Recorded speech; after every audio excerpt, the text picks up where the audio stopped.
Hello and welcome to Let Me Bore You to Sleep.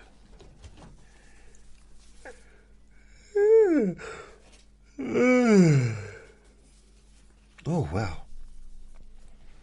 My name is Jason Newland. Yes. Jason Newland.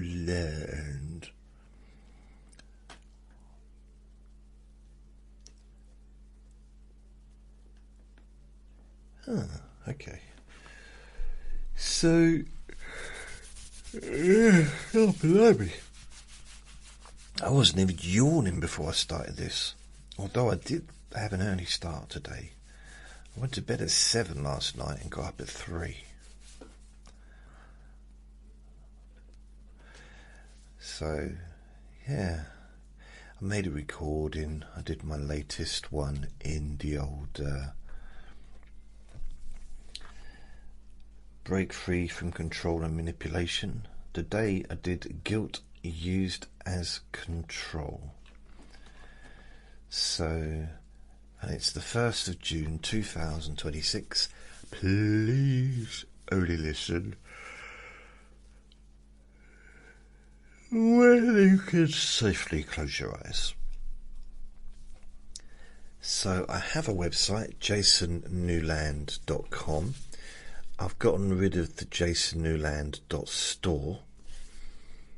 I've not got rid of the store, but I'm in the process of transferring the website to Shopify so that you can download all of my recordings. It's just taking a bit of time. It might be another day or so before it's sorted. Because there didn't really seem much point having both, especially financially. Because, you know, I didn't just have both. I did 2 domains that I'm paying for and 2 websites I'm paying for. So I thought, okay, I'll get rid of one website, get rid of one domain, keep the jasonnewland.com, which is what I've had for decades. And hopefully within a day or two it should all be fine and set up. I mean, I've had it before. I've used Shopify as my main website before. If you're not sure what that means, like what do you mean Shopify as your website, basically it just, with a domain name, like not everybody's going to know this, with a domain name it just points at a website. So you might use WordPress, or someone might use lots of different website builders, or they might build a website themselves using code, which I used to in the past. So yeah, and the jasonnewland.store domain name was about, well, in 2 days they're going to charge me 50 quid for another year, or 50 plus VAT, whatever that is. And I thought, I'm not going to, I want to keep Shopify because I've got thousands of recordings on there. But at the same time, I also want to keep jasonnewland.com. So that's what I'm doing. It might not work for a couple of days. And I'm in touch with Shopify, trying to explain to them they've had problems with it. Because I've been trying to swap it over for weeks, and it keeps timing out and giving me another code to then put into my domain name DNS, which is basically the code which then transfers it, directs it towards the website. And I kept putting that new code in, and it was just timing out. So in the end, I contacted, completely different word, isn't it? Focused and contacted Shopify directly and just said, look, I need help with this. and they said it's all fine. It's definitely set up correctly from the domain perspective to aim at Shopify, and if there's a problem, they'll sort it out on their end. So it should be fine, hopefully tomorrow or the day after. And if it's not done by tomorrow, I will contact them, because they said leave it 48 hours and get back to us if it's not working properly, which is what I'll do. And I have been working on the store for years, actually, really. But especially the last few months, I mean, if I look at if I actually go, if I go to domains,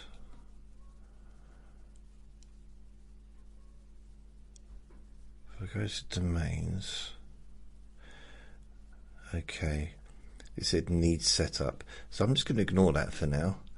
If I go to the website itself, so it'll just come up as, I don't know what the Shopify name is. Let me have a look. I can tell you if I click on it, just in case you want to see it. View store. So even though I've deleted the store, it's still coming up as jasonnewland.store. Even though I've deleted it, I've actually deleted the domain from it, but it's still using that, which means I don't know what it means actually. It's a little bit weird because it's saying expiry. Alright, expiring soon, so 2 days it'll expire. That's very, very strange. I mean, this is primary. I don't want that as a primary. So you could also go to jasonnewland.myshopify.com, and it's Jason Newland hypnosis.myshopify.com there. I mean, you can still use a jasonnewland.store. That will expire in 2 days. It expires on the 3rd. Maybe that's what's stopping it connecting. I don't know. But I'm a little bit behind for the Let Me Bore You to Sleep recordings. I've got up to 1,615 compared to one, I think, what is it? The last one I did was 1,621. So it's only 6. So I'm a little bit behind. Just a little bit. But what I have done is, instead of letting people choose like lots of different, like having short, long, whatever, I've now got it so that you can literally click on a podcast, let's say 1,615, and you can download all 6 versions. So all 6 are on there. It's not available for all of the recordings going back, but so I'm still in the process of like updating all this stuff. So it's going to take a while. It's going to take a few months probably before it's all like properly up to date, but it's getting there. Eventually it's getting there. In fact, let me just check this, because it's going to, let me click on that to see products, collections,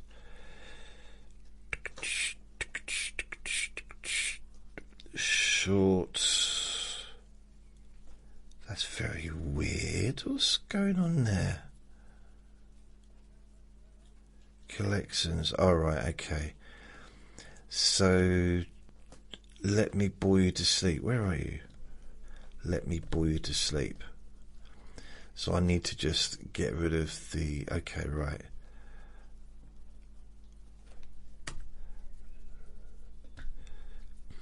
Now, let me just see. The recent one... Well, that was let me bore you your pain away. That was the wrong one. All along, it was the wrong one. I don't even know my own podcasts. Let me bore you to sleep. Okay. So I've actually got... How many of them have I got?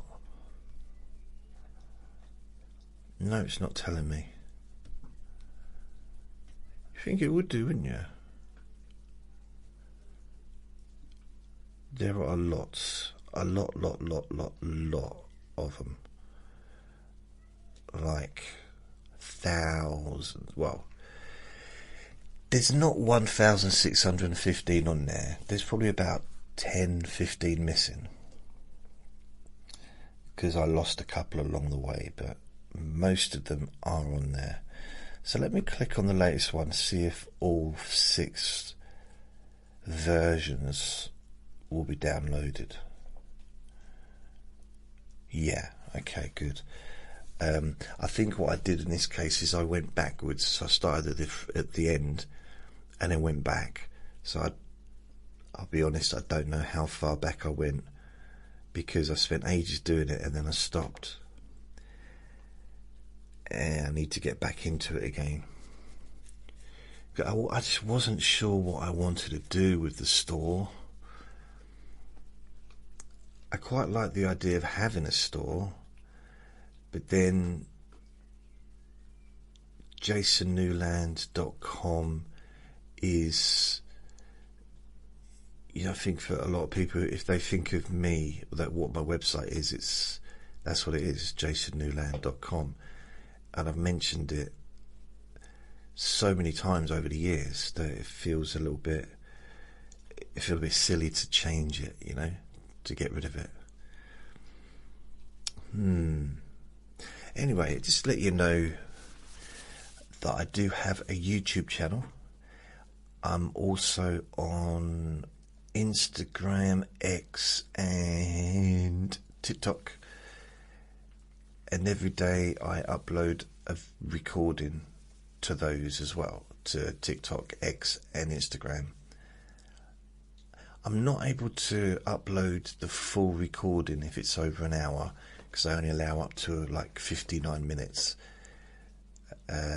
So if it's like a shorter recording, that's fine, but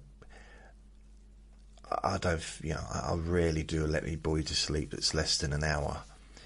So you can listen to the whole thing, or you can download the whole thing on my podcast, on my website, or you will be able to. And you can also listen to the whole thing on YouTube, on my YouTube channel, which is something or other. I don't know. It's called something. What's my YouTube channel? Anyone? YouTube. It's YouTube. Let Me Bore You to Sleep -- Jason Newland. So yeah, maybe that's the wrong name for it. Maybe it should be Sleep and Hypnosis or whatever. I don't know. I'll be honest, it's hard to really know what to put down, because I go through periods where I do lots of different things. Like sometimes,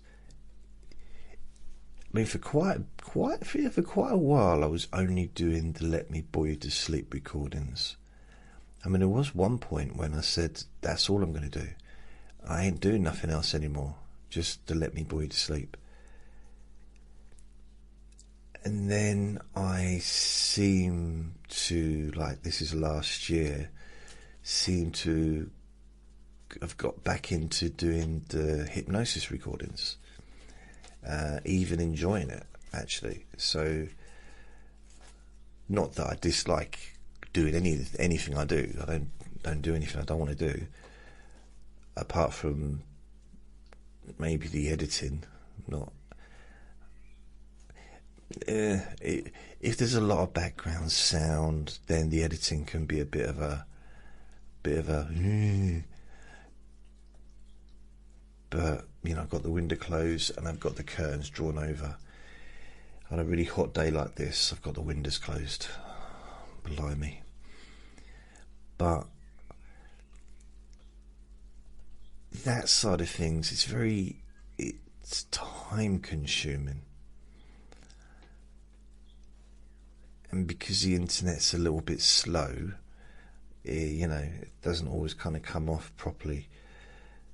I could get a lot more done if the internet was fast. But then the problem with YouTube, I don't want to moan about YouTube, because if it weren't for YouTube, I'm not saying I wouldn't have listeners, but YouTube is kind of my main place where I started. I mean, I started on MySpace, but YouTube, that's where I grew. Especially in the early days, you know, sort of between 2007 and 2013. So for about 6 years,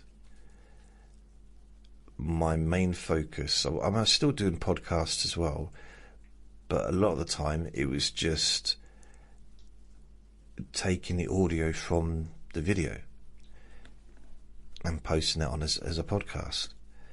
So I was doing both at the same time, but my focus was YouTube.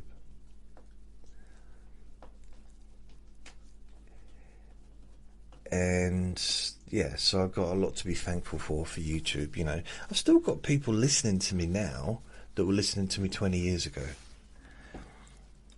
And you might think that's just a blatant lie. And it might be. It might be a lie. Although I have someone listening to me. They said to me recently that they've been watching me or listening to me for a long, long time. In fact, let me have a look at this. Should we just look at comments? View posts. No, comments. Published.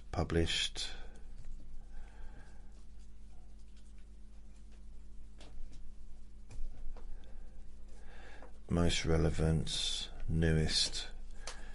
It should give me an opportunity to have a look. And I want to find it because I want to read it to you. I got a lot of stuff from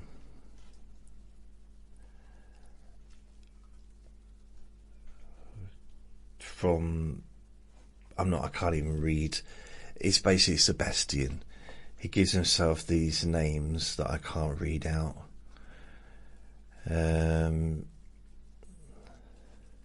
Right. That's a weird. I can't believe how many he sends me. He does write a few messages. Basically, what he's out to do is try to sabotage what I do. So, I mean, maybe I might even be popular if it wasn't for him trying to kind of, I don't know.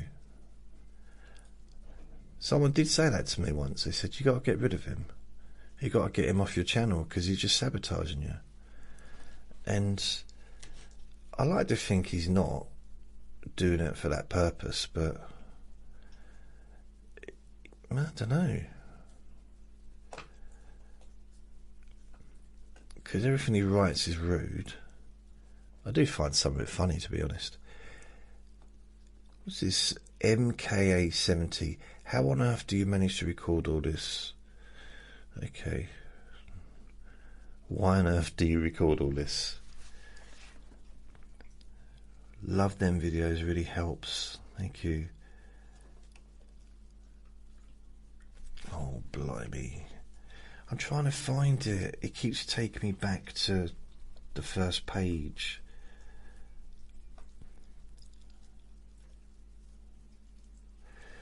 Jason, I just found your app on Spotify now. I was going off to sleep and I was so interested in hearing your life, I stayed awake. Oh, thank you.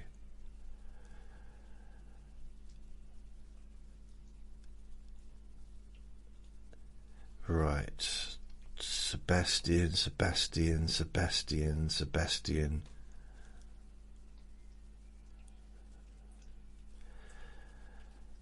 Okay. I keep going back again. I can't find it. It's literally, it's not allowing me to scroll up or to scroll down. Yeah, scrolling down, because there's so many messages. It's not that I get lots of messages, just, you know, over time does it add up, especially with Sebastian. I mean, I had a really nice message there. Here is one. This is good. Jen -QX9KL. Hey Jason, I happened across your videos here on YouTube a few weeks ago. You're helping me through what is really a bleak period of my life right now. I'm bipolar and in a deep depression. Much love and thank you. So I did thank you. That was a month ago, so that was a nice message. Hope that Jen is feeling better.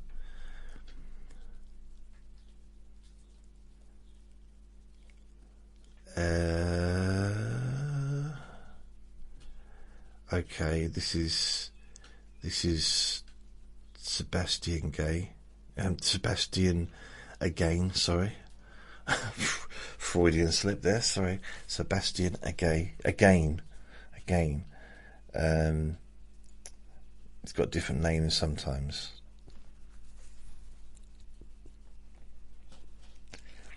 Yay, here is it. Look. Yaya Hound 1912. The best Beddy Bye podcast, hands down. That's for the Let Me Bore You to Sleep. Jason has been my bed buddy for a long time now. Such a kind, soothing voice. Hugs across from the pond. Love to Vinny. Oh, thank you. I should read that a little bit like, such a kind and soothing voice. Da-da-da-da. Thanks, thank you. Right, someone's written American Ninja, so I don't know.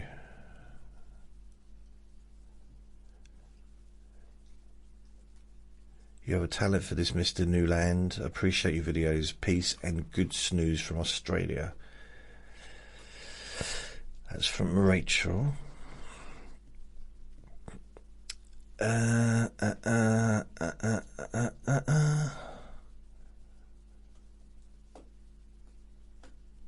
Right, okay. Just the odd person says great voice, and that's Laura M1875. Thank you. Miss Rachel 1709, your voice is amazing and not confusing at all. 1 minute in and already saved this to my sleep playlist. Peace and thanks from Australia. That was for extreme deep and confusing sleep. I think that's the most successful recording I've got on YouTube, actually, for some reason. I don't know what.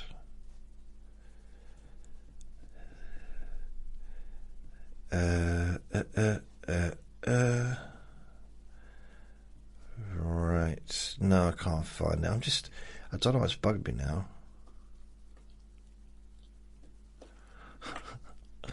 That's Sebastian the Gay. I was about to go.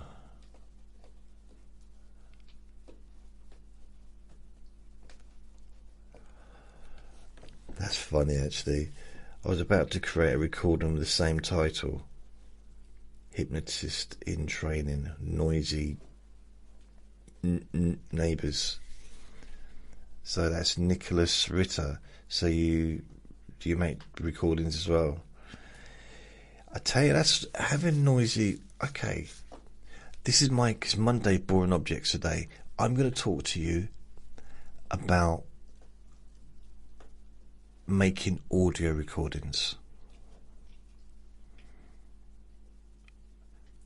Yeah, it's weird. I've never talked. Okay, I know I do talk about it probably, but I'm going to talk about the history of me making audio recordings. Okay? Okay? Okay. Right. I just want to find if this is here.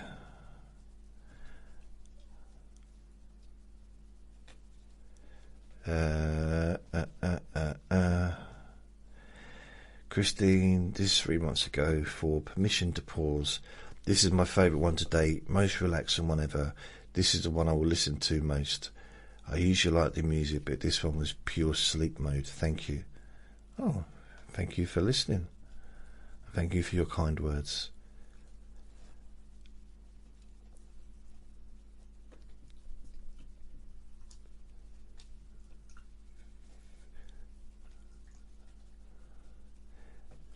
Let me have a look.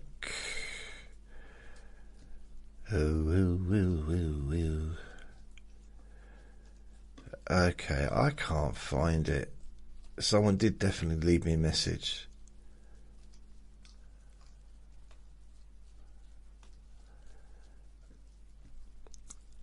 Nope, can't find it. Oh well, I gave it a good go, didn't I? I mean, it might have been a year or two ago. I mean, time does seem to fly by sometimes. Someone, Picky Jacob _1 says, Jason the boring guy. Thank you. It's a bit rude. I'm not boring. How? I don't even. Oh wait a minute. I do. Okay, fair enough.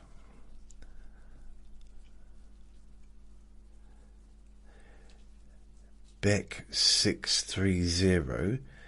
Could you make another hypnosis for extreme nail biting? That was left on the hypnosis for stop nail biting in 2017, and I said I shall take a look into it, and I think I did do one. I'm pretty sure I did.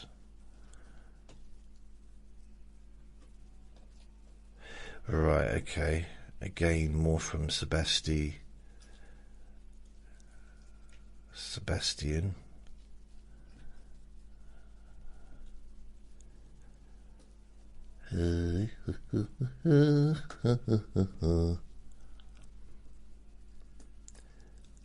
Axel Rodriguez 4327. This is for the ASMR counting down to sleep. Whisper hypnosis number 527. You freaking nailed it on this one. This is the formula. Thank you, Jason. Thank you. That was 5 months ago.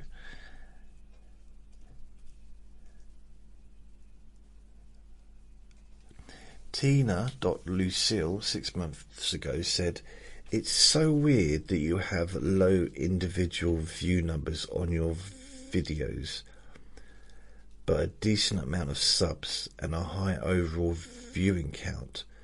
Have you checked your analytics? Anywho, thanks for boring me to sleep. Well, actually, let me tell you what I saw.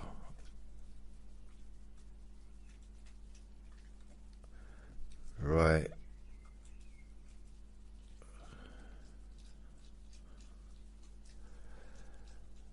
Wow. Jeremy Frost, Y8U is written there. This is on the Let Me Bore You to Sleep 1483, 6 months ago. People don't realise Jason isn't intentionally talking slowly here. he actually needs to speed up his voice times 8 to achieve this result. God bless you in your struggle.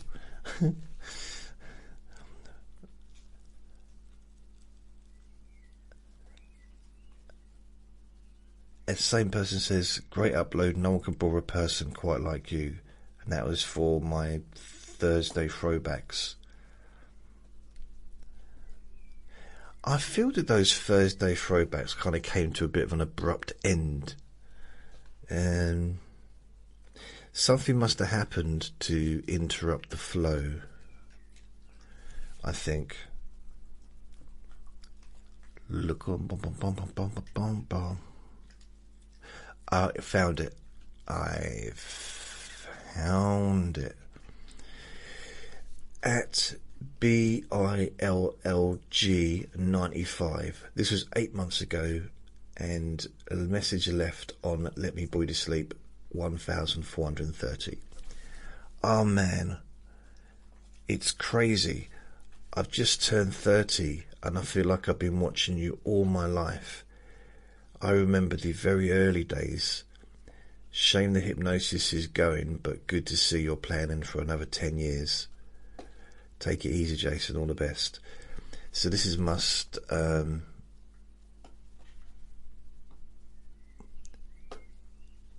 yeah, this must have been when I was talking about stopping doing hypnosis. Anyway, let me show you this. This is something that I saw yesterday on YouTube.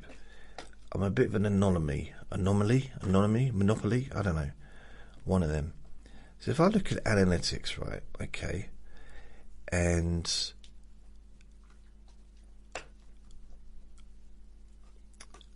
oh,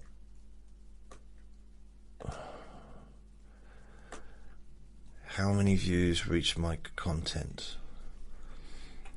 Well, basically what it said yesterday is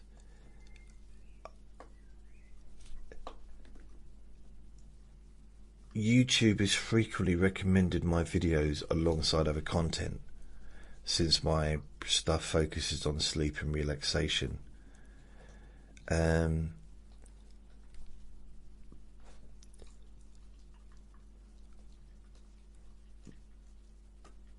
But what they said is very weird, is that although I'm not getting like huge amounts, I mean the last 28 days I've had 3,000 views. I'm not getting huge amounts, but people are staying. So when people do visit, they stay. For like up to an hour. So you know, the viewers I am getting are, I say viewers, like they listen, because obviously there are videos you can watch, but it's mainly just audio.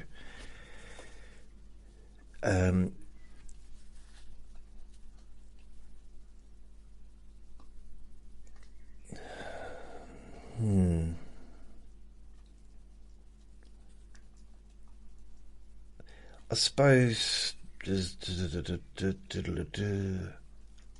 one of the problems with my YouTube channel is I do different things, and that's because, you know, ultimately I focus on sleep, relaxation, you know, with the Let Me Bore You to Sleep and stuff, but I'm also in the process of creating that new channel, or the new, not new channel, but the new podcast, Breaking Free from Control and Manipulation. So it's a continuous, I guess maybe that being on YouTube might, I don't know, it might put some people off the podcast or the YouTube channel, thinking, what's that got to do with sleep? So yeah, I don't know. It's one of them, you know what I mean? No, what's one of them? One of them. You know what one of them is. Not one of these, but one of them. If it was one of these, that'd be easy. One of them. It's more profound. What are you talking about? Exactly, no one knows. No one knows. I still get people listening to my Espanol, his hypnosis para dormir profundamente.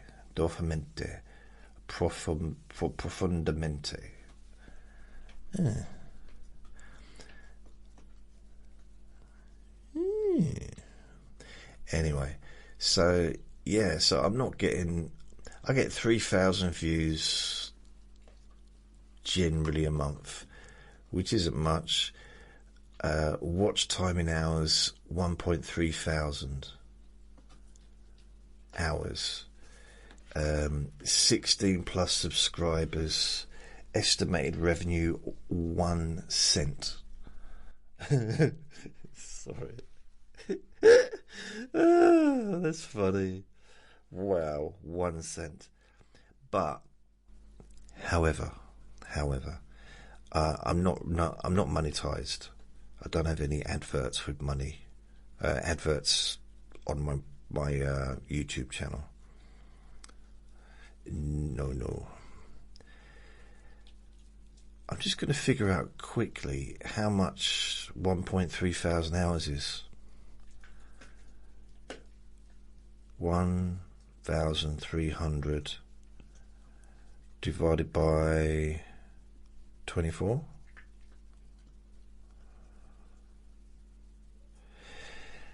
Okay, so it's 54.1 days. So pretty much every second of every day someone's listening to my YouTube channel. They're on there. 1.3 thousand hours. So I would say probably my hours is pretty good. Bearing in mind the views, 3,000. I don't know.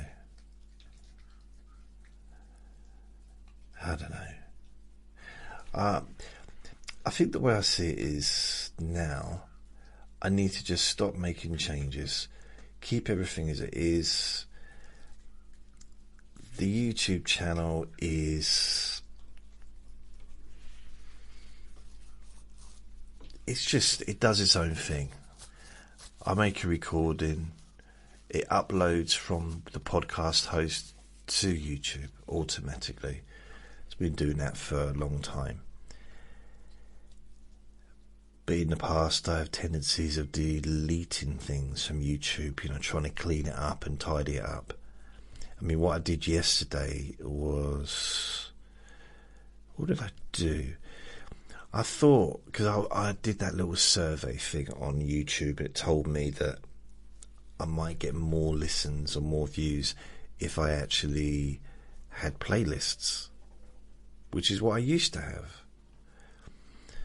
So what I've done is I've added an extra playlist, which is the breaking free from control and manipulation.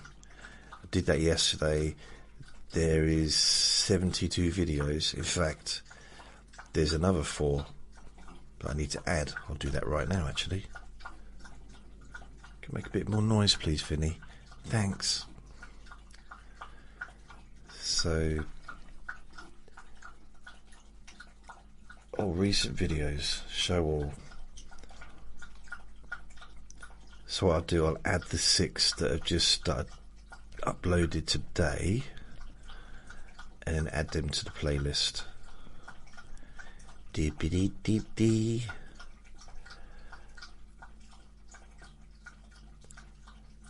People pleasing.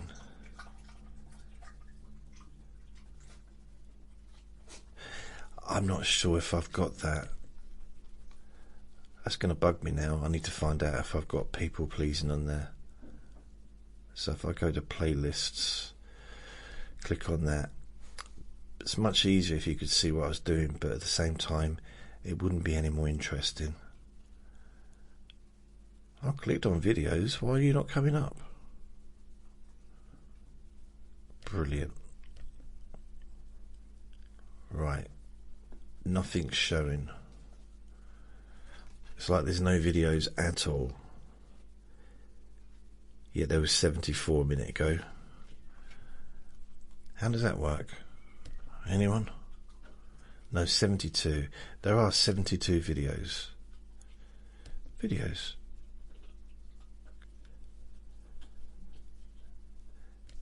It's not saying anything. Right, I'll do that another time. I can't be bothered. So, I've had a lot of adventures with the audios over the years. It's been a bit silly at times. So, the first time I made a hypnosis audio recording was about 2003. So it's 3 years before I started doing it, like, and uploading them. So I made some recordings for myself to help me with my panic attacks that was going on. So I made some recordings and used to listen to them.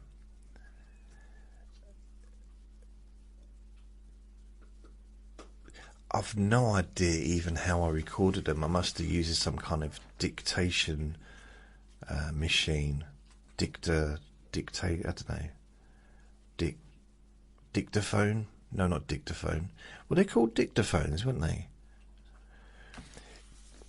Anyway, yeah, it was a little one, I'm pretty sure. And then in 2006, that was a weird noise Vinny's making. I got him one of those big treats that he likes. Because I had a little delivery, so I try and get him a treat every time I get a delivery. And he's been happy, but it's like he's determined to. I think he tries to shove it all in his mouth. He's very greedy. 2006. See, I did the audio recordings 2 different ways. So I did do videos and then extracted the audio from the video.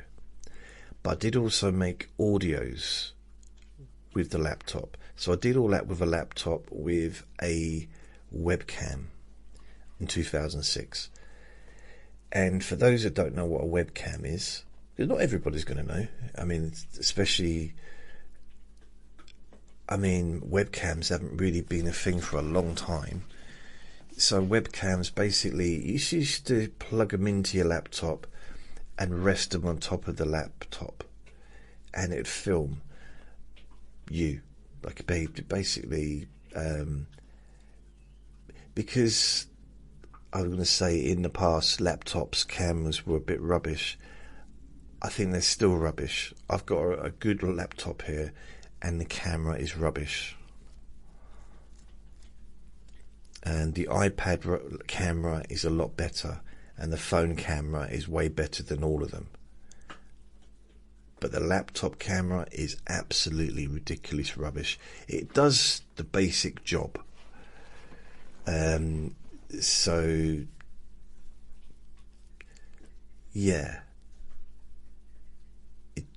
but it's no good. I mean, I can talk to someone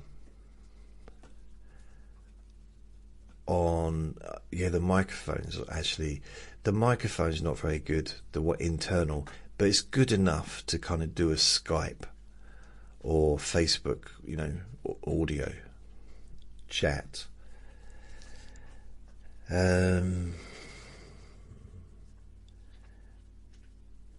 So I used the camera to record myself, And then I got a microphone that plugged into the laptop, and I used that for podcasts. I got a dictator machine, recording machine, which I used to take with me before I started doing the hypnosis sessions at the alcohol charity, and recording the group relaxation sessions. I would record the stuff either at home, or I would go to the park and try and find a quiet place under a tree or something. It wasn't ideal because, first of all, I lived on a main road, and it was very, very busy, lorries and stuff, and you know, I was working at the time, so I couldn't just stay up all night and do it. And there would be no point getting up early in the morning because the lorries would be literally travelling early. So what I did is I just did my best. You know, I did it. There was background sound, and I would just say, look, there might be background sound, and there's nothing I can do about it. But then the audio wasn't very good anyway. The video wasn't very good. So, yeah, I mean, for years, really, even though I had a good following on YouTube and with the podcasts, the video quality and the audio quality was not very good for a long time. And I used to get like a little bit frustrated with the background sounds. And there's a really funny, there's a show called 6 Blocks High or something, and it was Sean Locke. It was like a comedy he did a long time ago. And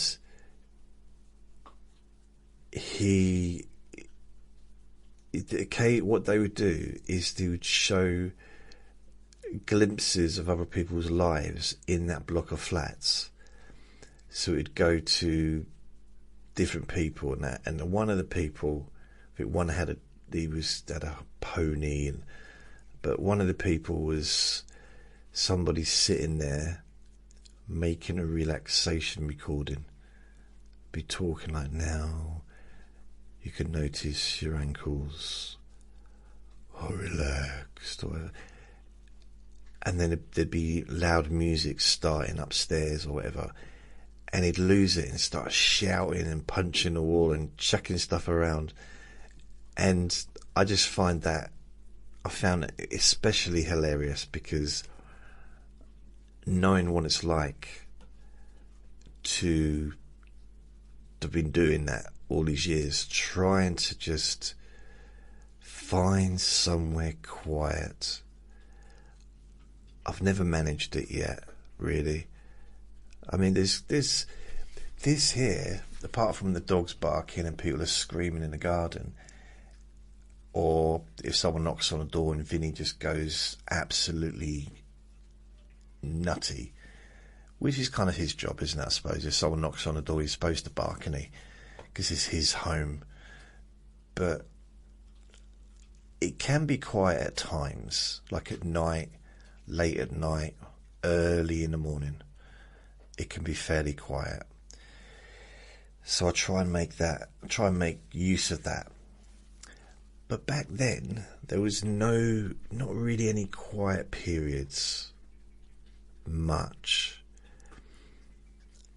And then I moved from that place, so 2006, 2007, all the way up, and I started doing, I started recording the group relaxation sessions with a tape recorder,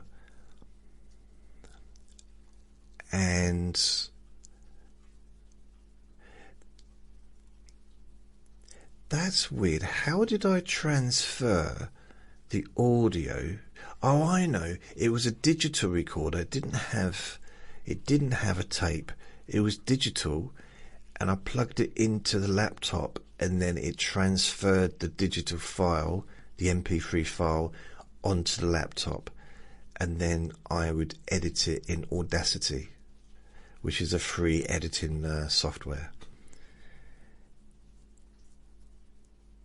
Sometimes I do no editing. Sometimes I literally just would upload it to my website or to the podcast, or at that time to MySpace. And the beginning of it would be me chatting and fiddling around, and you could hear all the background sound. And now I don't think I'm ever going to be professional. I'm never going to come across as professional all the time, because I don't necessarily want to.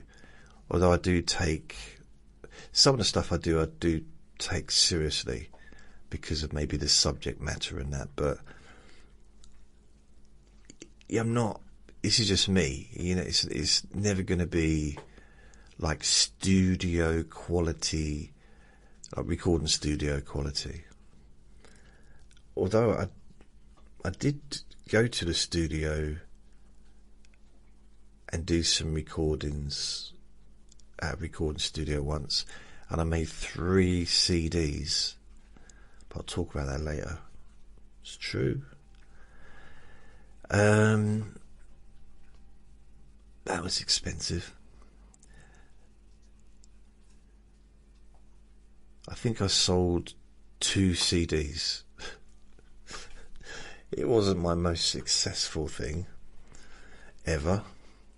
Then I ended up just putting them onto my website and podcasts. So 2006, I went from doing the relaxation sessions, the group sessions in the alcohol charity, and then I was headhunted. And I'm going to use that word because it is kind of the correct terminology. I think one of the, either the therapists were talking about me to each other because they probably knew each other, because they were quite close connected, in the sense of one was a drug rehab and one was an alcohol and gambling charity.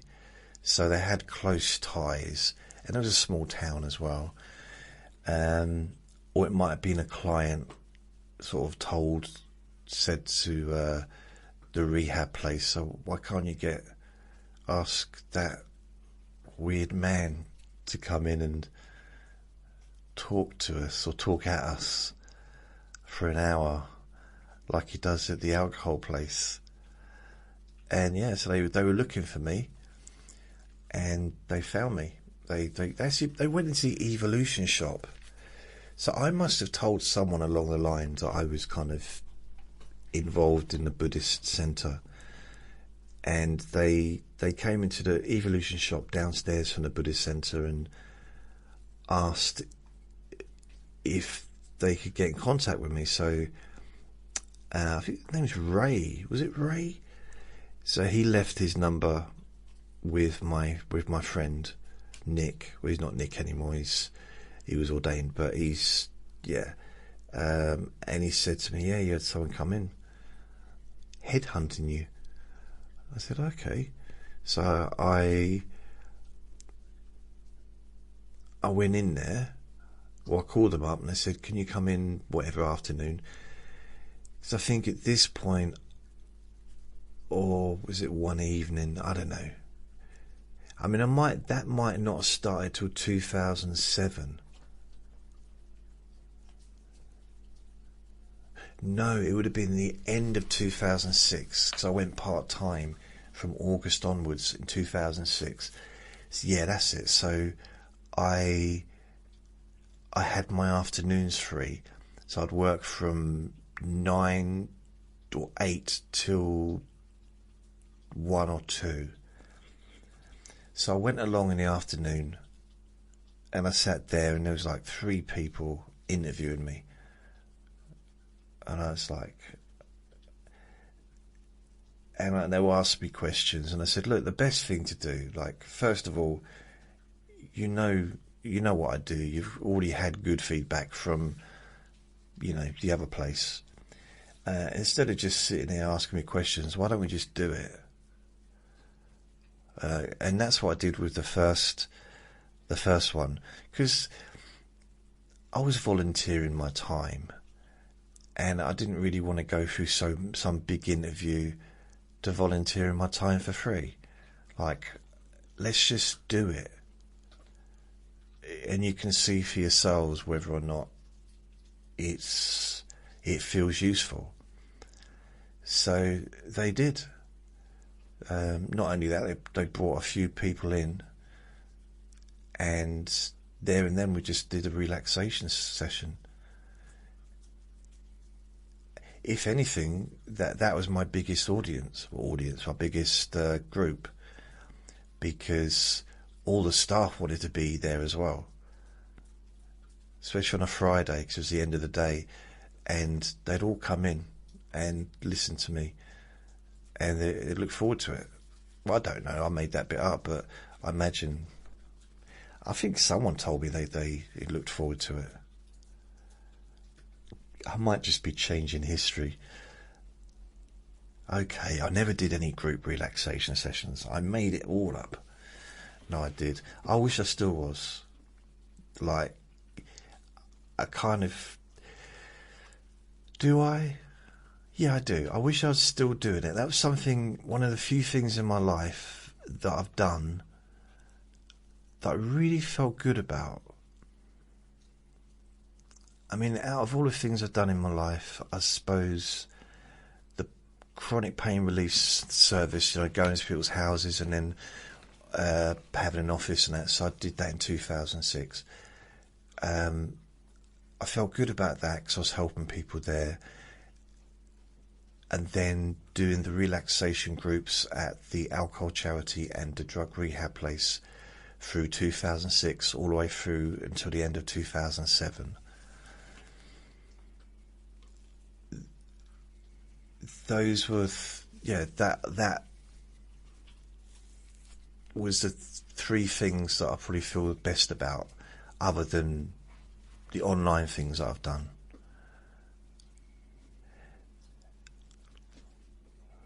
Although, thinking about it, I do feel quite good about some of the work I did when I was a counsellor.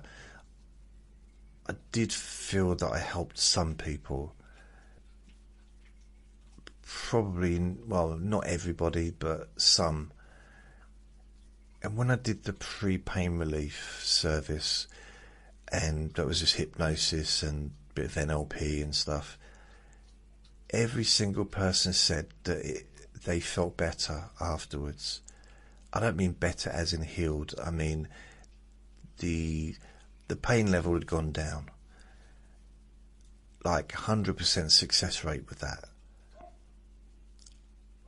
And I did get some follow-up. Specifically, the gentleman with what's it called? Leg. Yeah, but he had his leg amputated and he had phantom limb pain, which is a horrible term actually. But he came to me and he'd had it for 7 years. Like really, like disabled properly. Not just disabled because he had one leg, but pain-wise. He was in a bad way, like emotionally. And we did one session and he couldn't believe how he felt, how different he felt. I remember him like looking at me saying, I thought this was supposed to help me. I feel worse now. No, he didn't say that. He said, I can't remember what he said, but thank you, I think it was in there. And I said, well, come back next week, see how you're getting on. He came back next week and he said, And I said, well, we'll do a relaxation session. But, he said, well, okay. He came back the following week. He said, I don't need to come back anymore. It's fine. After the first session, it was gone, done.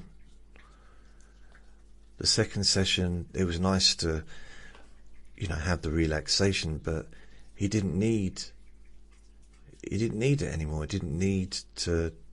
The reason he came was sorted.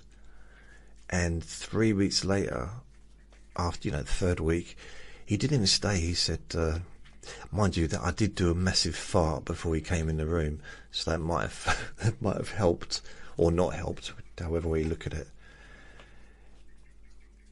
And he left, and then he sent me a letter months and months and months later telling me that he was still out of pain. So in some ways, that's the thing, because I only did that stuff for about a year, I haven't got huge amounts of stories to tell.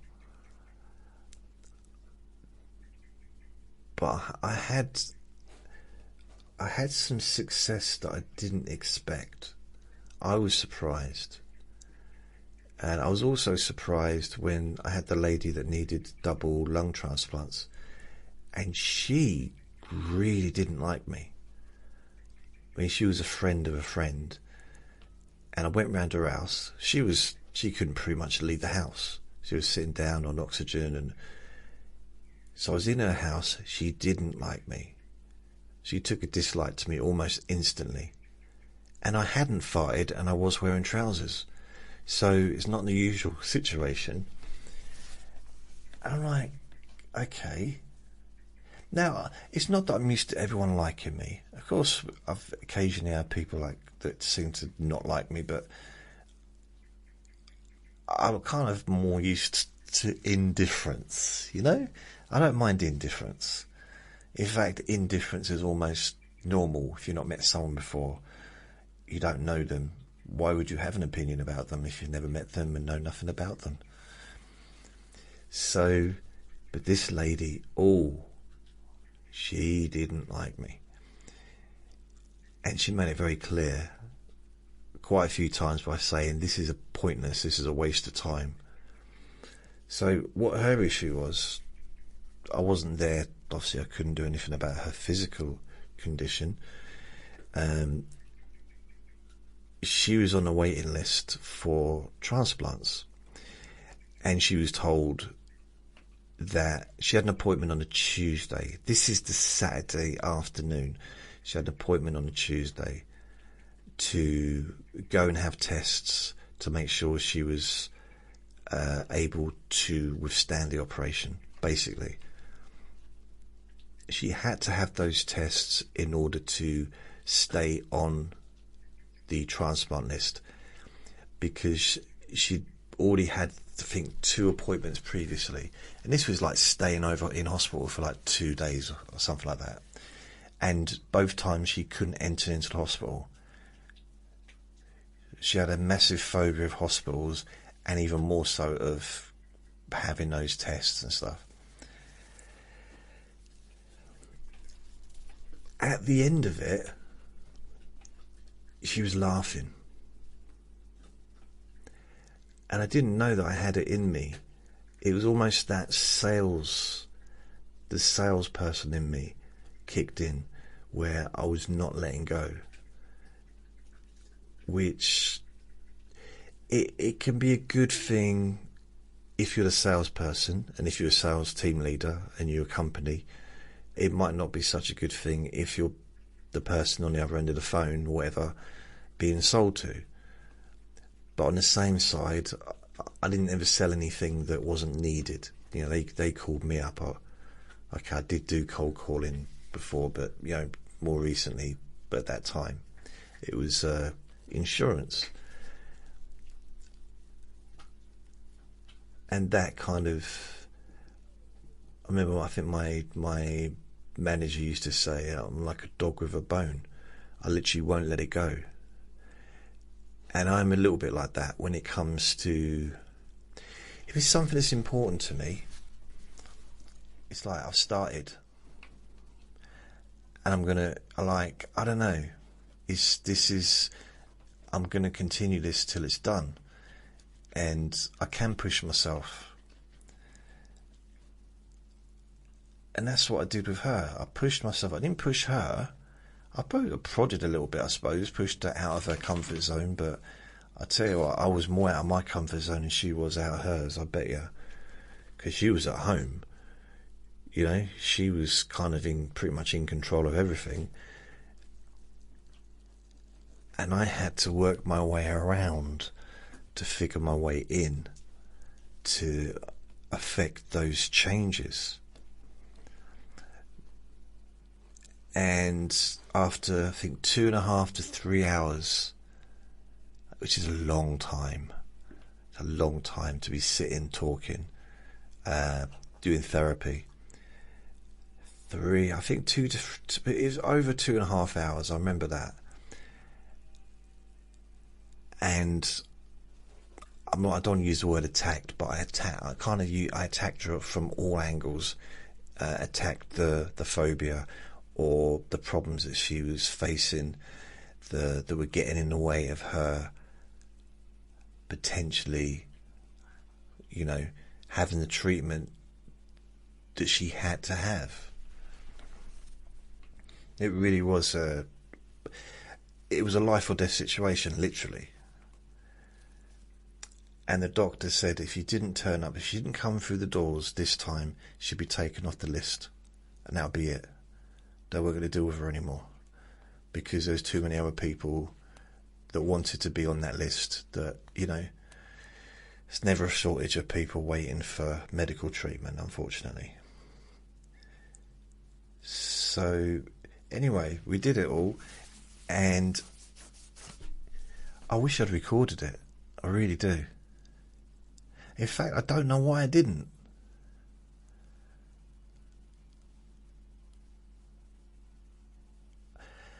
I think maybe I didn't record. What I did sometimes, if I did like the group sessions, I'd record.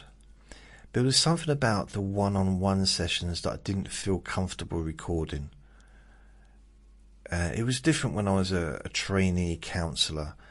And I had to record every session because that was part of the training.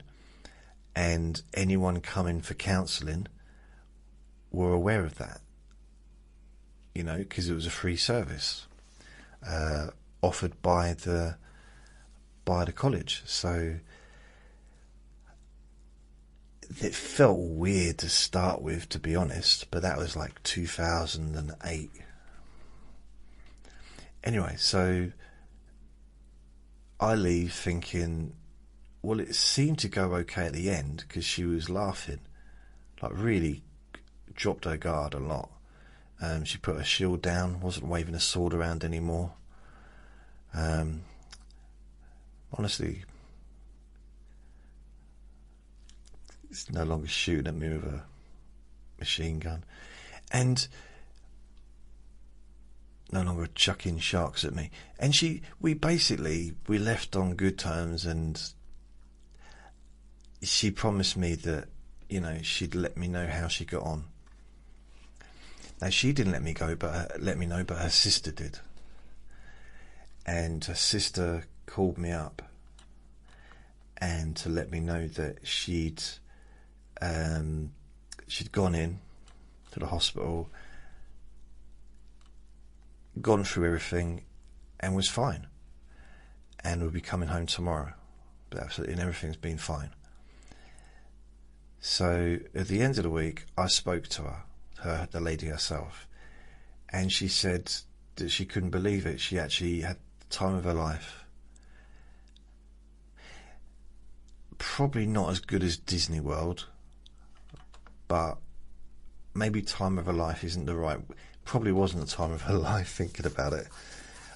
But she said she had a laugh. She was laughing with the nurses and with the other patients, and just basically just had a laugh, which is probably what her personality was, you know. She I don't know, that's what she said. She was laughing a lot while she was there. And unless she took a secret photograph of me and was just kept looking at it and showing everyone. See this bloke, he thought he hypnotised me. Yeah. Look at him. Yeah. Look what he's wearing. You don't know, dude. That's how she laughed.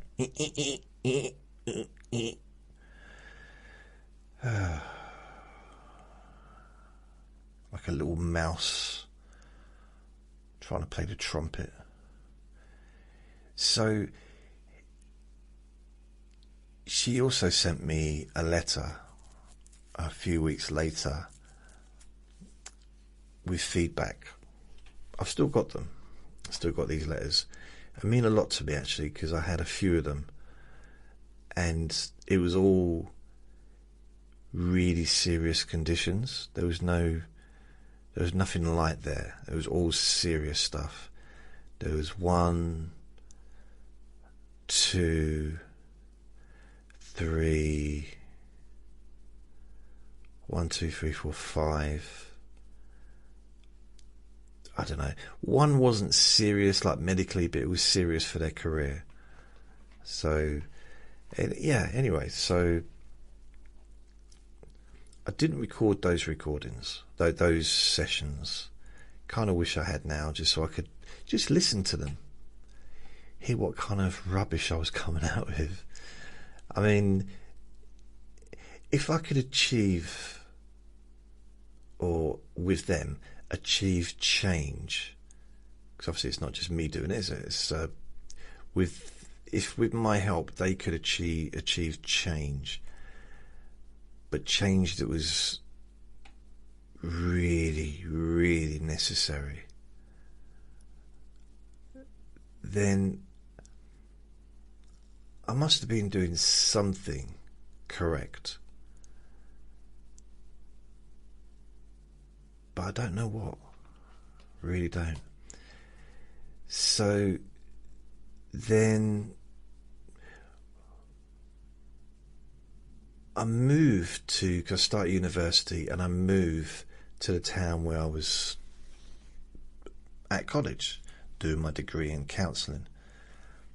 And I lived in this house where it was basically, it was a cottage. I was going to say bungalow. It was a cottage. And it wasn't super loud. I mean, there was times when it was fairly quiet, so I could make a recording. So I lived there for over 3 years.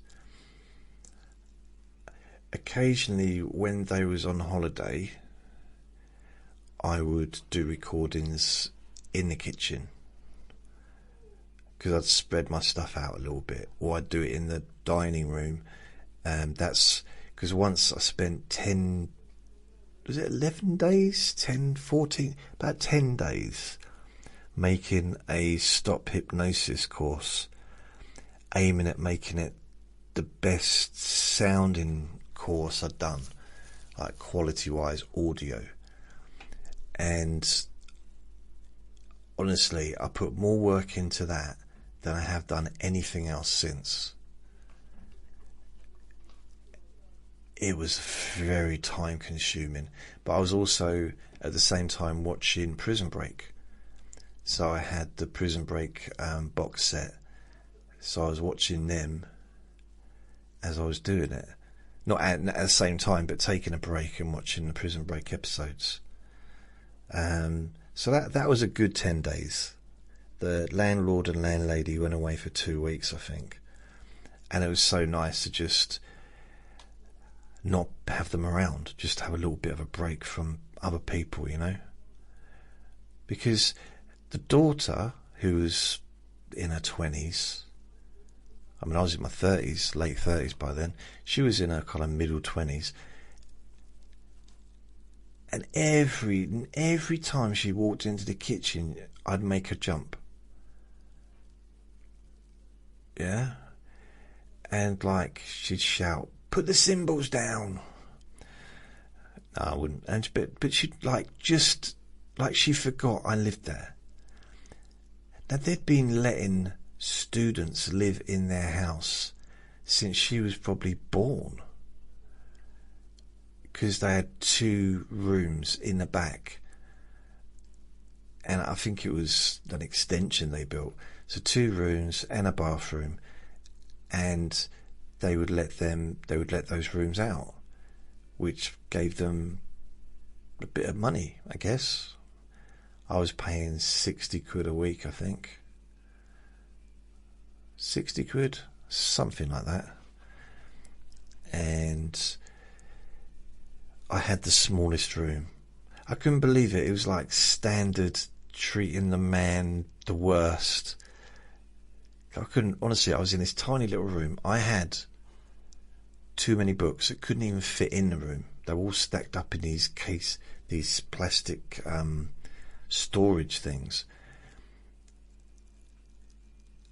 And then one day a female moves into the other room, so she invites me into a room, and it's like twice the size of my room. It's got a double bed, wardrobe, like all the stuff. It's like, why am I in a crappy little room when the other room wasn't even available? It wasn't used. Why didn't she put me in a nice room? So honestly, in this tiny little room, there was a little bit of space to get dressed. It was really rubbish. Yet the other room, big double bed. There was diamonds on the ceiling. I don't know, there wasn't. Chandelier. Around sound, music, violinists. There was actually an orchestra in one corner that just used to play 24 hours a day. What did I get? I got nothing. Some of that's probably lies, but my room was tiny compared to that. And I thought, it's just the way she was because I was a bloke. She probably thought, no, you don't need a double bed. Which is ironic, because I really did need a double bed because I'm so fat. So, yeah. At the time, I was just grateful to have anywhere. I needed to find somewhere, and that's why I ended up.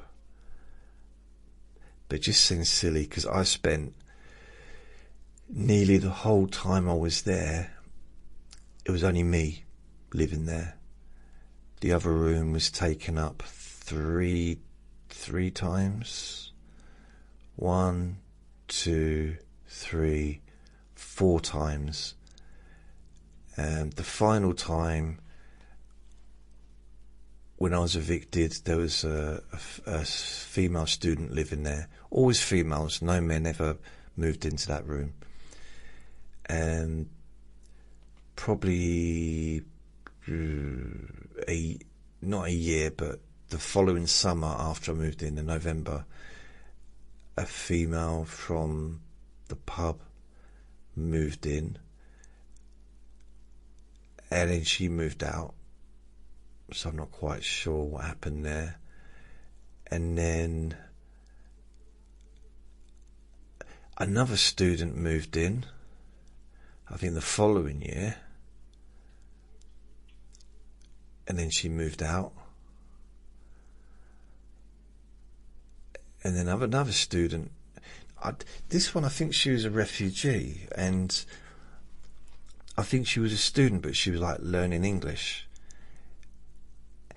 This was a sad situation, because I didn't have a lot to do with her, which is kind of how I always was. I didn't used to have a lot to do with anyone. I was busy, just doing my course, going out, I wasn't really focused on other people. And I kind of think she reached out to me a couple of times. I didn't really take it as a hint. And then one Saturday, she knocked on my door. It might have been a Friday. It was daytime. Knocked on my door. And I said, hi. she was tiny. I mean, she was less than 5 foot. Really, really tiny. And she said, she squeaked, "I'm going home." I'm not going to do an accent. She basically said she was going to London, moving to London. And I said, "Oh, okay. Why? What's going on? What?" She said, "I'm lonely. I don't know anyone. Got no friends." And she gave me a hug, and I feel bad. I did afterwards, as she was sort of driving away in the truck. I felt bad for, I don't know, stealing a purse. Was it wrong? Should I feel bad for that? No, I didn't realise that she needed a friend, because if I'd known that, I wasn't unfriendly, I was just not particularly friendly. And I did moan about her to my landlord, because she kept having showers at 1 in the morning, and I had to get up for work, or I had to get up for college, and it was one of those showers that made a lot of noise, and it was right next to my room. It was in between both rooms, and I moaned. Now, in reality, I should have just spoke to her. I'm still learning. I was still learning then, I'm still learning now, and I'm still making mistakes. But I liked her. She was nice. She was very sweet, and I remember she was out in the front garden making a snowman, and she'd never seen snow before, outside of television. Never seen snow, because she was from one of the African countries. I don't know where exactly. She'd never seen snow, and it was just so cute to see her building a snowman. I mean, the snowman was like twice her size. I don't know, she must have been very strong. I mean, seriously. She was tiny. I remember, this is going to sound wrong, because I was looking at her clothes that were on the radiator. This is going to sound wrong. I don't mean this in a pervy way. Okay? Right? But I couldn't fit into them. No, I don't mean this in a weird way. I saw these jeans, and I thought, they're like for a 10-year-old. They're like these little. I said, who is these shrunk in the wash? What's going on? And I remember holding them up, and honestly, they're like for a kid. Kids' clothing. And it was hers. She was the size of a child. Not in every aspect, but she was definitely a woman. You could see she was a woman, but she's just size-wise, she probably didn't weigh more than about 6 stone, if that. But she could never weigh more than that. She didn't have... I don't know if it's hard to explain. It's very strange. I just wish I'd been a bit friendlier. So I wasn't horrible. I wasn't rude. I'm not normally like that. I try and get on with people, but I never used to really get involved, you know what I mean? I didn't get involved. And when I moaned about the shower, she stopped talking to me for a bit. So, yeah, I think she moaned. I think she might have moaned at me, but I'm not sure what she was saying. But ultimately, she was nice, and I kind of just... Part of me wanted to say, can't just stay. I'll look after you. I'll make sure you're safe, and introduce her to some friends I've got, and show her around the town, because at this point I knew my way around. But I didn't. I just sort of let her go. Just not let her go. She was going anyway. But I don't quite know what the situation was with her, because she didn't tell me. But I didn't ask. But I know she had family in the desert somewhere. Is it a desert or something?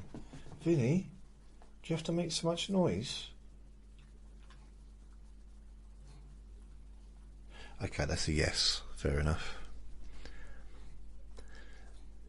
I think every time I move, I try and learn from the previous place I've lived. And I'm not sure how much I have, because I just seem to still get it wrong. But the intention, I think now, the intention is a positive one, generally. I just don't always get it right. So, yeah, she left, and then another student moved in the next year, and she was a musician, and I remember chatting to her a couple of times, but again, I didn't have much to do with her as I did with any of the others, really. Just, I mean, unless someone invites me into their room, or, you know, then I'll talk to them. But I'm not going to knock on anyone's door and sort of try and invite myself in, because it's not really appropriate, is it, really, to be fair? Generally. It's different, I think, if it's a flat. Knocking on a neighbour's door, hello, I'm Juicy JJ, I'm a superstar, I moved in next door, hi, have you got any tea bags? And, you know, it could be like that kind of thing. But I think if you're living in a house, shared house, which I've done way too many times, unfortunately, I think the getting to know people that's living in the house is just an organic thing. Maybe it can be organic if you're living in a block of flats as well. But yeah, I don't think I ever really kind of went out of my way to introduce myself to anyone I lived with, generally. But you get to know them anyway. You get to see them, because waiting for the toilet or being in the kitchen, and, you know, them turning the heat down on the oven when they put something else in the oven, and my food not being anywhere near cooked, even though it's been in there for 50 minutes. I'm not complaining, I should let it go. It was 27 years ago, but was it 37? Wow. So I made the audio recordings there. It was pretty quiet at night. Yeah, it's pretty quiet at night. Although they used to have, my landlady, she used to have the tumble dryer going in the middle of the night, because it was cheaper to run it. I'm not going to say anything bad, I think consideration wasn't her best attribute at times. She kind of just did her own thing, and like her daughter would moan about it to me. I didn't get any sleep last night. And that's obviously after she jumped, because I was in the kitchen, I made her jump. Even though I remember saying to her, I've lived here for 3 years now, why are you still jumping? And but she moaned about her mum putting a tumble dryer on at 2 a.m. Bless them. So then I got kicked out of there. The next place I lived, so this was a place, it was a new build, well, fairly new build, and it was on a hill, not on the top of a hill, but like halfway up a hill. It's very weird, a weird place to build on a hill. It's very strange kind of, yeah. I mean, if you had skates on, you wouldn't be able to walk in and out of your house with skates on, because you just be moving downhill really fast, really quick. Now, admittedly, not everyone walks around wearing skates, but that's not the point. I'm just as an example. So I lived there. I was at the top of the house, which I thought would be quite a good place to have a bit of peace and quiet. And when I first moved there, it was quiet apart from one person that was living opposite. They were in a pretty much just a ensuite place like mine was. It's a fairly big room, ensuite. They were opposite on the hallway, and they were playing he was playing really loud music. Now, see, I know this just from experience, and I've experienced it so many times, because a lot of people say, well, why don't you just go up and ask him to turn the music down? Just be really friendly about it. It's like, yeah. And that person might actually be really friendly to you, so I'm sorry. I didn't realise. I'm sorry, if I've disrupted you or whatever. But as soon as you've gone, they're going to be annoyed, if they're not already annoyed. And that's what happened there. As soon as I'd gone, I heard him shouting. As he was in the garden, on the phone to someone. Son, time to turn my music down. And then he started turning his music up really loud. Now, part of the reason I asked him to turn it down is because the lady downstairs, who showed me the room and she kind of helped me move in, or was friendly to me, she was sitting there and the whole ceiling was shaking. Her room was shaking from the sound. And she just sat there, and she had a very good talent of getting other people to do her dirty work for her. So if she wanted someone to complain, she would let them know about it and then be suffering. Just like, but it's just I have to put up with it. I can't do anything about it. And because she was older, I don't know, age isn't really a thing, but I wanted to help, so I knocked on the door, and yeah, the music went up again, even louder.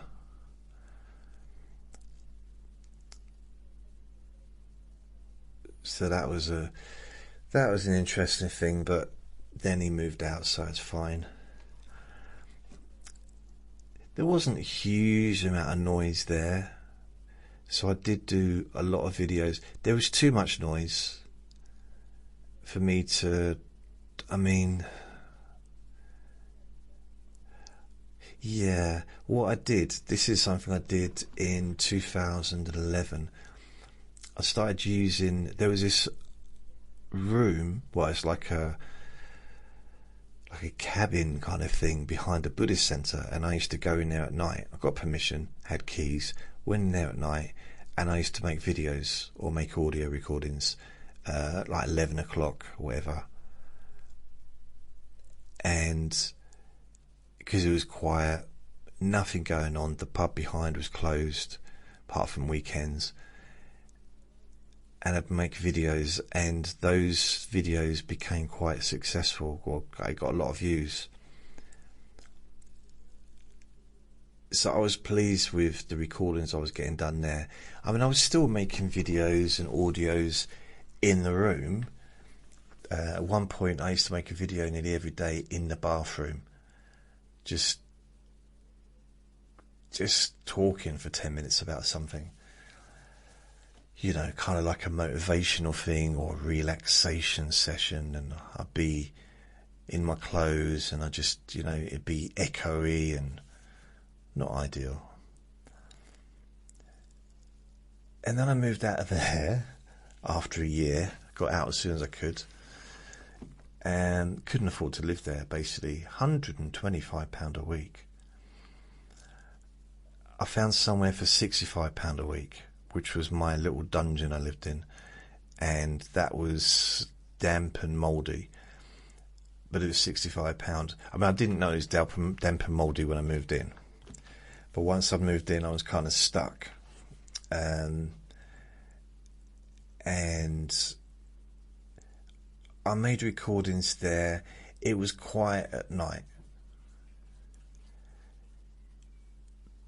noisy during the day because it was opposite a school, and also there was noises upstairs. I remember one of the neighbours, she said, "Oh, you probably hear me, I'm very heavy-footed." I was just thinking, when she said that, I said, well, if you know you're heavy-footed, just step lighter then. If you know you're crashing around, shaking my room from upstairs, wouldn't you just walk a bit? But I don't know. Maybe, yeah. Well, she didn't. But I didn't really care, to be honest, at the time. That was the least of my concerns. So, couldn't make recordings during the day, but I did them in the evenings and videos. The lighting was really bad, so I struggled to make videos that were any good lighting wise. But I was doing the podcasts, so at this point I was doing the podcasts all along, but I really got into the podcasts 2007. That's when it really kicked off with the podcasts. And then I kind of focused on YouTube, and I was still doing the podcasts all the way through. But it's when I moved here in 2015 that I kind of stepped away from YouTube and focused entirely on the podcasts. So for the last 11 years, although I've done videos and done YouTube and stuff, it's been predominantly the podcasts for 11 years now. And I've gone through so many different recording techniques, as in having two microphones together, having like a headphone microphone, having all kinds of different microphones, and it's, to be fair, it's not really the microphone that's generally the issue anyway. It's what it's recording on. And I've had 2 recording studio things I've had. Both of them broke. I've had got a few really nice microphones. I mean, my recent microphone, the red one that I was having, that broke as well. So, but I did keep dropping it, or it kept falling off the desk. So I'm now using, I don't know what one this is, to be honest with you. It's using a Rode microphone, USB Rode microphone that plugs into the iPad. And so this is a one, it took me a while to sort of get back to replacing the one I was using, because I had to kind of figure it all out. But so this is what I'm using now, but I've used lots of different microphones over the years. I've been using the iPad to record my audio podcasts since, blimey, probably 8 years,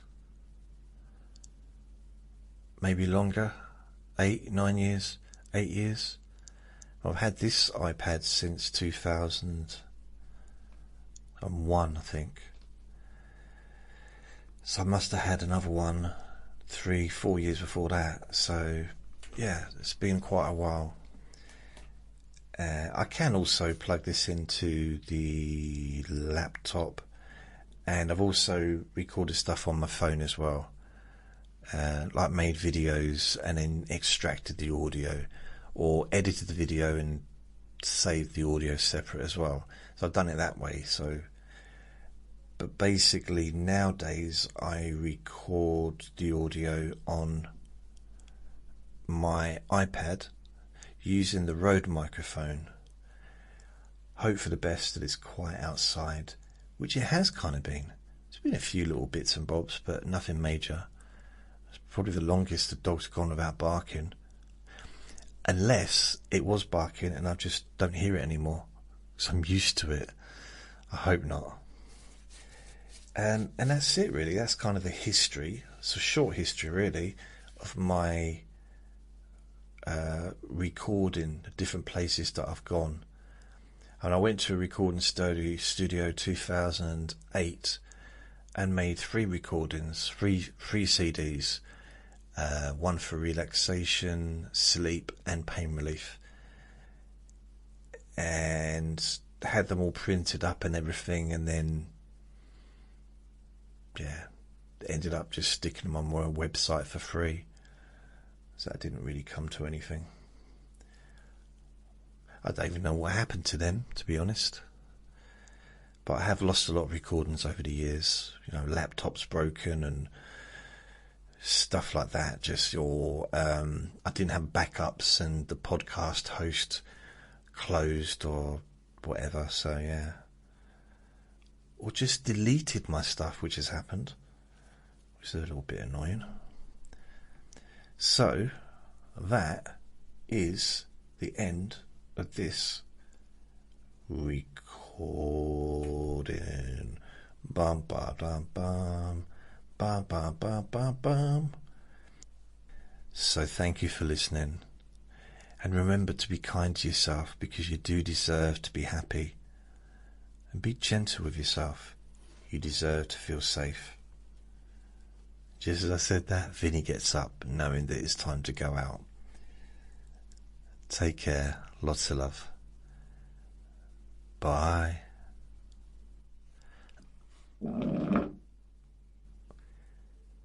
Vinny.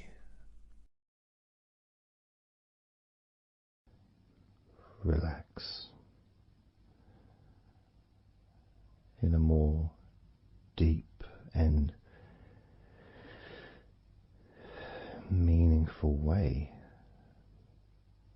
maybe in a way that can not just allow you to feel calmer now and throughout the time we spend together here, not just relaxed at the end of the recording when it's finished and you can enjoy that sense of comfort and peace,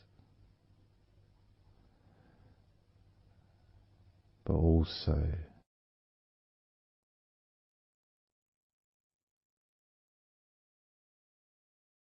I think it would be nice to have those feelings of relaxation continue for longer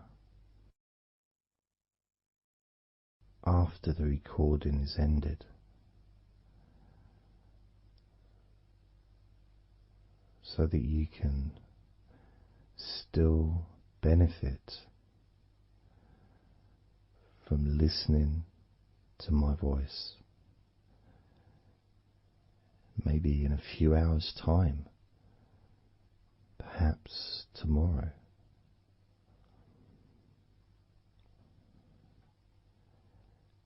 And then by listening regularly, especially if you find, like some people do, and myself as well, sometimes I find one particular recording that really resonates with me, and I'll just listen to it over and over again, like every morning, every evening.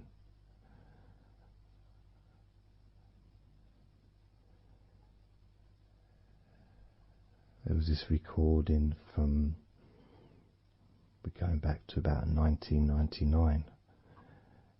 It wasn't hypnosis, but it was a guided visualization, so it kind of was hypnosis really. And I managed to find it again, and it still has the same effect on me. And part of it was the person's voice relaxed me. Just felt so peaceful, and I'd look forward to listening to her in the morning and in the evening.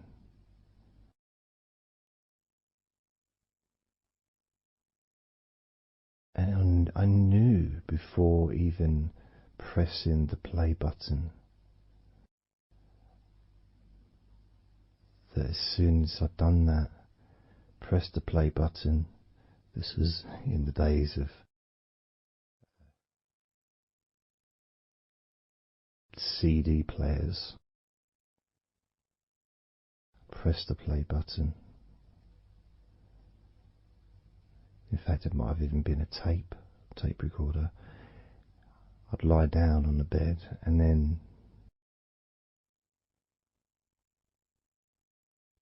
even without necessarily listening to her words, because I had them memorized really. It was as if my body knew exactly what to do. And the muscles just almost went into automatic relaxation.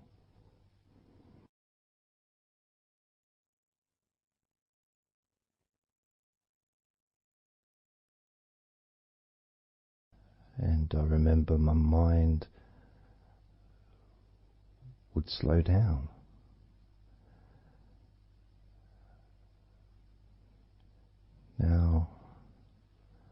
Now, I was listening to this recording in the early days of learning hypnosis, and long before I ever made any videos or audio recordings myself, because I didn't start doing that till 2006.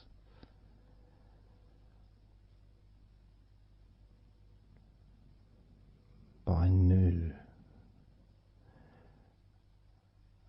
knew how helpful I found being able to just let go, to have that trust in the person that I'm listening to.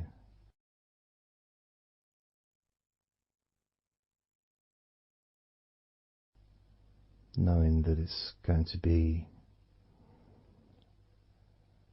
just as relaxing, if not more so, each time you hear my voice. You may feel the same.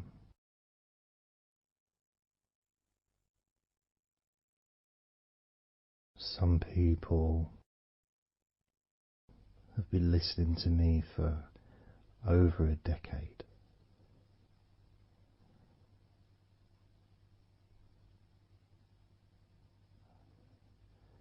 Maybe not solidly, obviously not 24 hours a day, but maybe people come back. Some people maybe listen every day.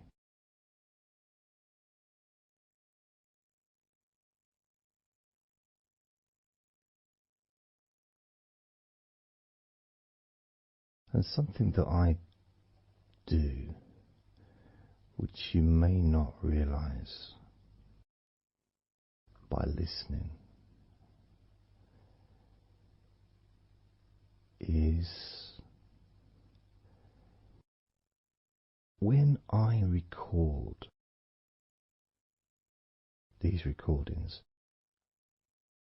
now for example,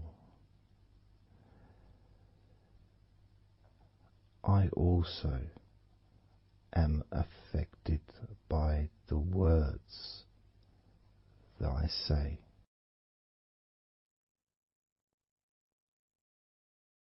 So if I said to you, focus on your feet,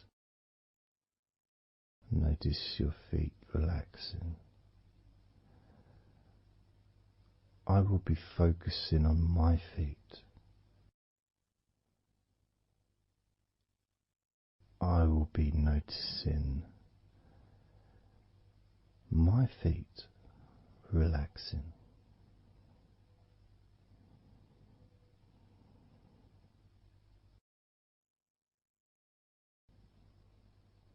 If I said focus on your hands,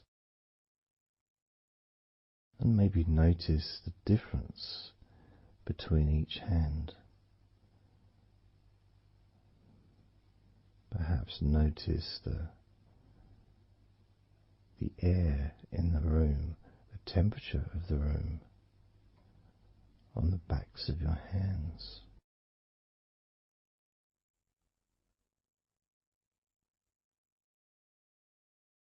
You may start to notice what almost feels like a very light breeze,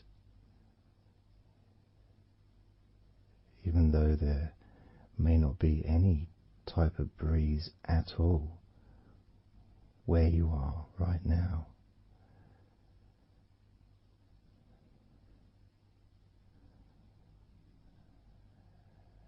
And as you become aware of your hands,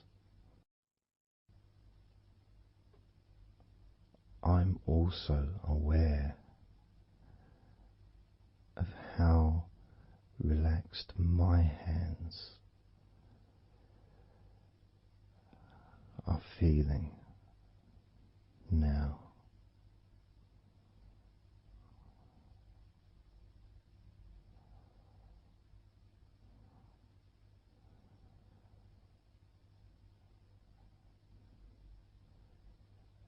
And when it comes to potentially drifting off to sleep, which may be the reason you're listening,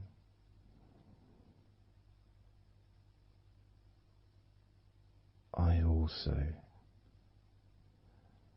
feel drowsy when I make these recordings. I also notice my mind drifting.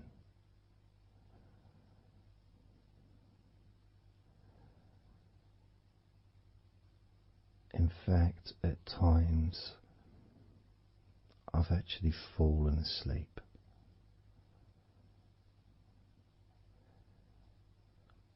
without even noticing. And then I carry on talking.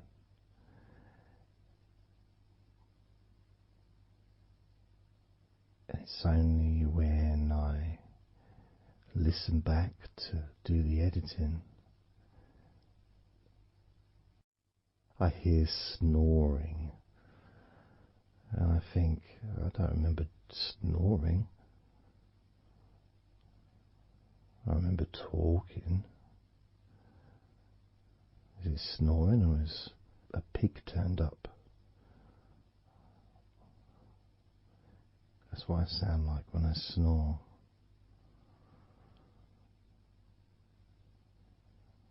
And I get really into the whole experience.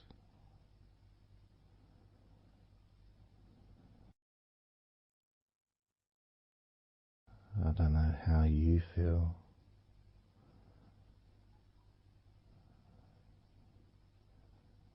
How relaxed you feel in your feet. How relaxed you feel in your hands.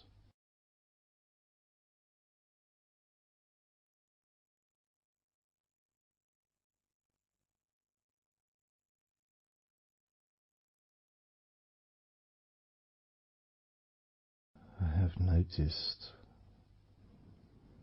more and more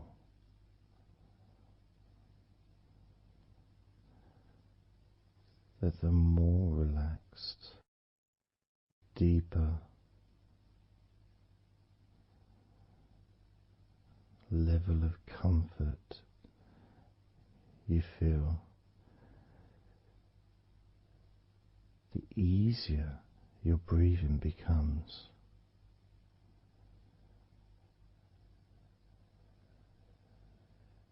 It's almost like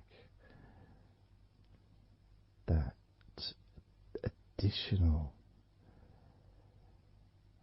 muscle relaxation. So this allows you to breathe easier.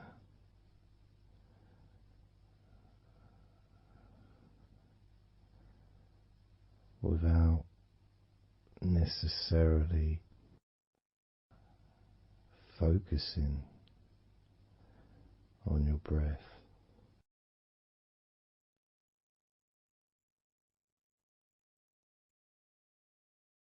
However, being able to notice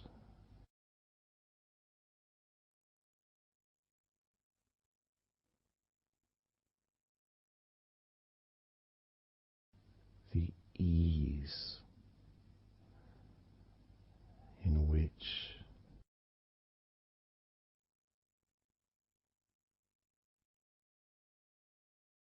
you breathe so naturally.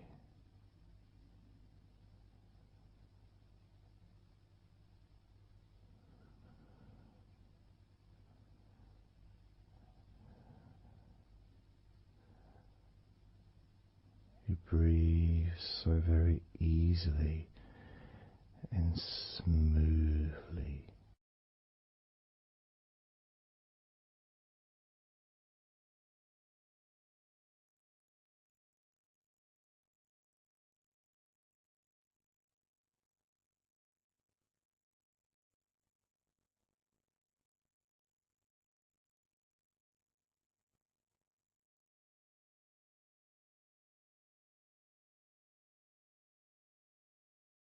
Whenever I imagine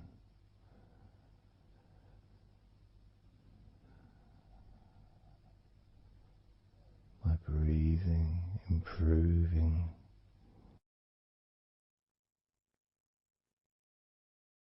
when I've got my eyes closed,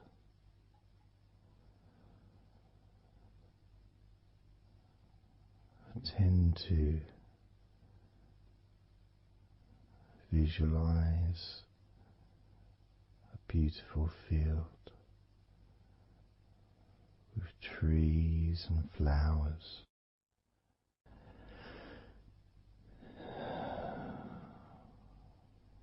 producing all that life-giving oxygen.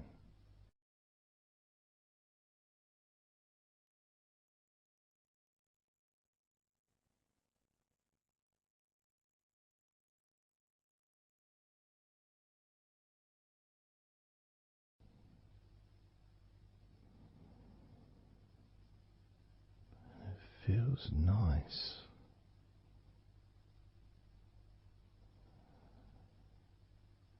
to, if nothing else,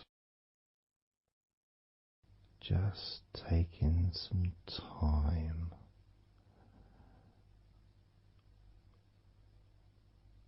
away from everything.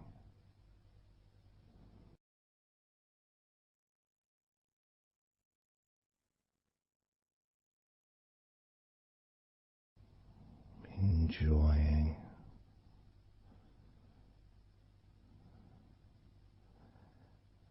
that feeling of peace, serenity,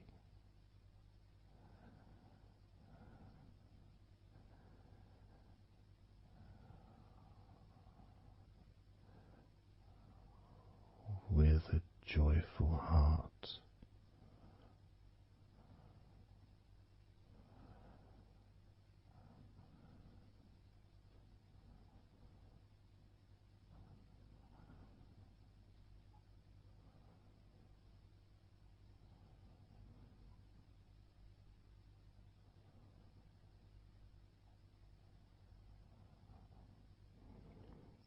time seems to just drip by so very slowly.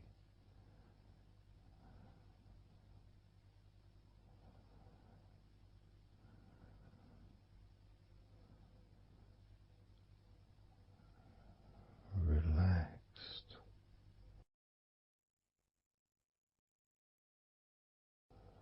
so deeply peaceful,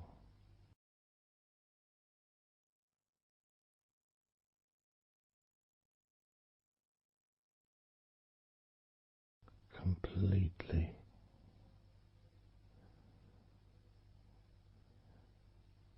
unattached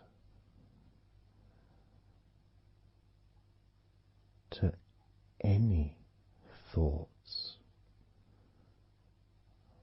whatsoever in this moment.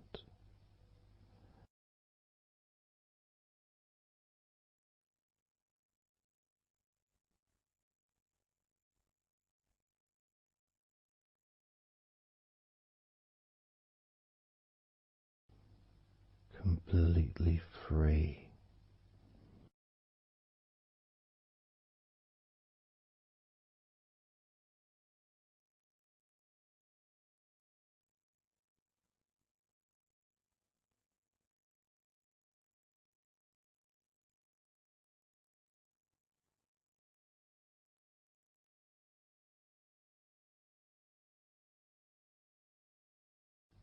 noticing that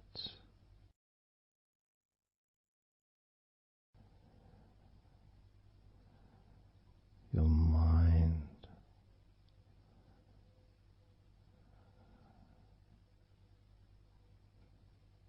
has slowed down,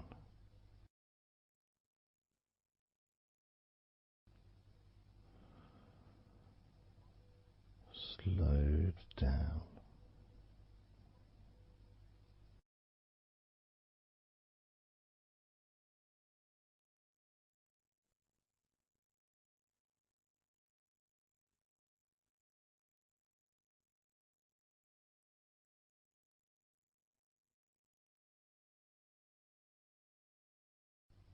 because nothing really requires your attention.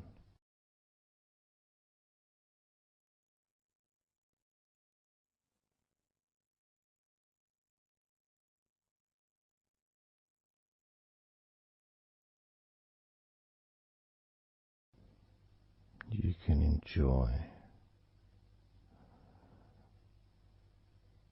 the physical sensations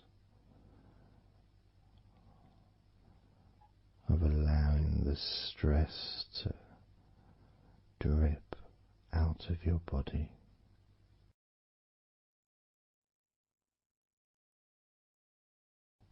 drip in out of every part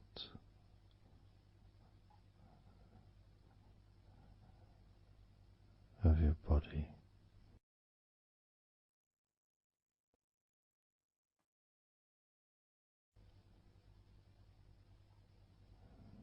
And being released from your brain and your mind,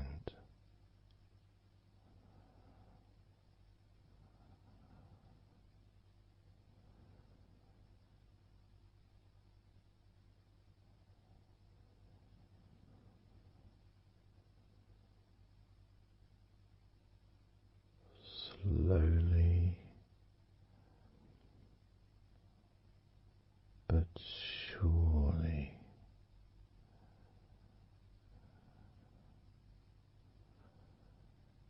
the muscles in your legs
the feelings, the pleasant feelings in your arms and shoulders.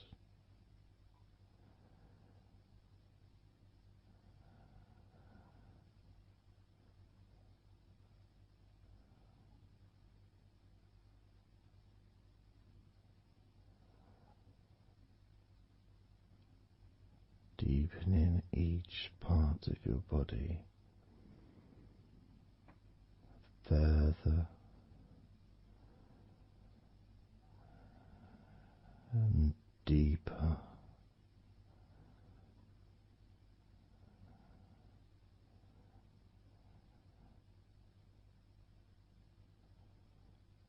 and deeper.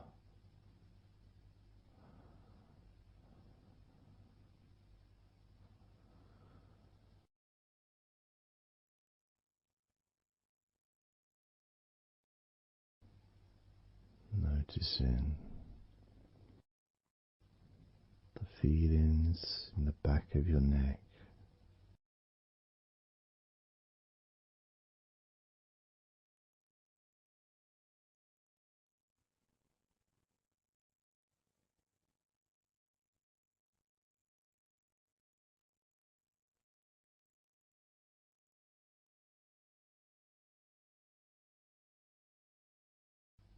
the feelings in your wrists,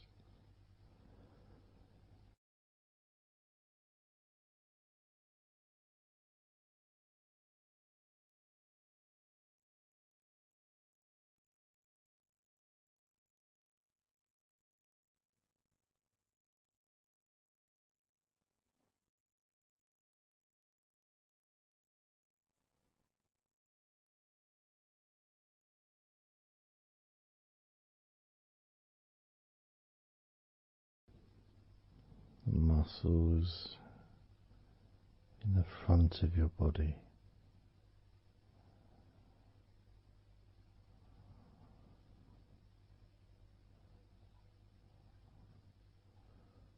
Are also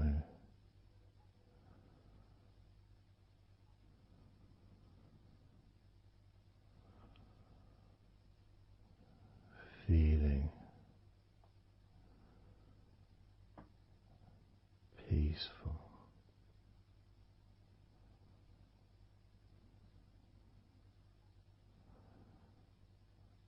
deeply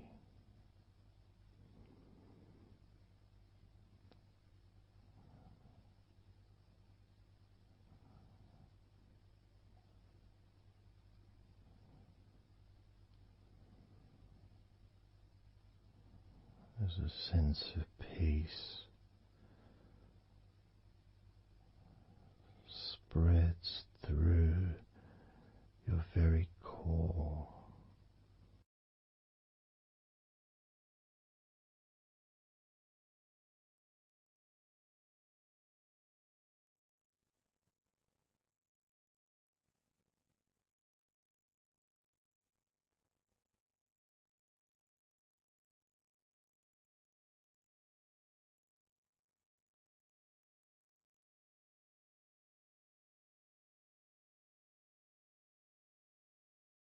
Even when you focus on your mind,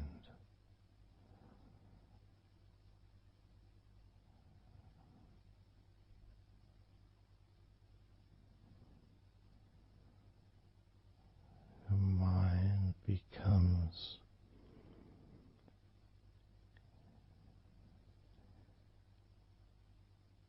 even slower,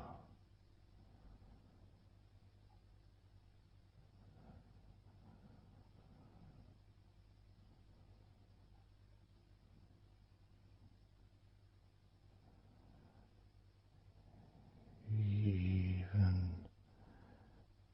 deeper.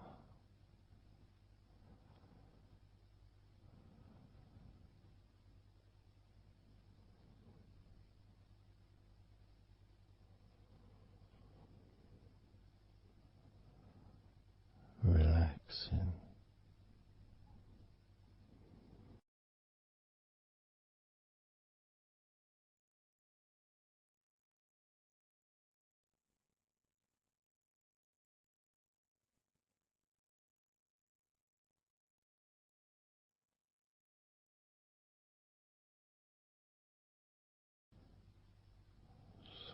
very slow.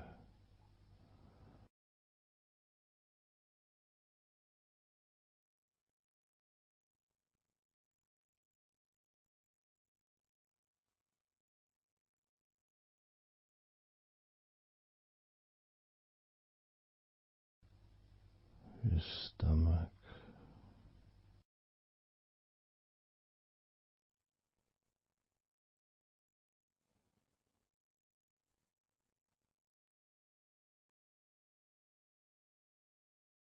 peaceful in your stomach.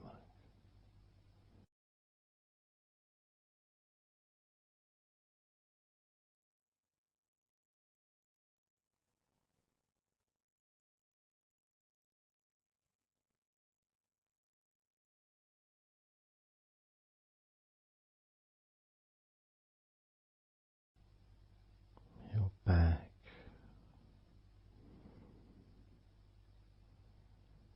notice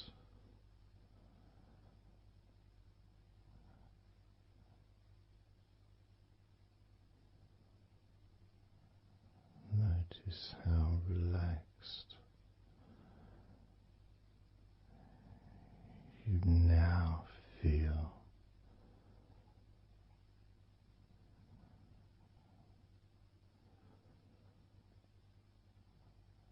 In the whole of your back.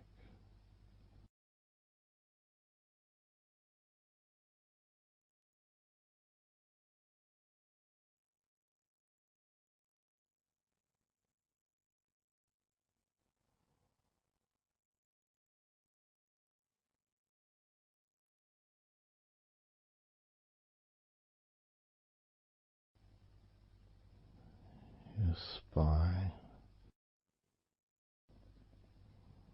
from your brain all the way down the middle of your back, sending and receiving millions of messages every day.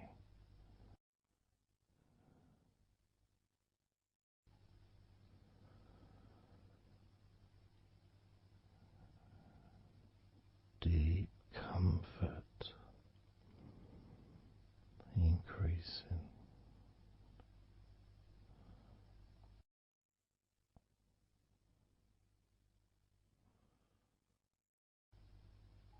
Deeply relaxed.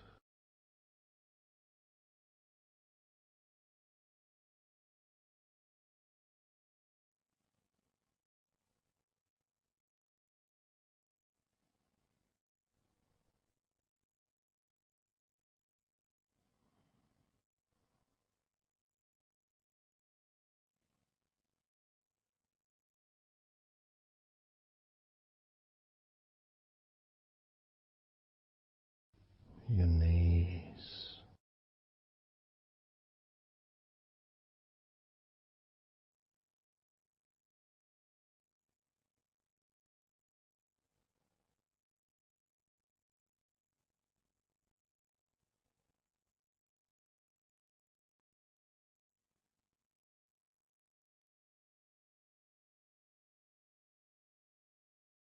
relax, spreading those signals down your spinal cord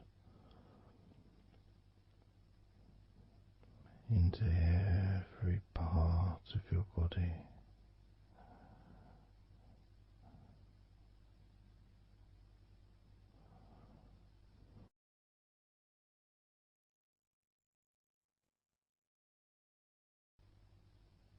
Your shins and your calf muscles,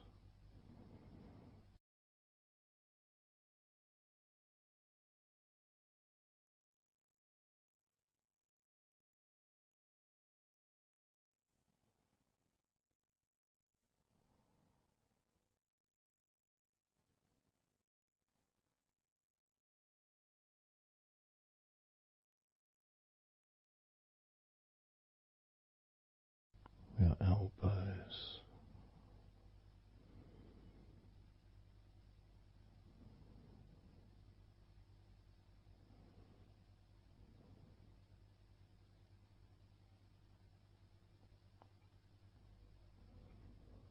feelings of peace and tranquility spreading through your body, tips of your toes to your eyes, your fingers all the way to your lower back.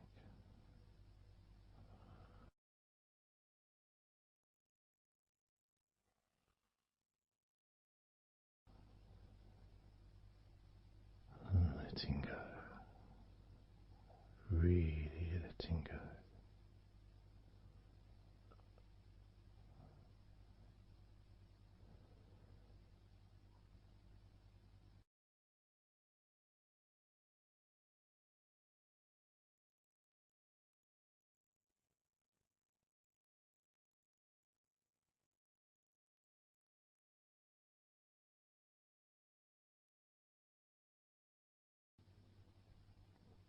Peace.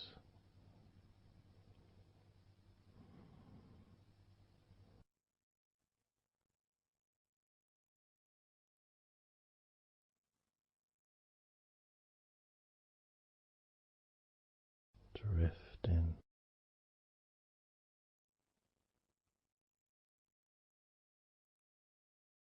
Mind just wandering away.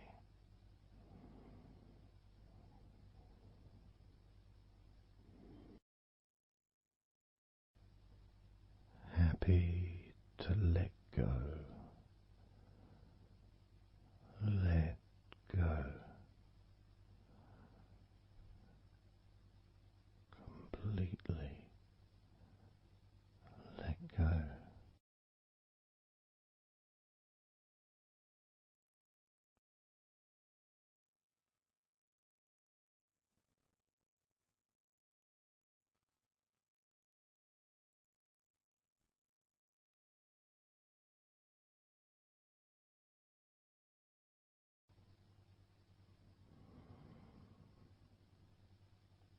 So tranquil.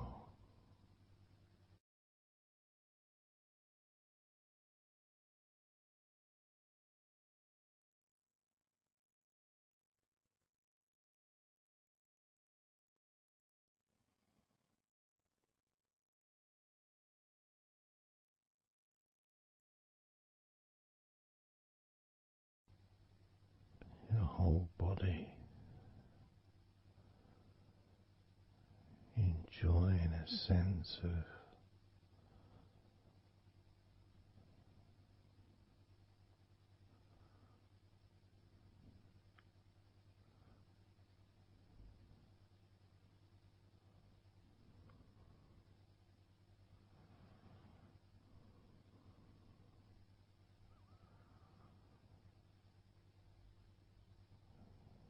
letting go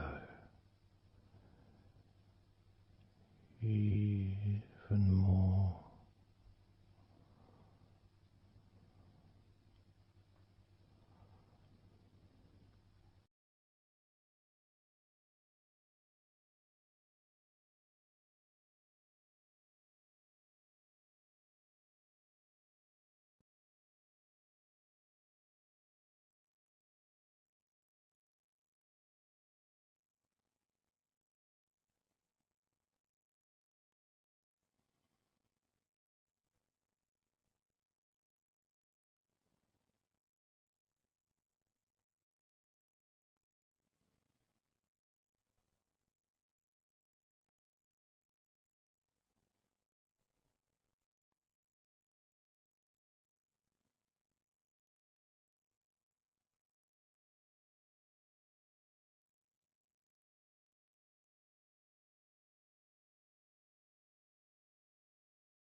Peaceful.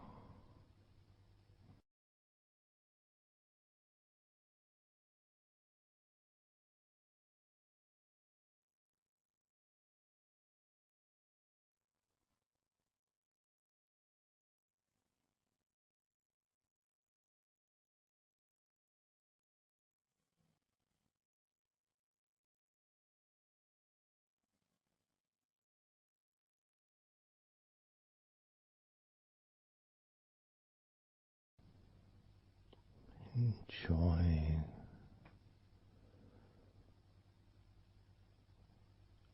the space, this space of peace and safety.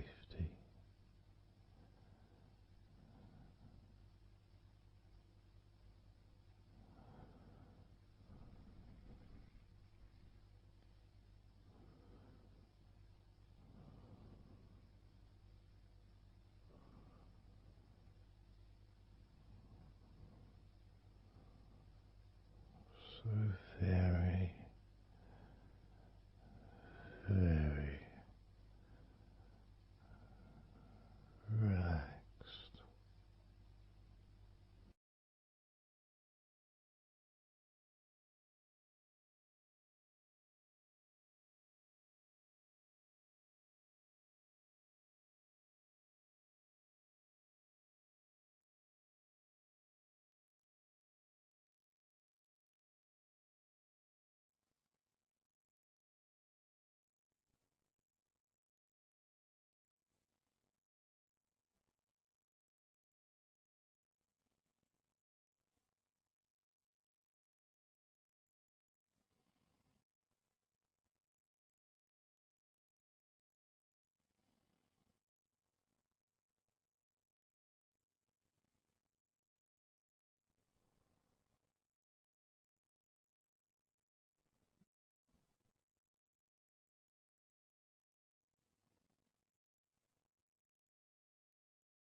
Letting go.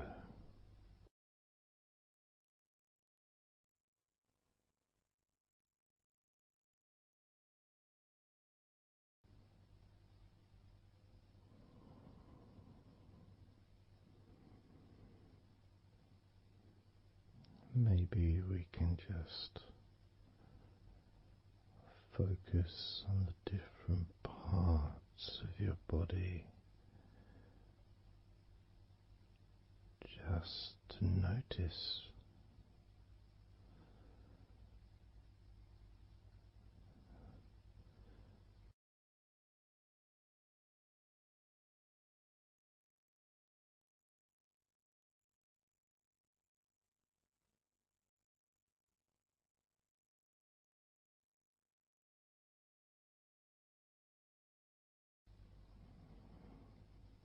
your forehead and your eyes.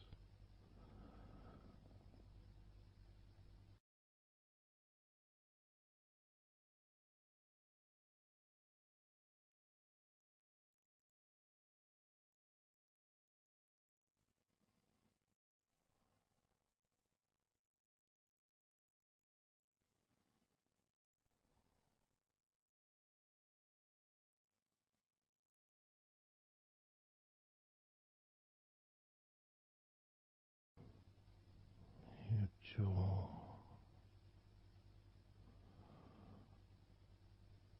so loose,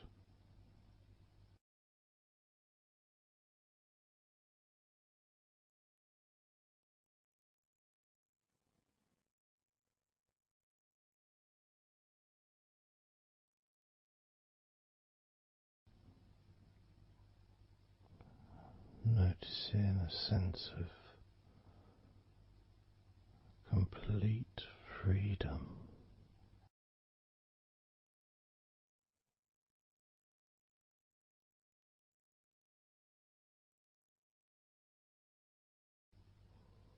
Absolute freedom.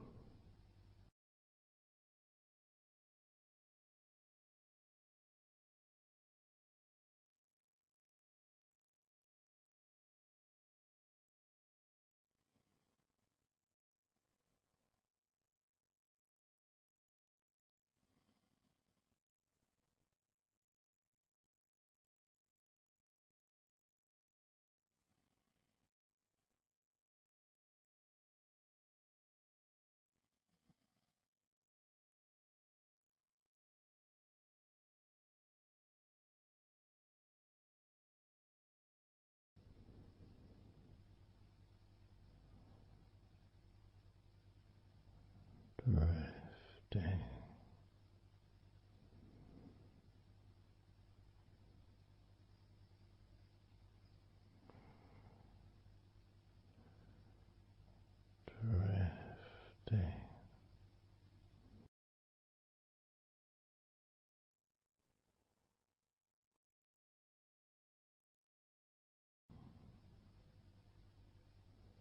Peaceful energy.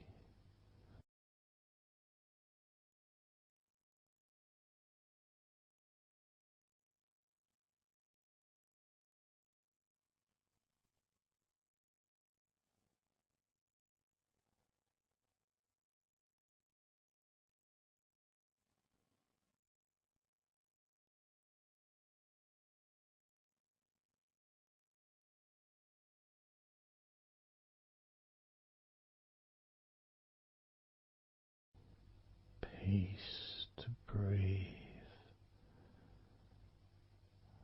So much easier.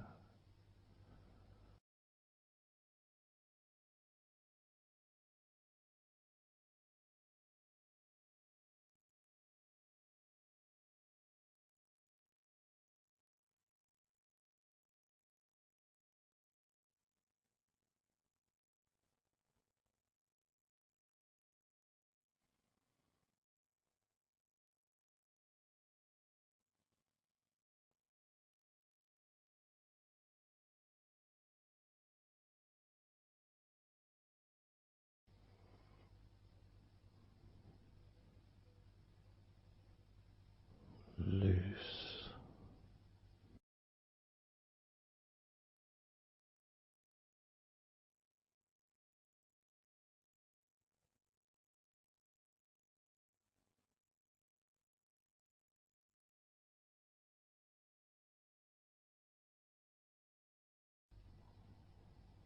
You may have or may not have noticed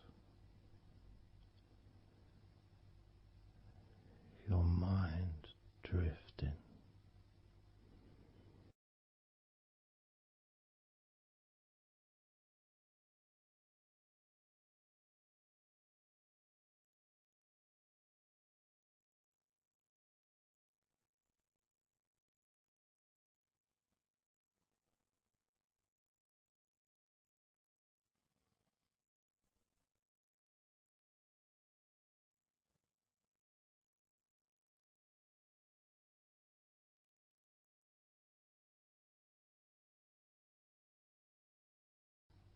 Peaceful.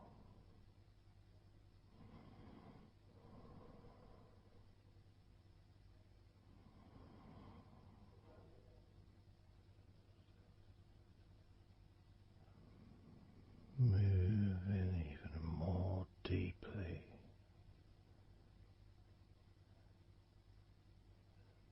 in the direction of total blissful peace.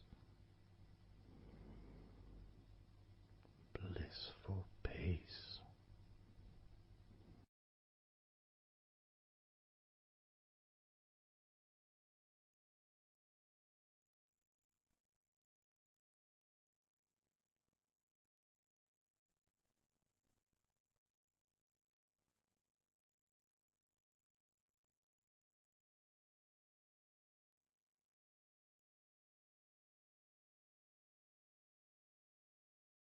Drifting.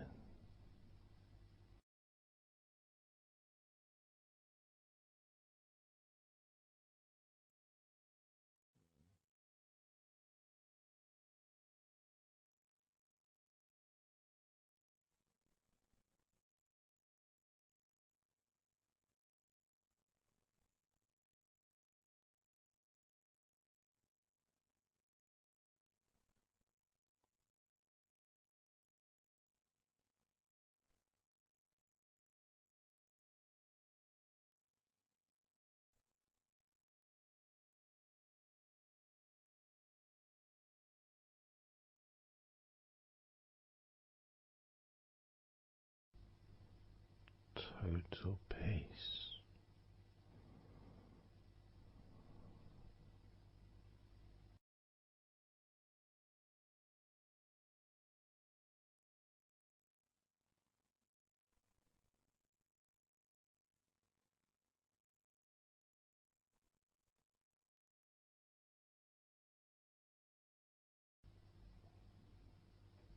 Calm,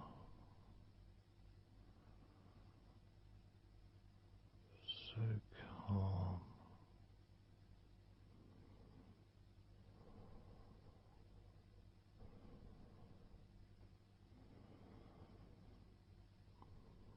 letting go.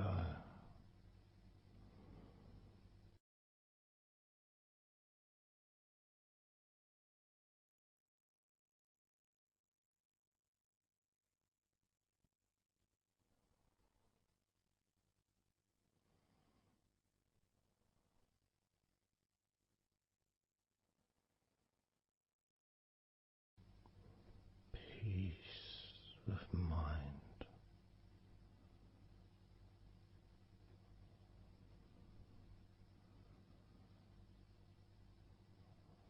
relaxed body,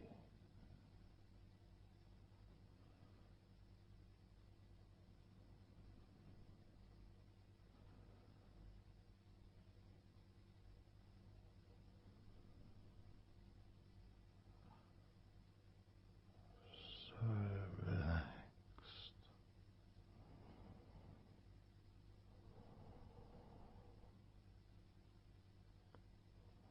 so relaxed.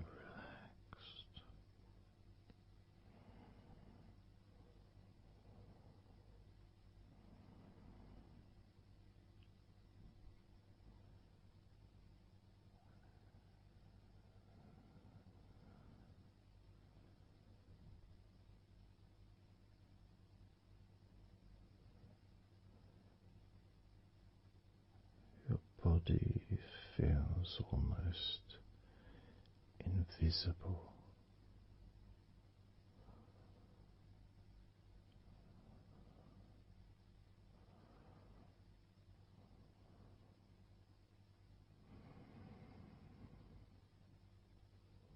So very relaxed and peaceful.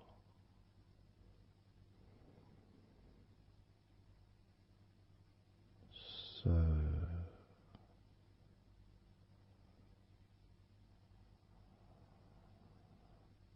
peaceful.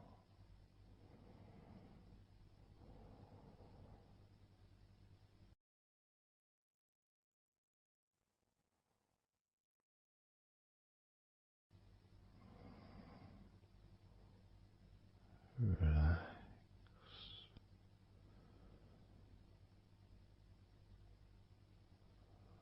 Let go.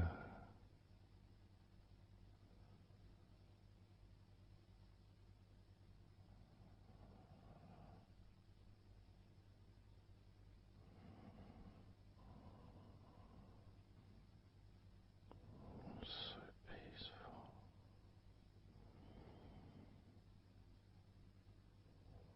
So very, very peaceful.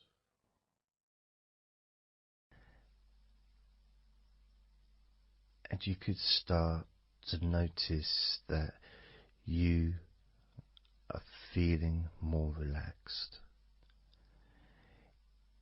Even though I've not purposely focused your mind upon that sense of physical comfort that is growing within you throughout your body,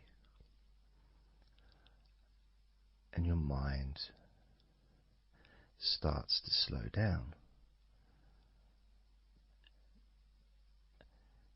And that could be almost in recognition of, I guess, my speech not being particularly fast.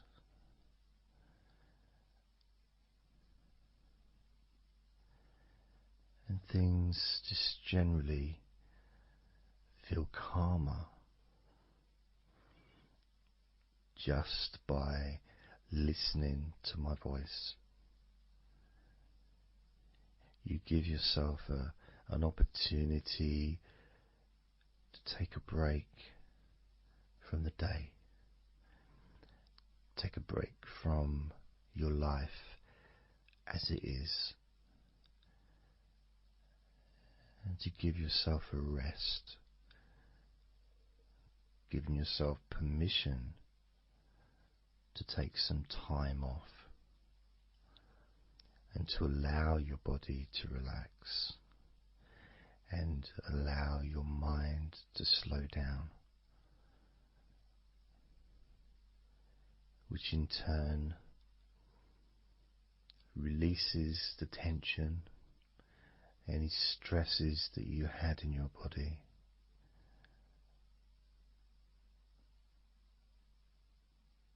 It's almost as if the parts of your body just open up, allowing the negativity out.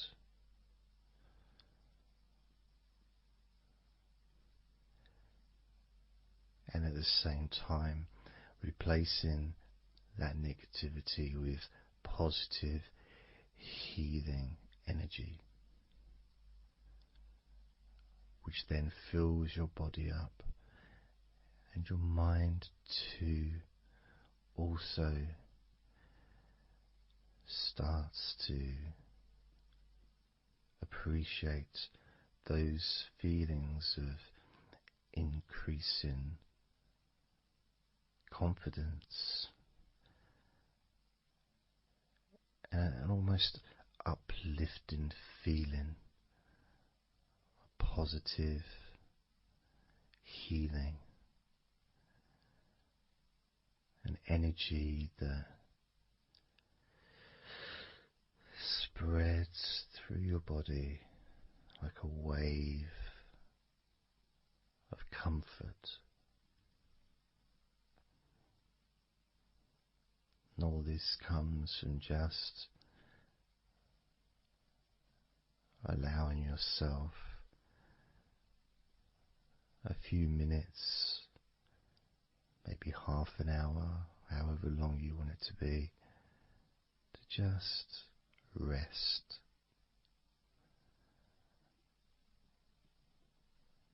And allow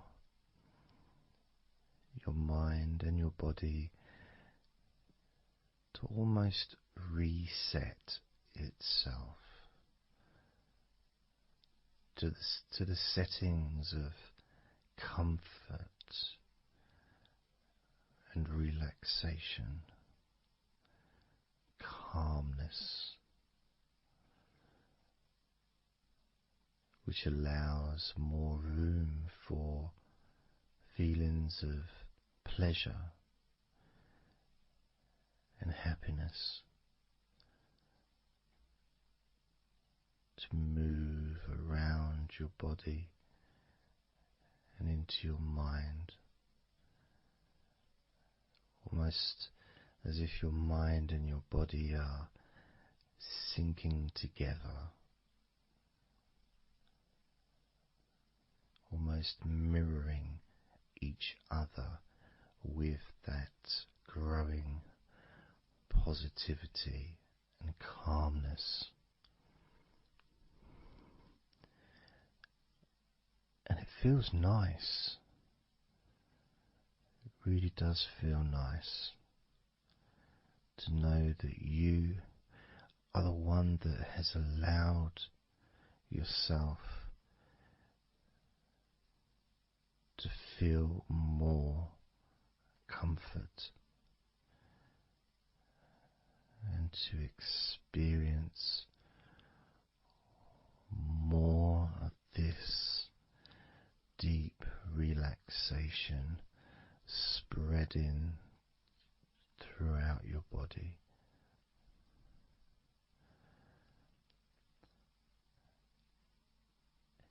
And as I focus on each part of your body, you can notice that that part becomes even more relaxed just by focusing on it. It becomes even more calm and comfortable just by focusing. And as I move down your body, starting at your head, the parts that you've already focused on will continue to relax deeply. And those parts that we've not yet focused on will just automatically release any remaining tension in anticipation of even more comfort about to come.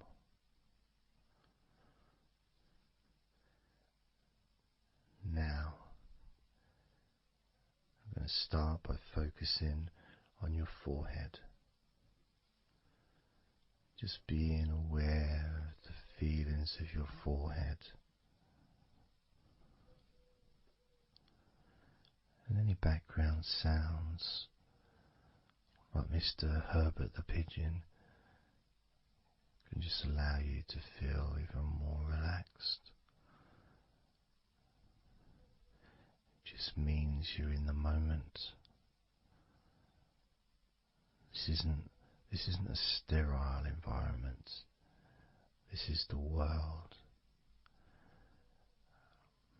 I live in the countryside, so there's lots of nature sounds around.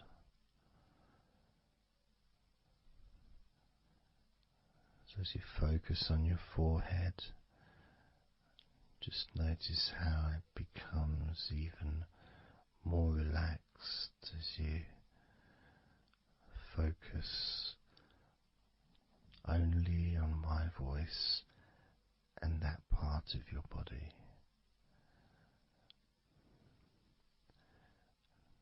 Moving down to your eyes, focusing on your eyes, noticing how your eyelids feel so heavy, yet so light at the same time.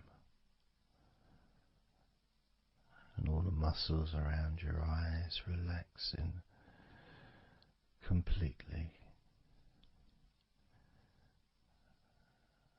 Moving your focus down to your mouth, your lips, your tongue, your teeth and your gums, and the whole of your mouth relaxing,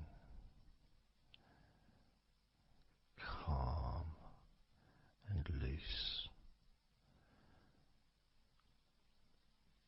As you focus now on your jaw, not just the part of your jaw near your mouth, your chin, but all the way up the sides of your face to your ears, that whole of your jaw feeling more relaxed and calm.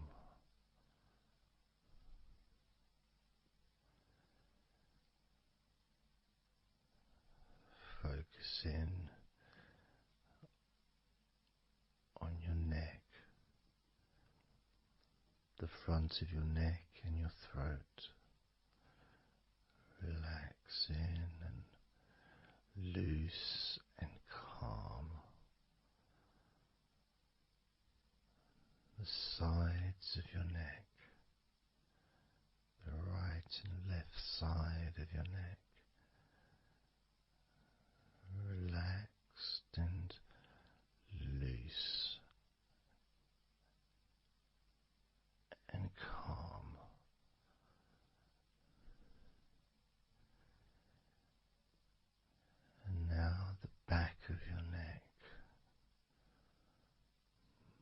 focusing on the back of your neck,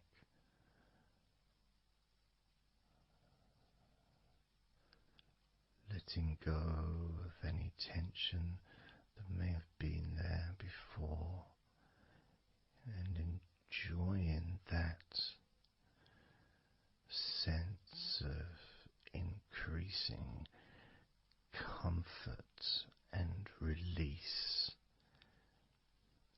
that you can experience in the back of your neck.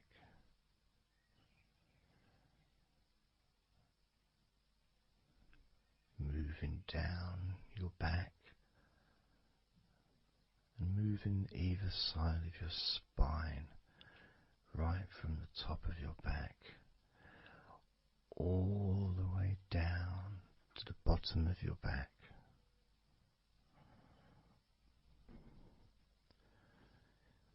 Down to your lower back.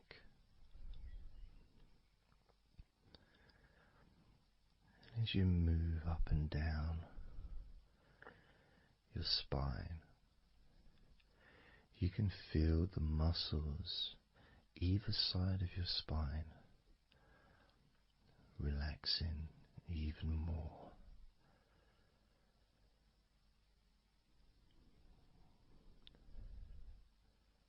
And as those muscles relax, that sense of comfort starts to spread outwards from your spine into both sides of your back. The top of your back, the middle and your lower back. And as you scan gently and slowly up and down your back, as the muscles in the top of your back relax and become looser, the muscles in the middle of your back also seem to just almost divide from each other, separating and almost melting.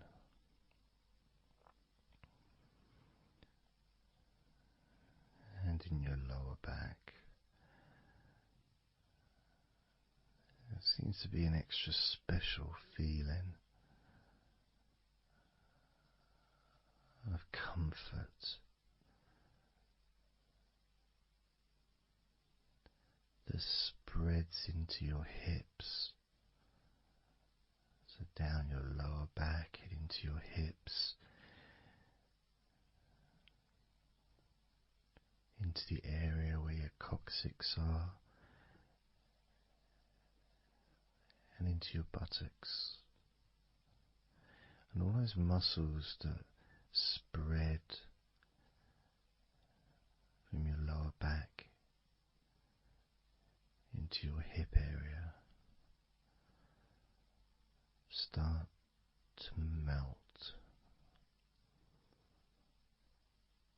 start to really let go.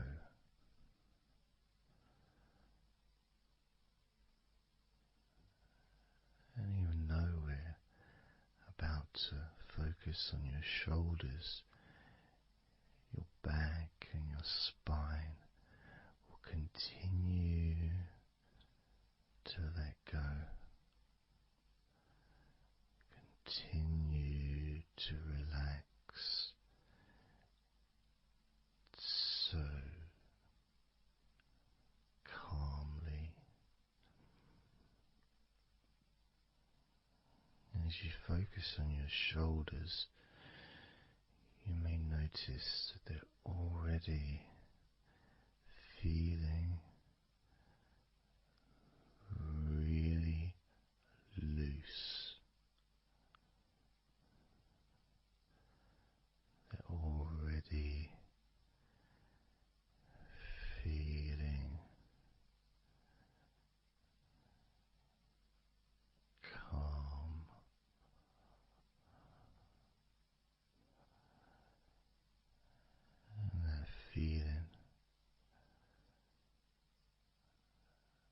those muscles that move from your neck into your shoulders.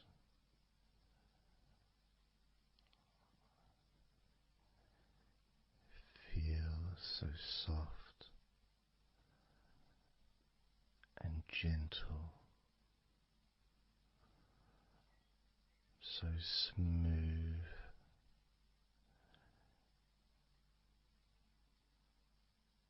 and calm.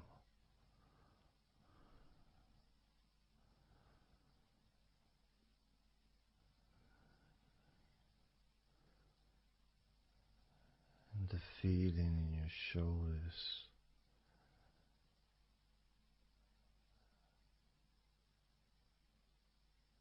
seems to spread deep into your shoulders. That sense of relaxation, not just traveling deeply into your muscles, but also relaxing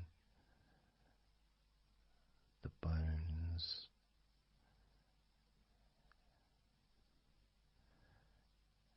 and moving all the way to underneath your arms, relaxing that whole area between the tops of your shoulders and underneath your arms, healing.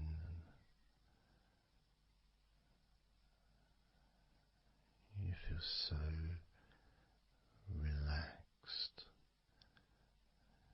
and comfortable in your shoulders,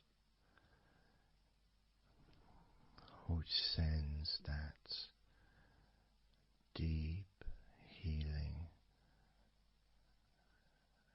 message into your arms.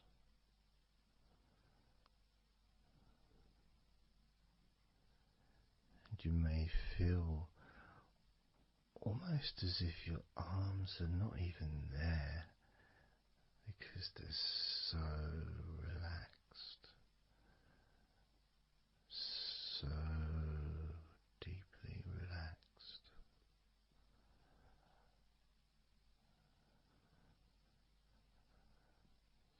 So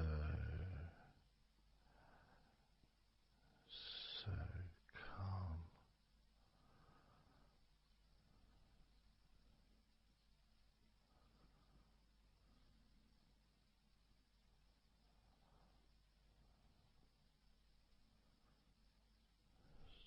So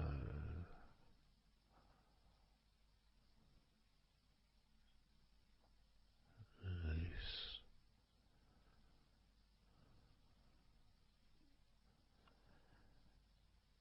That feeling spreading all the way down your arms to your elbows, including your elbows.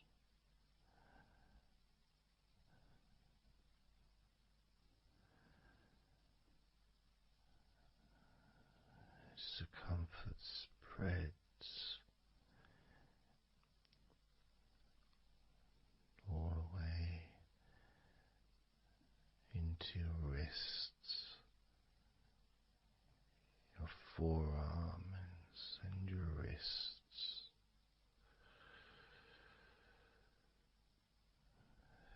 feeling so heavy, yet at the same time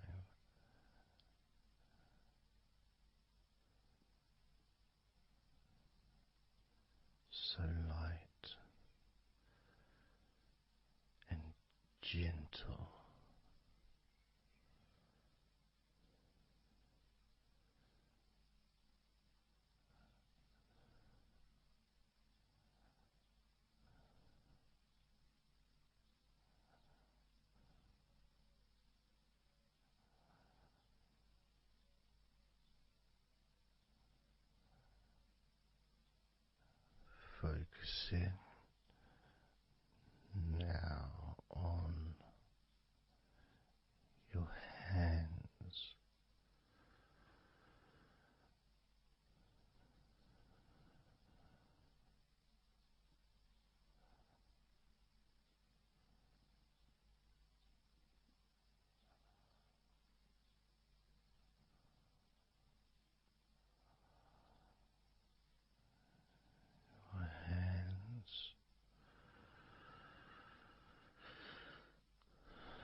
sense of real peace.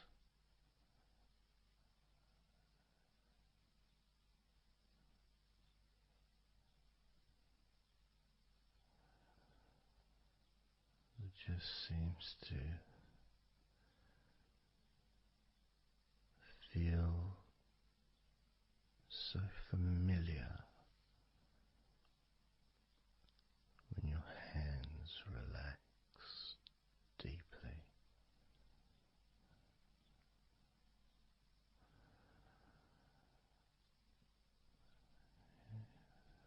Feels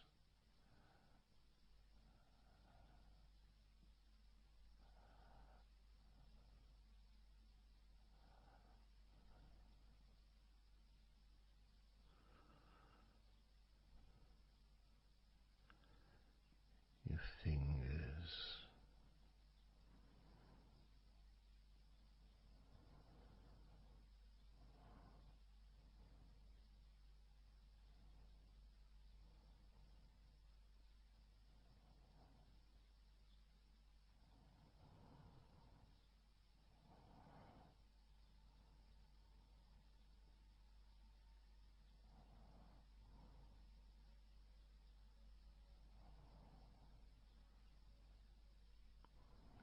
your fingers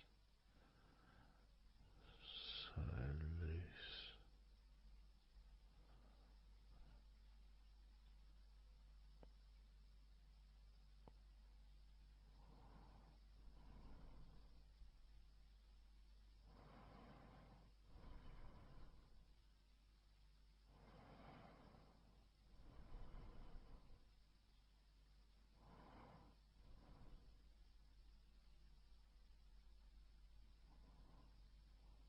Your fingertips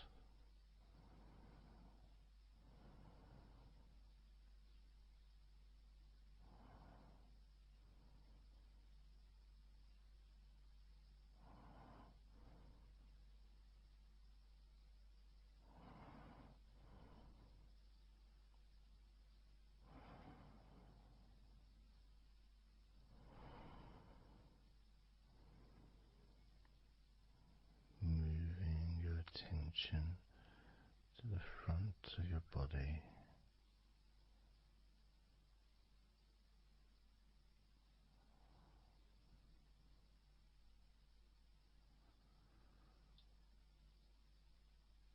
so comfortable.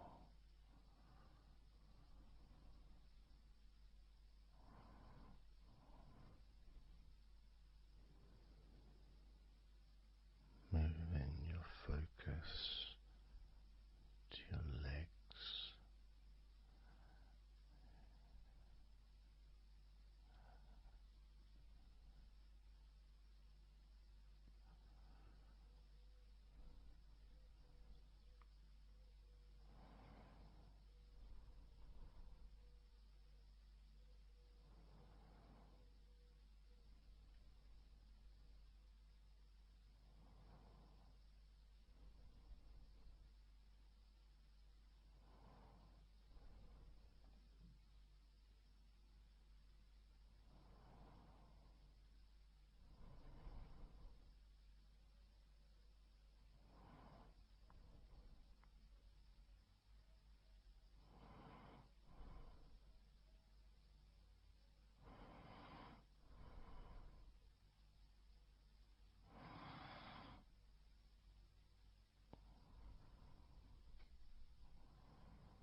all those muscles in your thighs,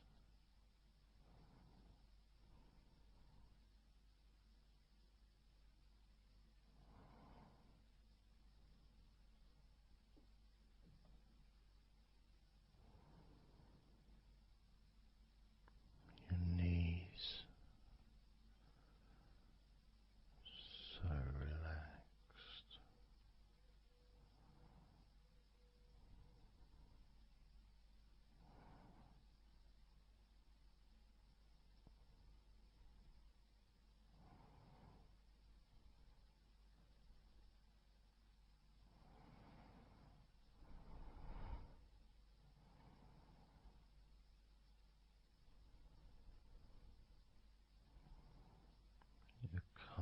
muscles and your shins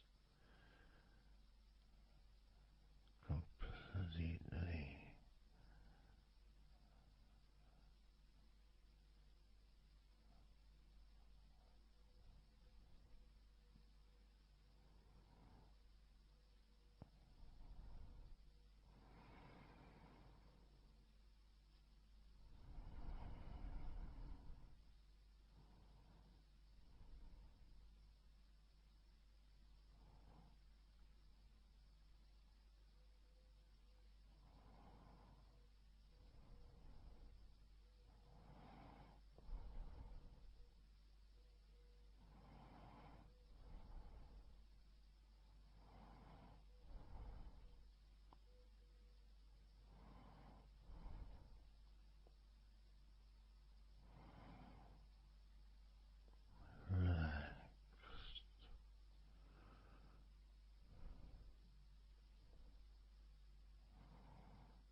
And the feeling in your feet,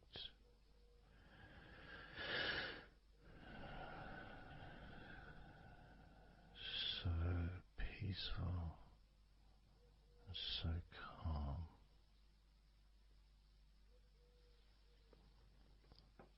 so peaceful,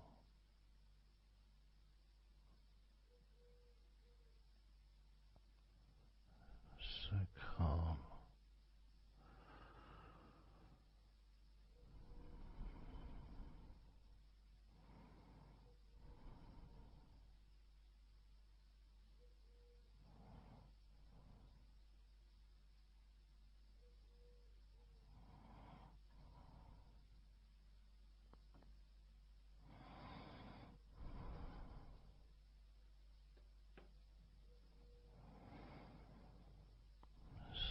So peaceful, so calm, so peaceful,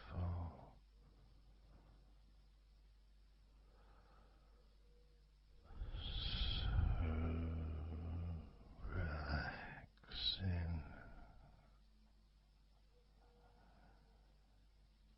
peaceful, so calm.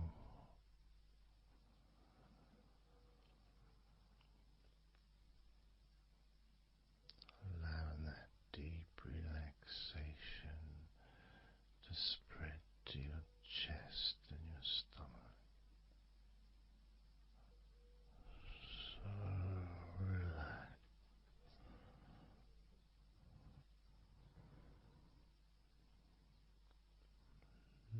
Letting go of everything.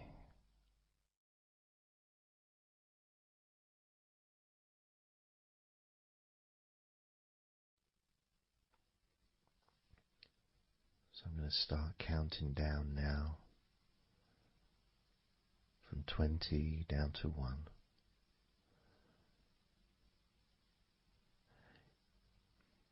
You can imagine, in a way, it's like just walking down some steps. And each step, all 20 steps, and each step represents a level of comfort. Each step represents a deepening of that comfort.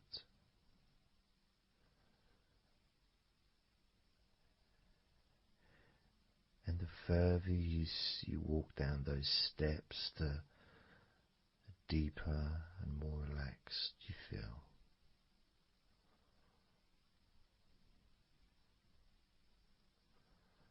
So, starting with number 20.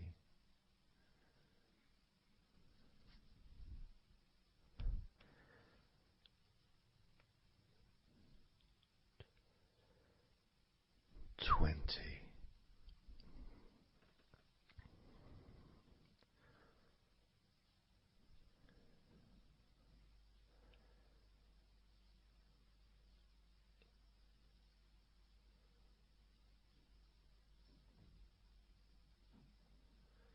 19.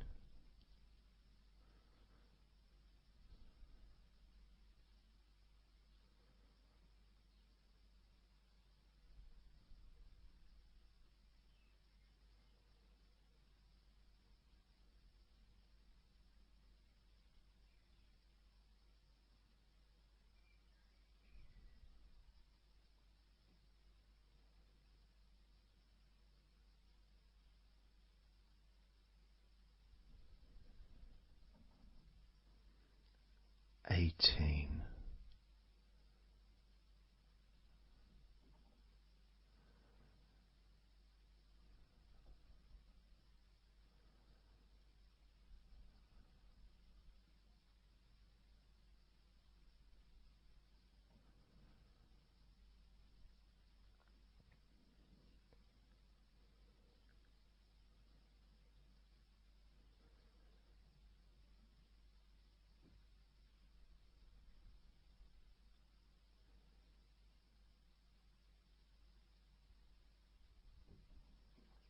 17.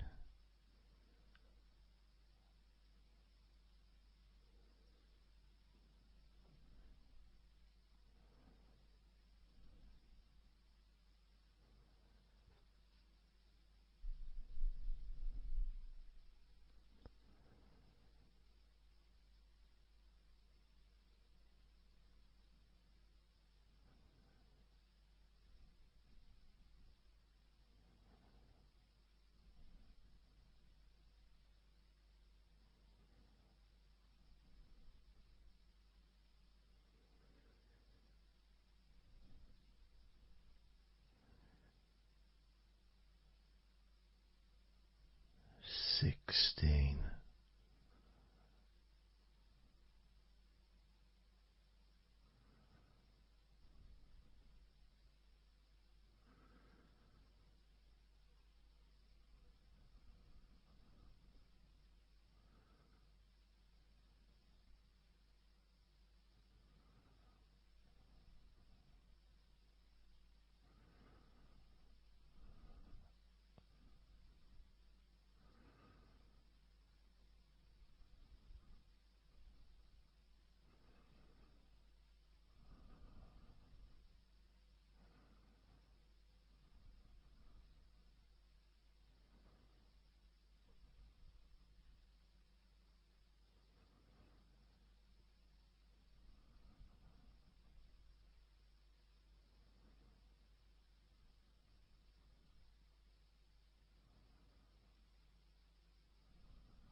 15.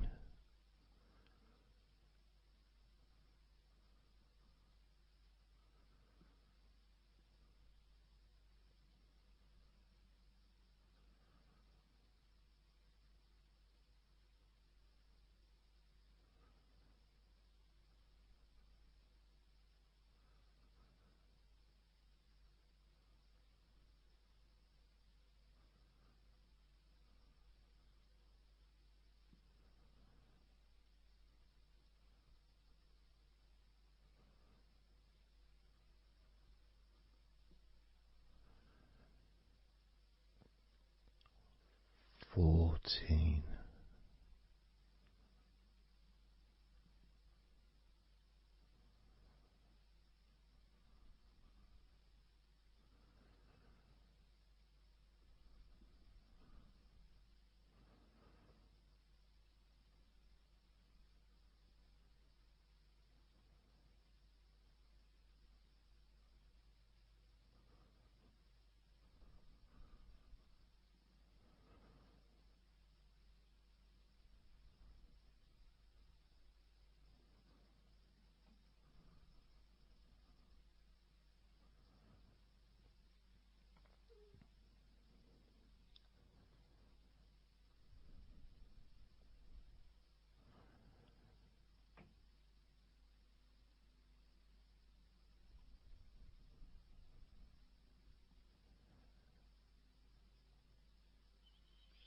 13.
12. 11.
8.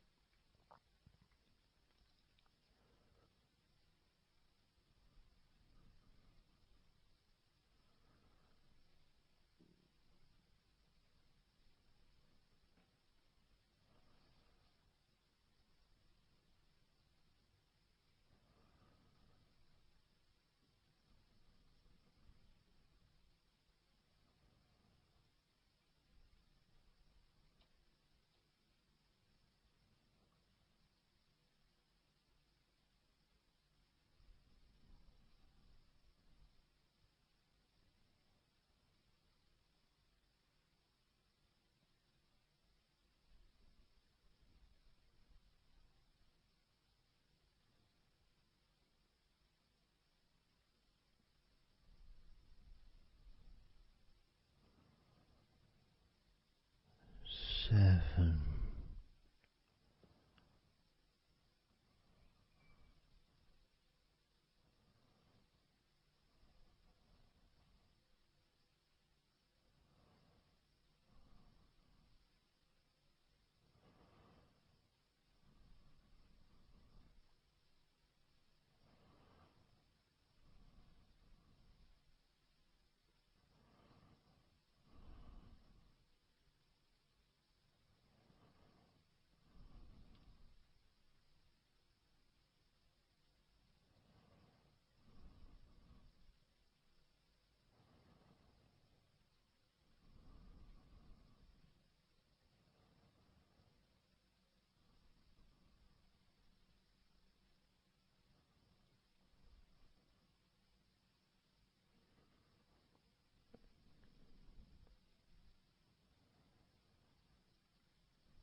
6.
4.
2.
1.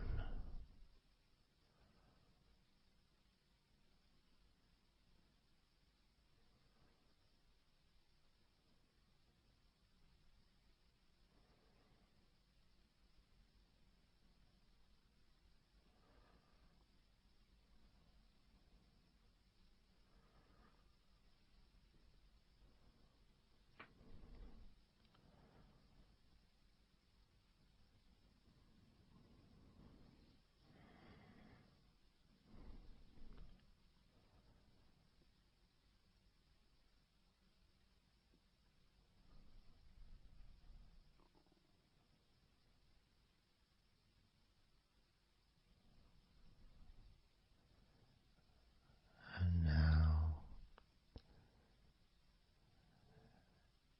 as you focus on your eyes,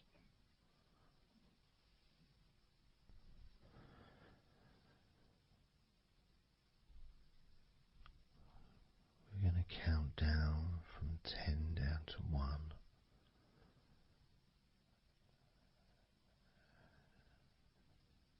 Focus in just on your eyes.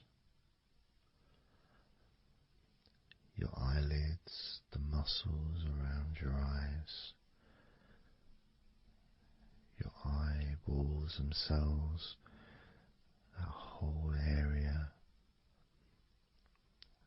that makes up your eye.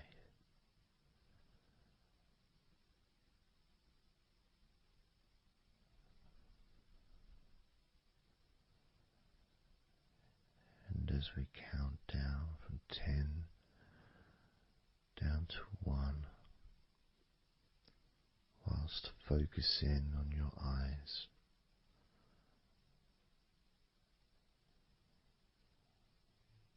you will become twice as relaxed with each number counting down. And you may find that all you want to do is just drift off to sleep. And if that's what you want, then just allow yourself to do that.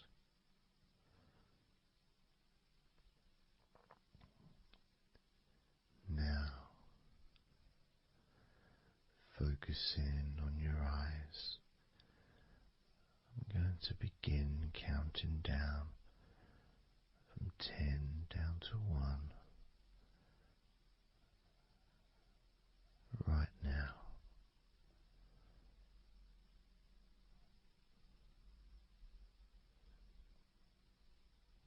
10.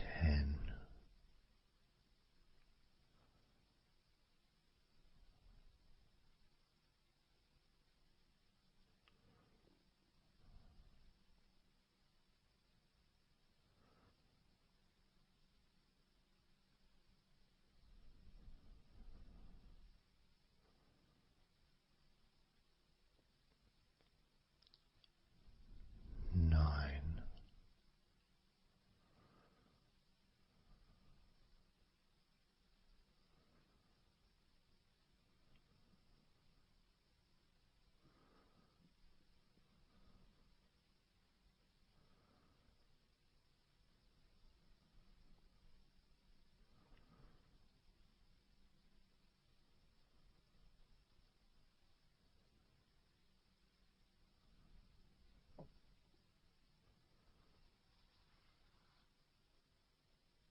4.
3.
Two.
One.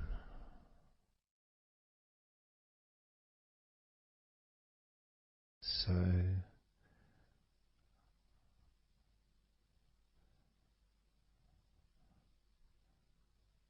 counting down from 10 to 1. 10, 9, 8, 7, 6, 5,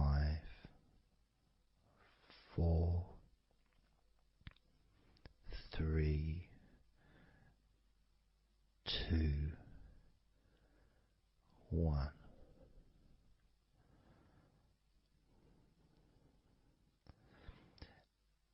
And maybe that was a bit too quick in order to relax. Maybe it's a bit too fast for you to notice the calming of your body. Maybe even a little bit of pressure there, like Well, you're counting down from 10 to 1. What do you expect me to do, man? You expect me just to go all floppy just because you're counting down?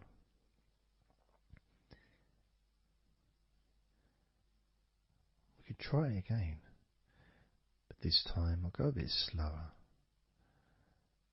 This time, as you focus on the whole of your body before we focus on your legs, just notice how your body does start to feel more relaxed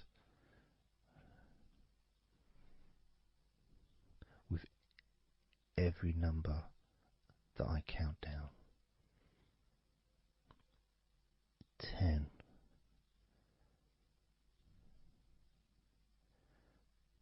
9.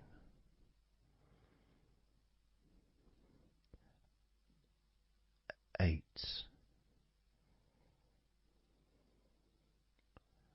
7.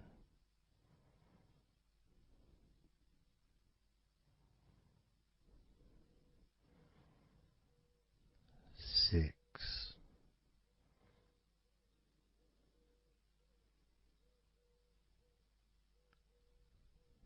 5.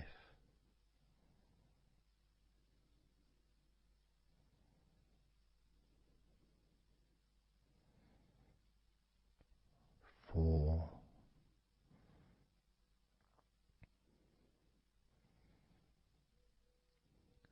3.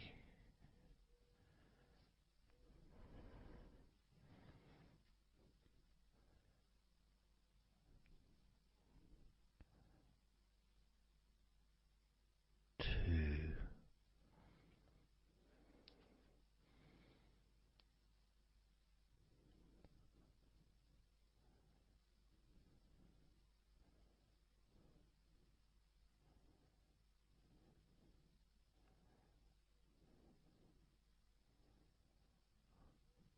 1.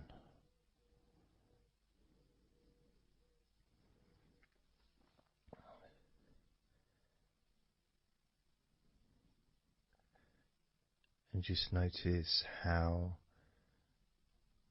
you feel generally, how your body feels.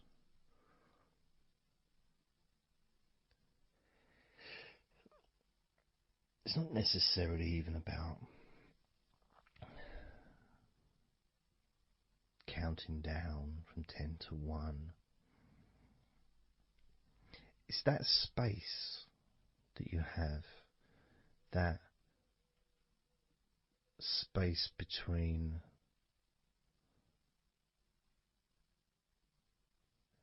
being active physically or mentally to just sitting or lying down, just being there, not doing anything, not saying anything, not needing to think about anything. So it opens up a space, a bit of a space, a gap.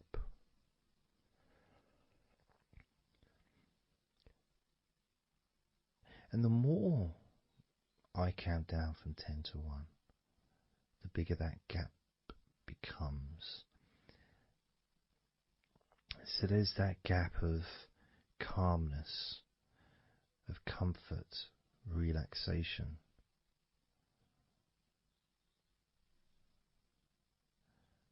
It's a nice feeling.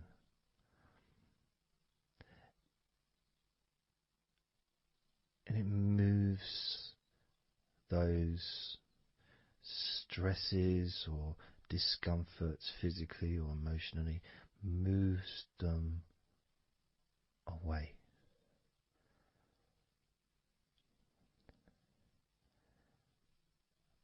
Allows you to just slow down. So I'm going to count again from 10 down to 1 and notice that gap widening. the gap. And as it widens, it's almost like the stress and attention falls into the gap.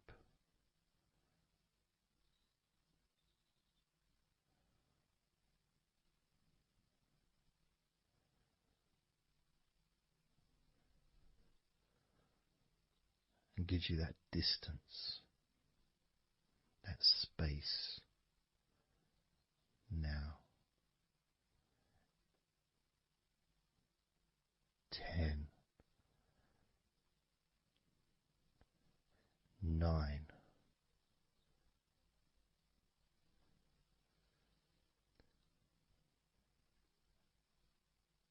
8,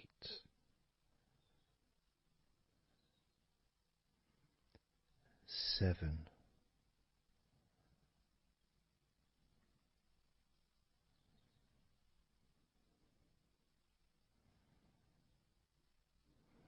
6,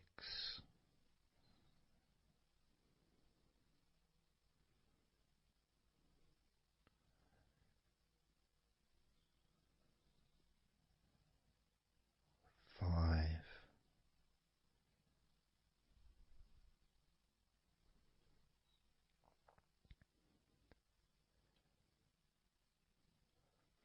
4,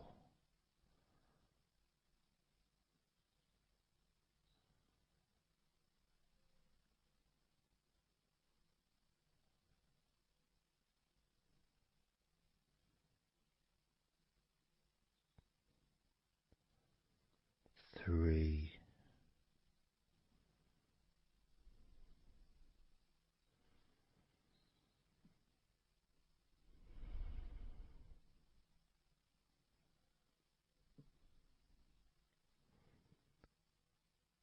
2,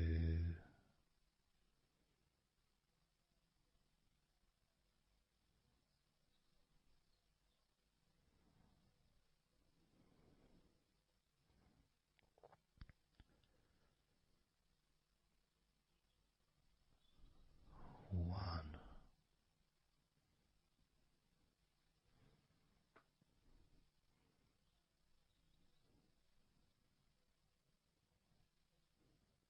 And how does your body feel now?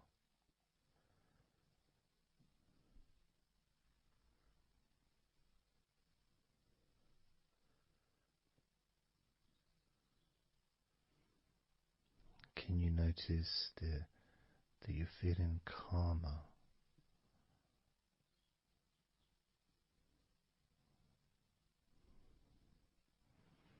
That you're feeling more relaxed?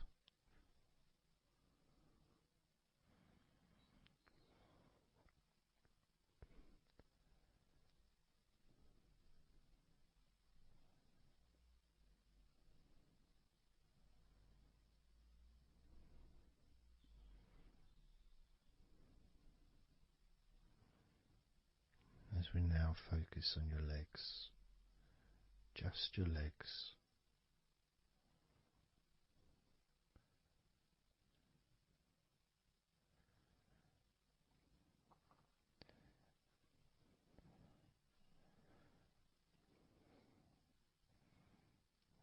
We're just going to start with focusing on your thighs.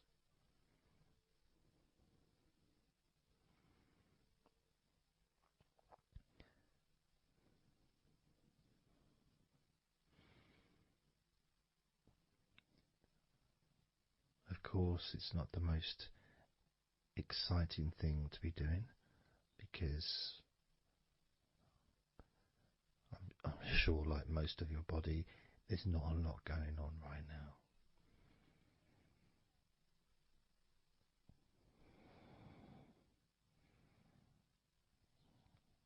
Just focusing on the whole of your thighs, the tops of your thighs, the sides of your thighs, the bottoms of your thighs, your outer thighs and your inner thighs. Basically the whole of your thigh that leads into your hip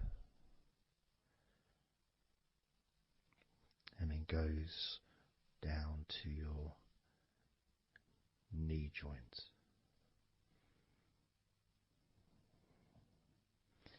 Now this is a big area. It's a very heavy area. It's very strong. Probably the strongest muscles in your body are in your thighs.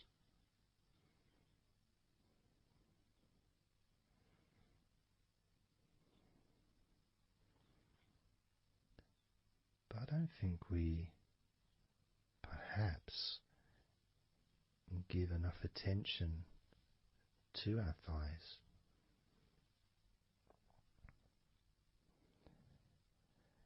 Perhaps we don't acknowledge how important our thighs are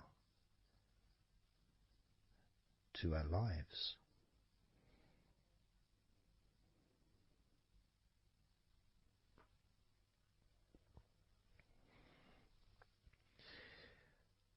How much they actually do for us all through our lives.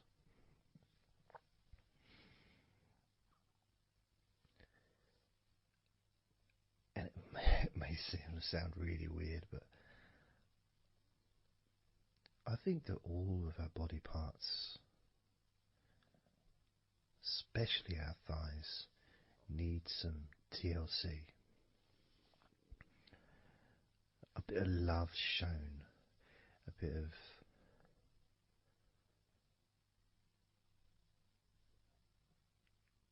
acknowledgement,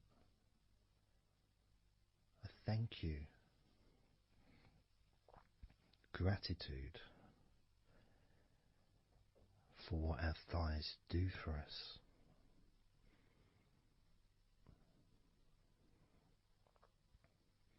And I know this may sound a bit strange. Maybe you think, why am I? Surely I should be out in the garden hugging a tree or something. Well, it's hard to set a microphone up on a tree. That's why I'm doing this indoors. Otherwise I would be outside hugging a tree. No, I can't see the television from the tree.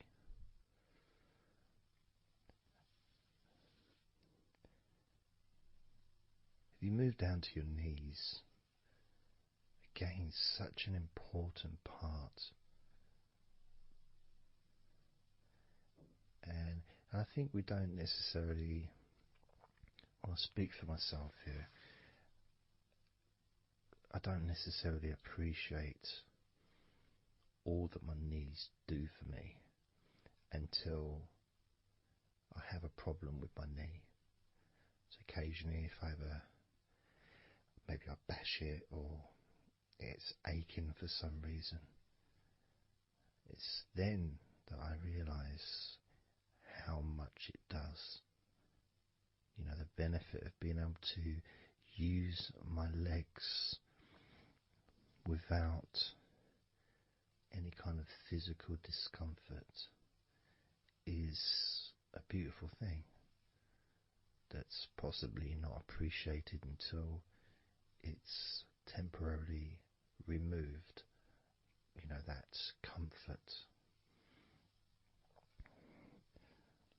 But as you focus on your knees, regardless of how your knees feel, you can have that sense of gratitude and love to your knees for all that they do for you.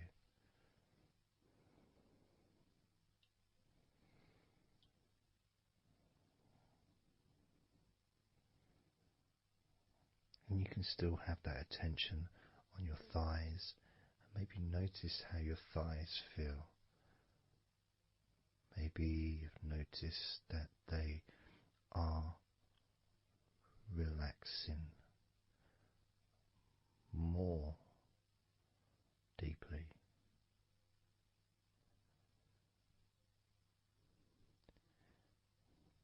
As you focus now on the bottoms of your legs, your shins and your calf muscles and the bones between your knees and your feet, incorporating, of course, your ankles. So important.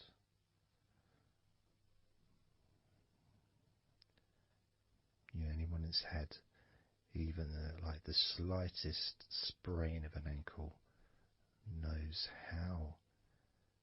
how much we take our ankles for granted.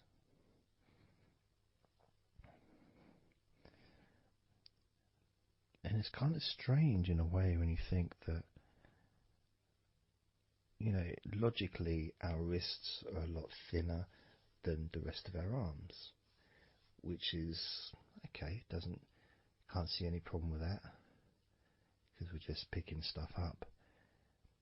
But our ankles are so much thinner than the rest of our legs.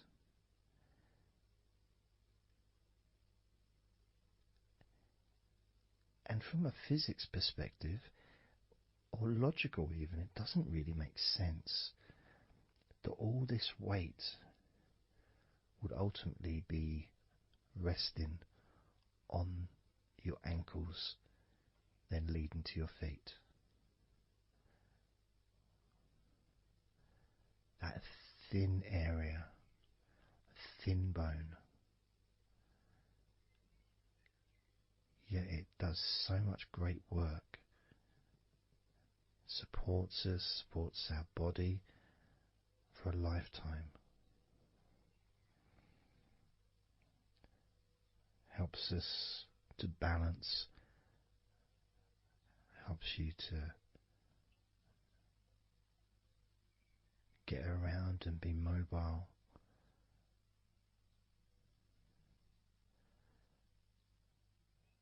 And there's the calf muscles, of course. When I was younger, I couldn't see the point in calf muscles. It didn't seem to do anything. Okay, if I walked around on tiptoes, then my calf muscles get some work. But of course that's not true. The calf muscles are being used whenever we use our legs.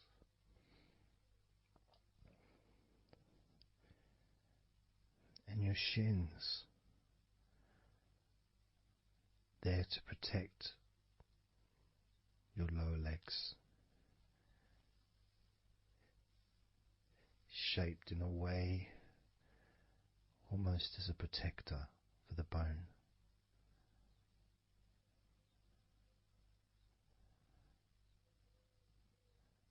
Leading, of course, to your ankles and your feet. But we're not going to focus on your feet, we're just going to focus on the legs. I realise that now that I've mentioned your feet, you're probably focusing on them anyway, so maybe I should focus on your feet a little bit. You can have them in your awareness, the same as you have your thighs in your awareness, even though we haven't been focusing on your thighs for a few minutes. We've been focusing on your ankles,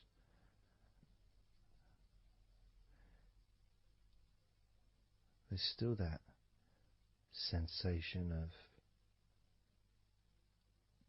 comfort in your thighs. And there's that movement of energy, because the thighs hold lots of different sensations.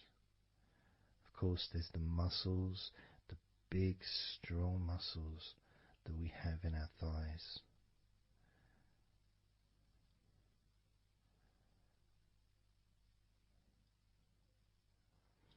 But the skin on the outside of the thighs, as in the outside of all of our body, can be very sensitive.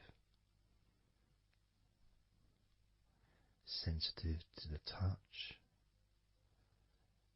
sensitive to temperature.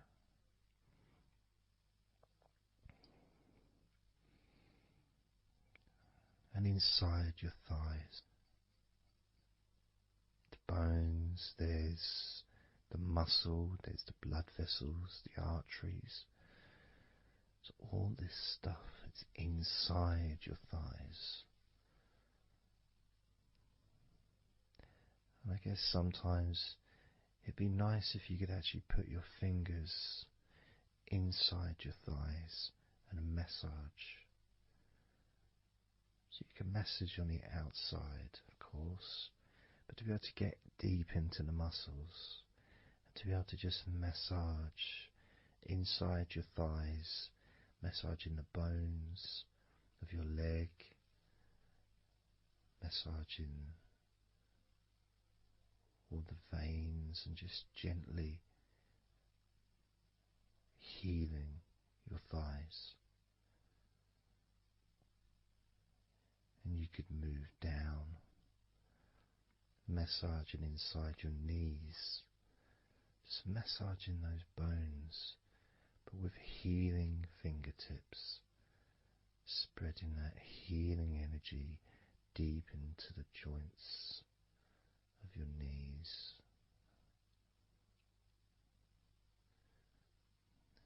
Of course, there's the back of your knee, you know, the inside crease where your knee is. It's a very sensitive area. Feels very nice when you stroke it. That might be because it's an area that's not really touched very often. It's almost like a hidden part, that crease in your legs. It's almost like a part that has a sensitivity which is a little bit different.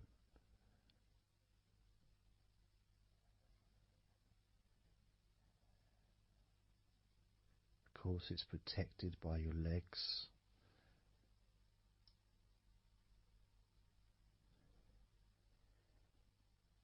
So you can imagine putting your fingers into that crease in your legs.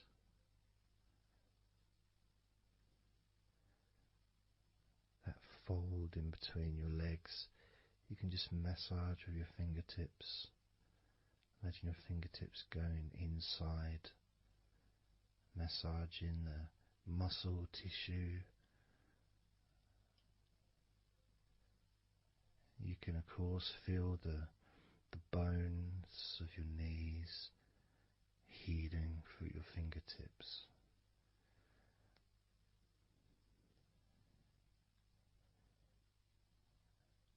And then as you go down to your calf muscles, now that's a part I'd like to be able to really put my fingertips deep inside my calf muscles, massaging every single tissue of that muscle, healing every part.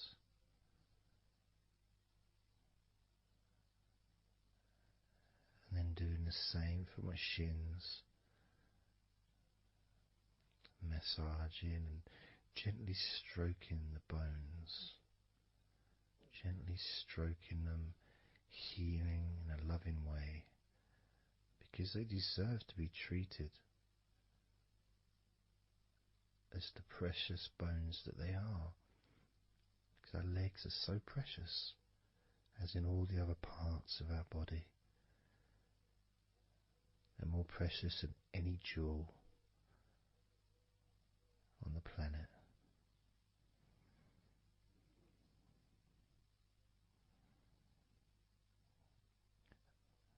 And when you start to think about your legs in this way, it can change your perspective. It might sound a bit silly to start with, the idea of having love for your legs, showing appreciation for your thighs, wanting to be able to put your hands in your thighs and massage the muscles and the bones, and to get your fingers deep in there, releasing all tension, just to show how much you care about your legs, how much you care for what your legs do for you regularly. Your knees, your calves, your ankles. The strength of your ankles, considering how thin they are compared to the rest of your legs, especially your thighs. Yet they're so strong, so flexible. Absolutely amazing things. Your ankles are truly a gift because of what they do for you.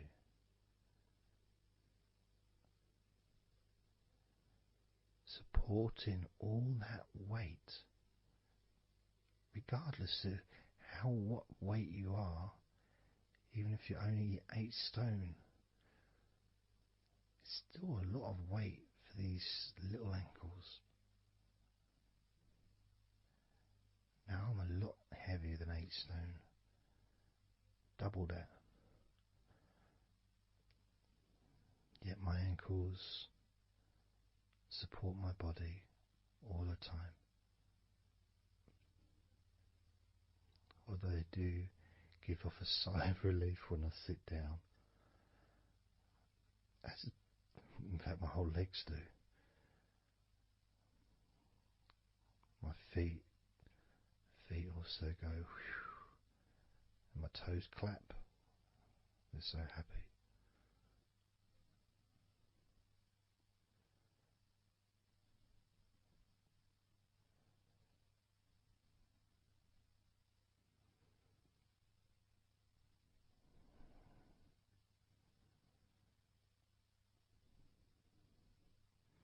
Your legs really are amazing. And I know that talking about your legs is probably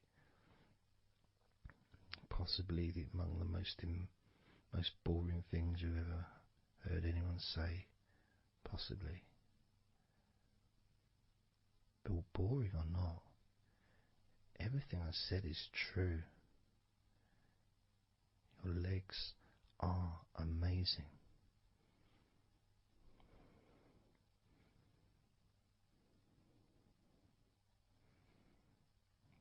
Your legs deserve not just respect,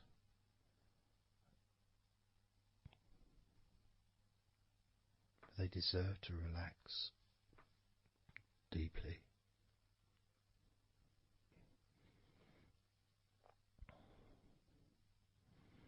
They deserve to take some time out of the day to just let go completely.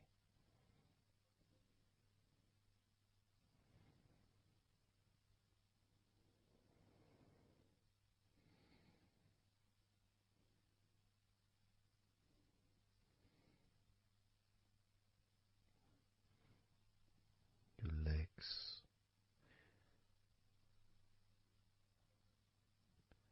really can relax.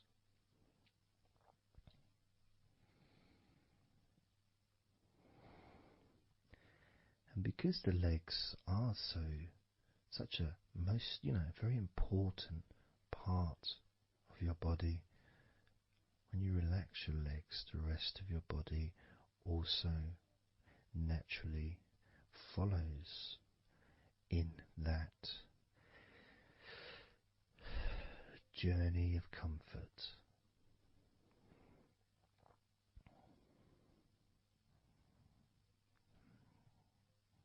I can feel it in my hips. My hips feel really loose. And also my lower back as well. My lower back really feels stretched, even though I'm just sitting in a chair and there's no stretching as far as I'm aware that I'm doing. But it's almost as if the muscles are just relaxed so much that there is a natural stretch as the tension has reduced a lot.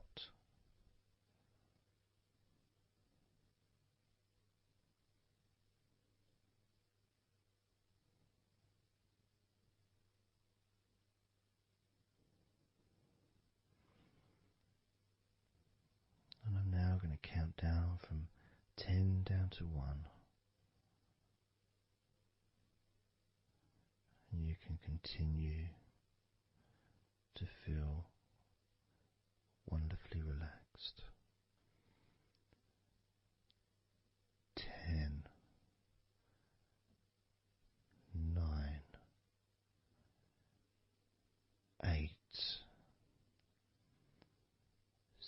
7,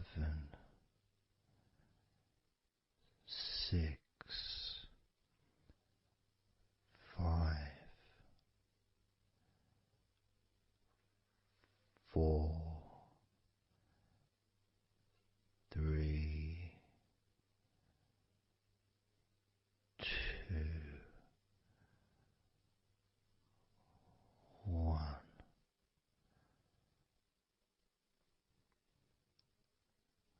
Relax.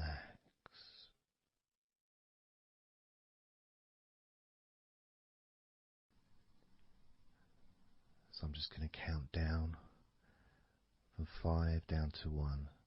And as I count down, if you just focus on the numbers, just the numbers, counting down, and notice how you feel in this moment as you hear the numbers counting down, knowing that those numbers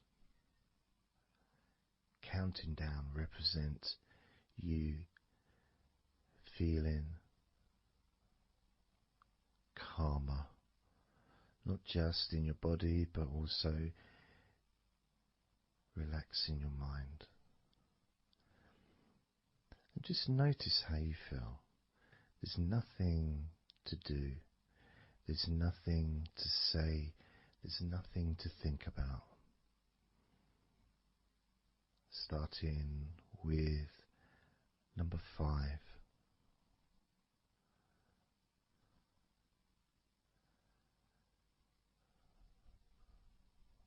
4.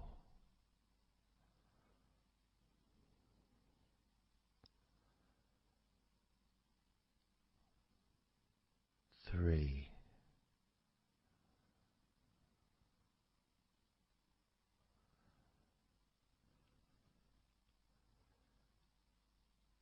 2.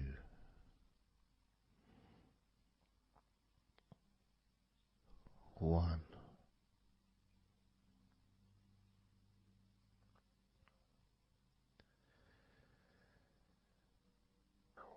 As you notice the gradual letting go of the tension in your body, you may also begin to notice and be aware of how your mind is starting to slow down. This is just a natural thing that happens. It's not really a special procedure.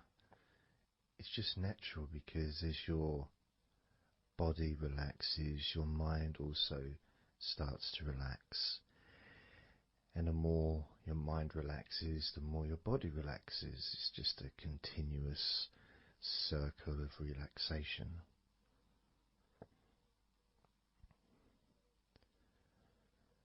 And there's that calmness that comes from relative quietness. You know, even if there's background sounds, either your side or mine, it's still going to be quite calm. You know, you haven't got the television on, there's no music in the background unless you're listening to the recording with music, of course. You're very likely not going to be sitting in a room with other people. Of course you might be, but generally it's more ideal if you can do this on your own. So no distractions.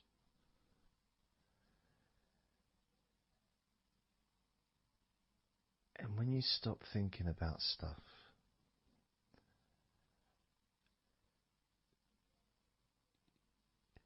relaxation automatically rises. A sense of comfort starts to grow.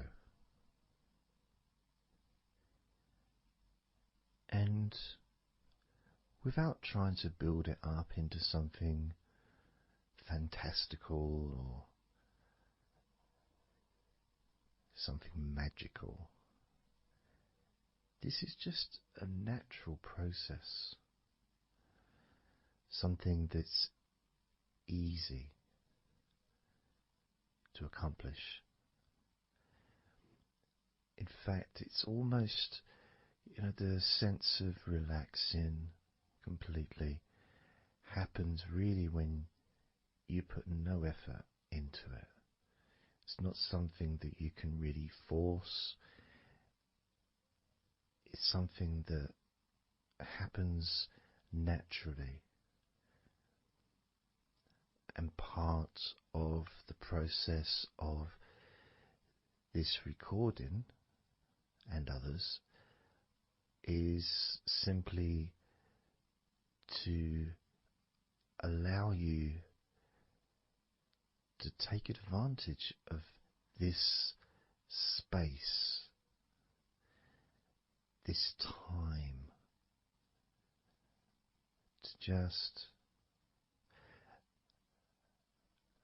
let go, to just be here, to be in tune with how you feel.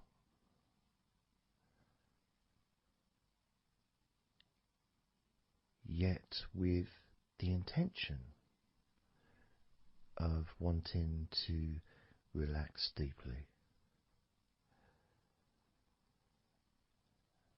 And maybe even to fall asleep, depending on what it is that you wish for yourself in this moment.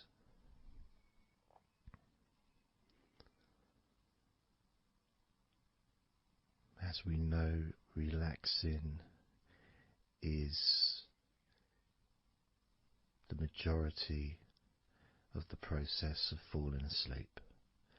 The actual falling asleep part is the tiny bit at the end. The deeper relaxed you become, the easier you find yourself drifting.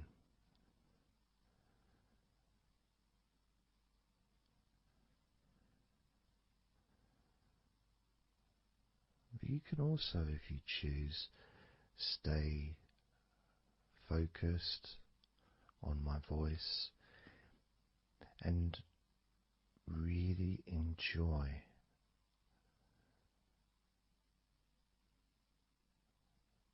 the process of gradually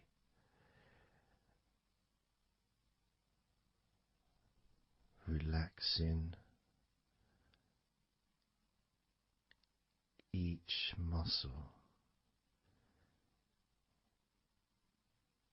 in your body effortlessly,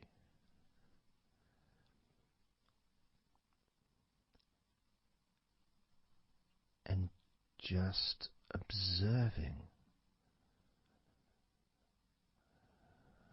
the sensation of letting go.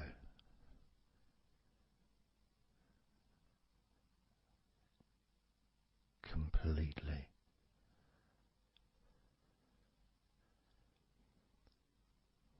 This time I'm going to count from 6 down to 1.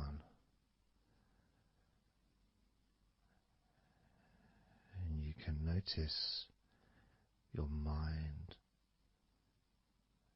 calming down more with each number that you hear me say.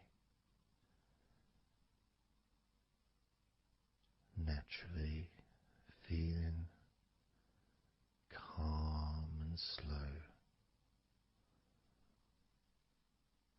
and peaceful.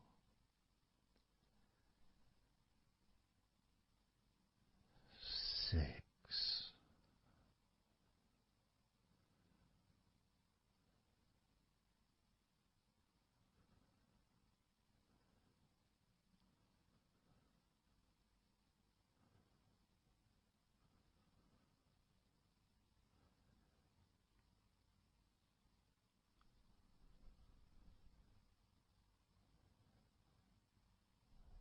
5.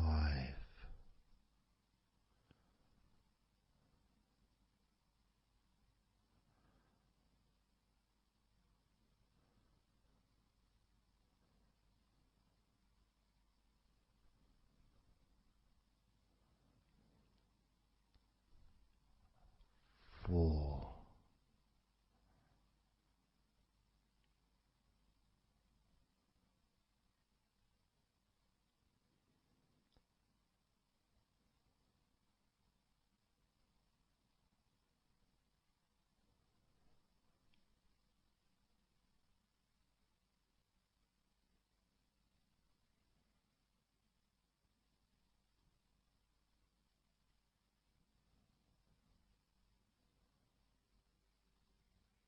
3.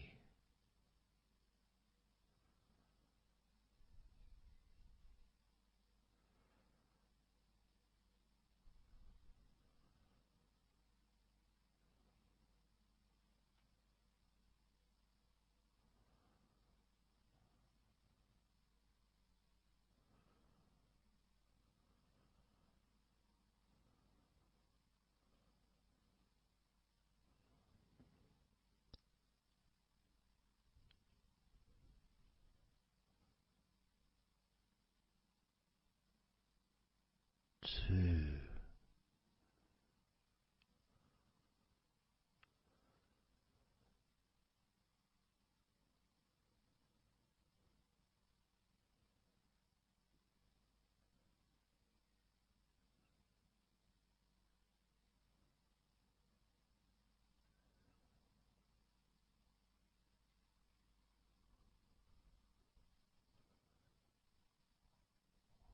One.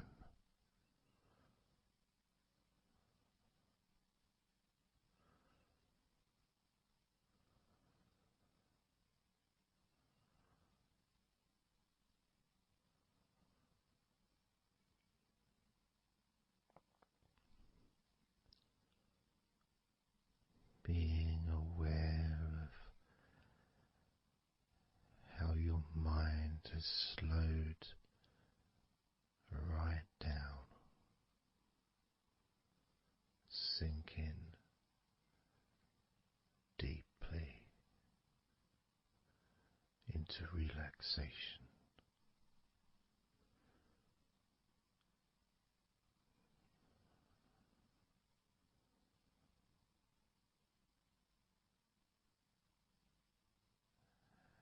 And as you focus on your mind, you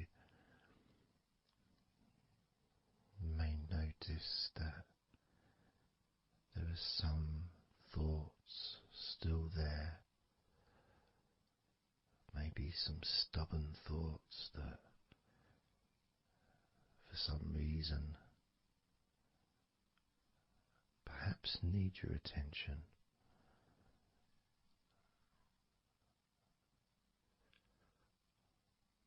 So what you can do is send love to those thoughts. Sprinkle those thoughts with love, like little petals from a flower. Just sprinkle it over them. Petals filled with love towards those thoughts, to let those thoughts know that you're not abandoning them. You just need them. You require them to just calm down, slow down, quiet down for now.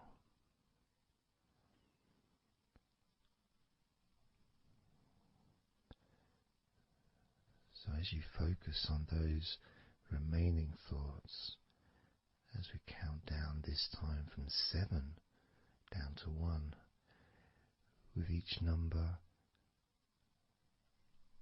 just imagine sprinkling those flower petals of love, kindness, gratitude over those thoughts, which will allow them to just melt away and relax deeply. With every number,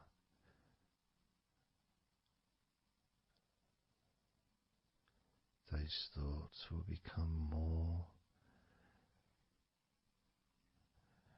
and more relaxed.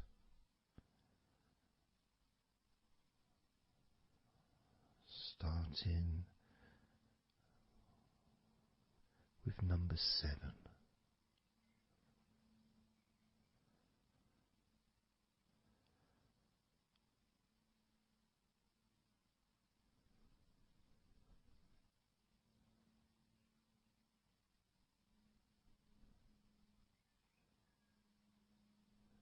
6. 5.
as you now notice how relaxed you're feeling in your body.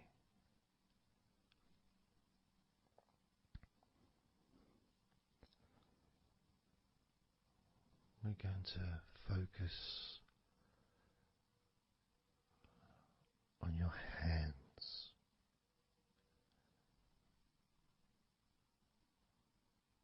Because the more relaxed your hands are, the more relaxed your body and mind are.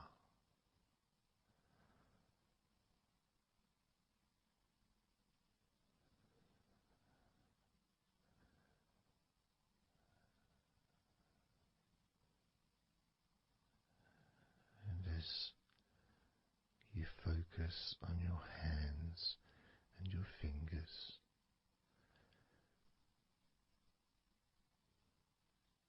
there's nothing needed to be done. There's no clenching of fists or tensing the fingers or anything like that.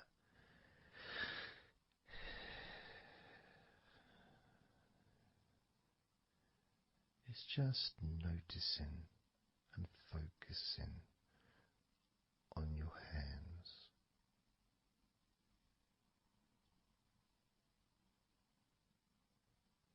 Noticing how they feel.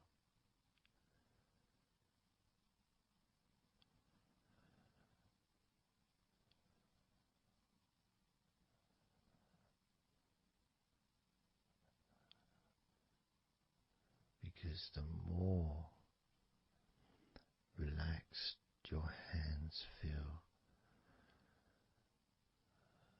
the calmer your mind feels, and the more comfort you feel throughout your body.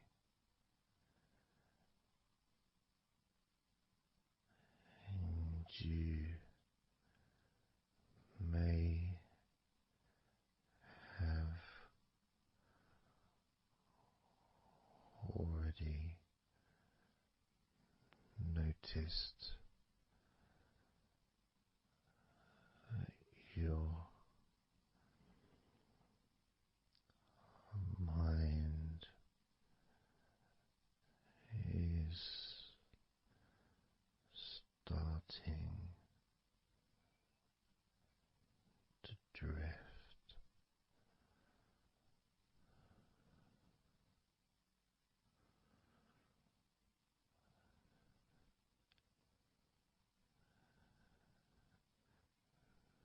Focusing just on your hands and fingers, allowing them to experience a real deepening of that relaxation in your hands and fingers.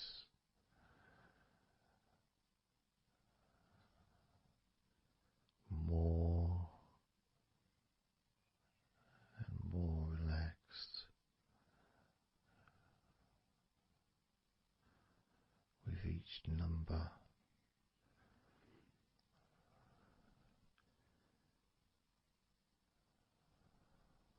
From 8 down to 1. You can almost feel that healing and relaxing energy spreading into your hands and fingers, becoming even more relaxing with each number.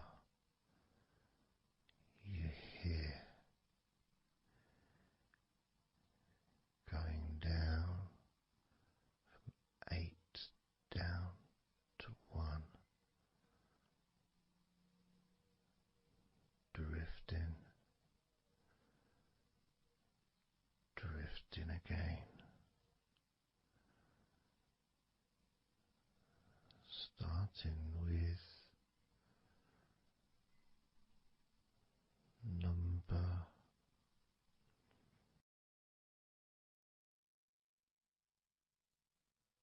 8.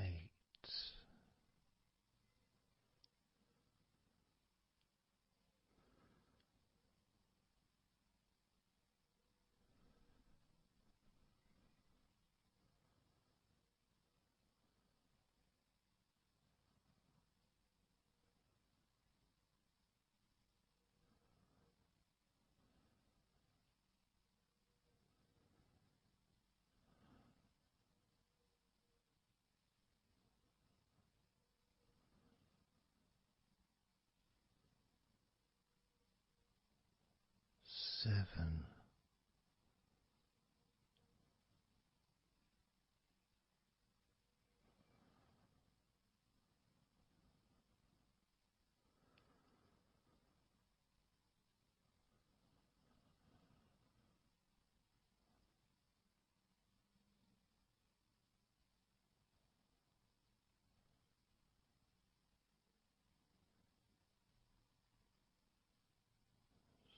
6.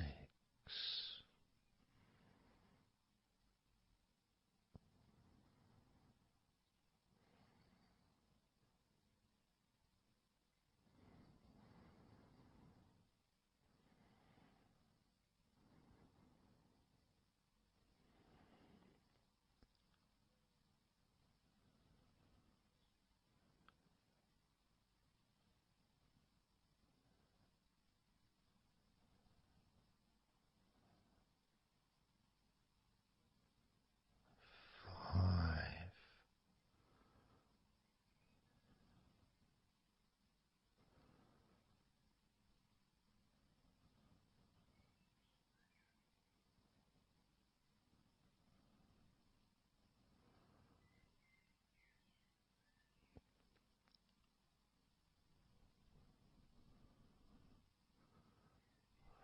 4.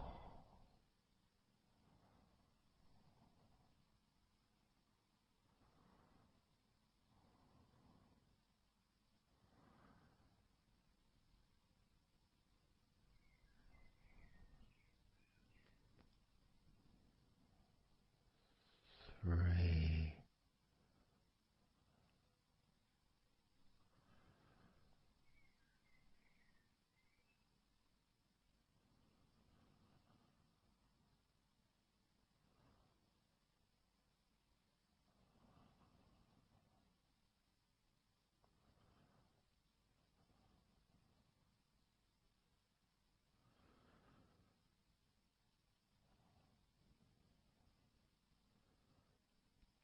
2. 1.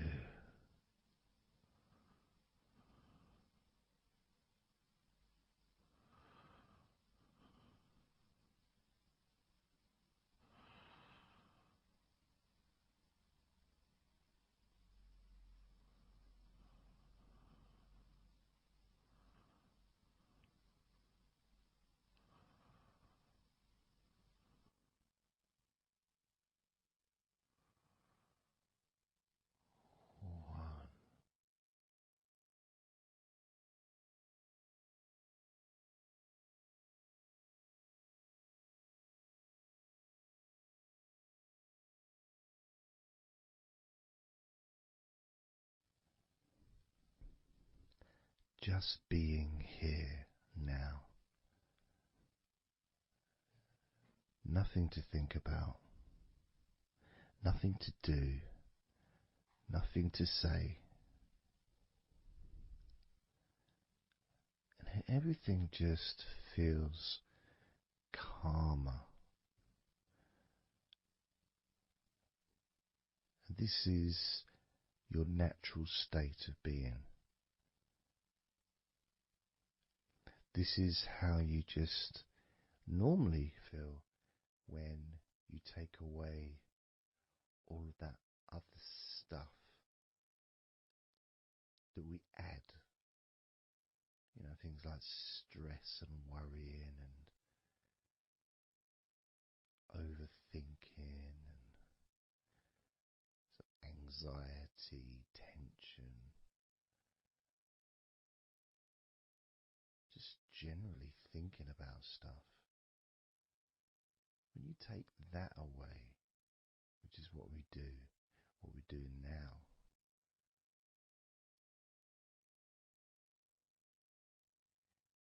you're left with a real sense of peacefulness, which comes to you very quickly. Because ultimately, it's just a feeling. A feeling of comfort. It's almost as if you've gone inside yourself and you've found a special place where everything is peaceful. A place where you can feel relaxed and your natural sense of comfort. A place where you can be you. Where you can accept yourself for who you are. A place where you're not trying to please anybody else, ever. A place where you can actually not just love yourself, but in some ways, more importantly, you can like yourself. Appreciate who you are.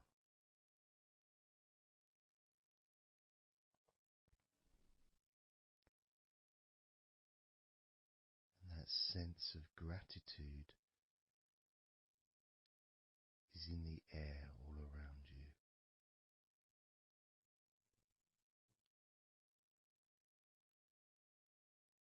And that's also a place where you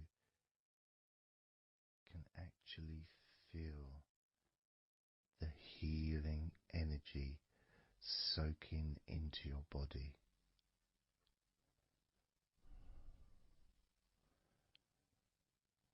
Healing energy soaking into your body. And that healing energy spreads through your veins, traveling to each and every single part of your body.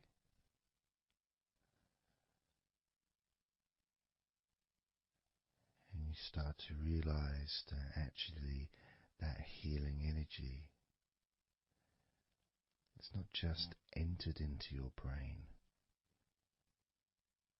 it's become part of your brain. And that spinal fluid is now mixed with healing energy.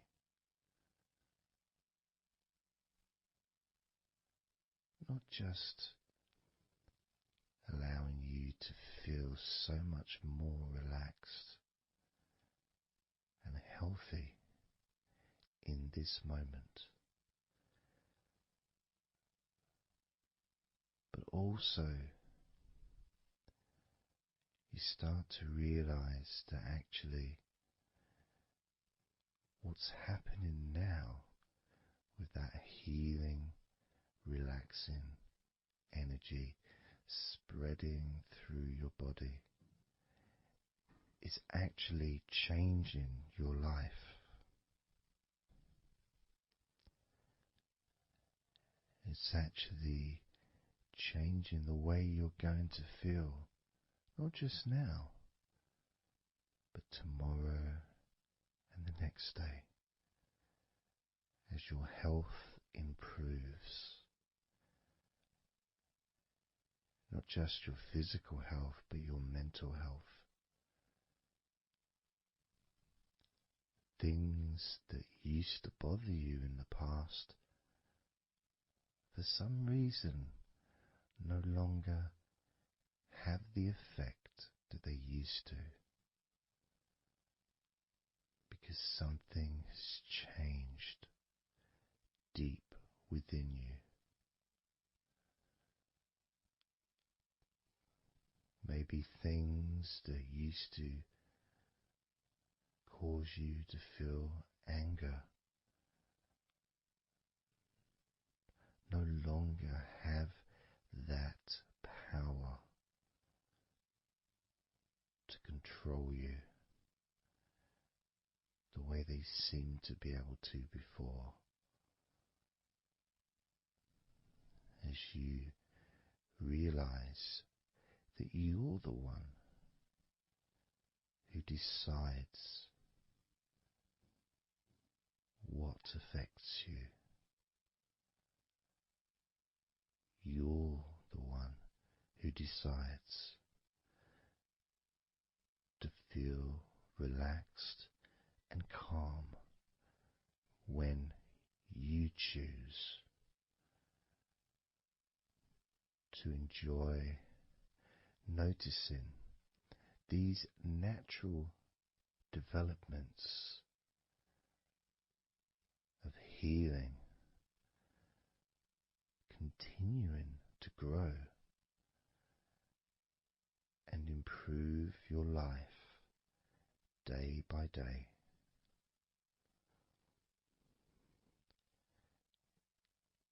Including, of course, your ability to relax so much easier and sleeping is the most natural thing in the world to you, because falling asleep is something that you've done so many times in your life, and you know that you were born, as we all were, with the ability to fall asleep naturally. We were born with that ability to just drift off into a deep, healing sleep.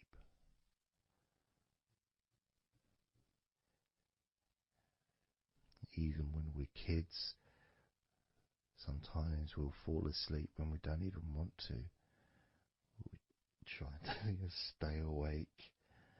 Maybe it's a birthday in the morning, or it's Christmas or holiday or something we look forward to. We don't want to go to sleep. But the more we want to stay awake,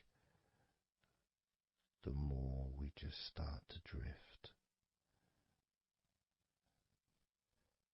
And the more you fight drifting, the more you try and stop yourself from drifting asleep, the deeper and stronger that drifting becomes.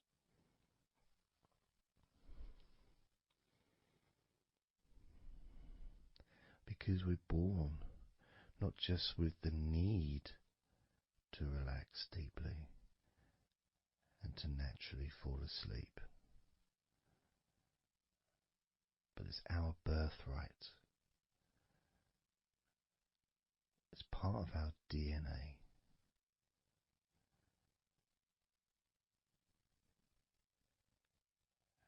And sometimes as we get older in life, perhaps at times we have forgotten that relaxing completely is not only a wonderfully pleasant experience,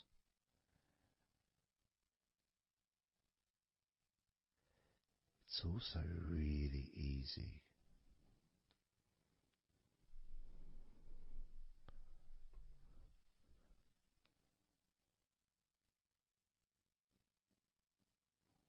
very, very easy to let go,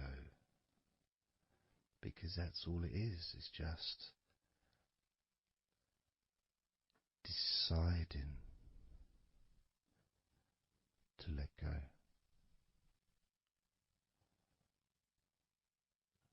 And when you press the play button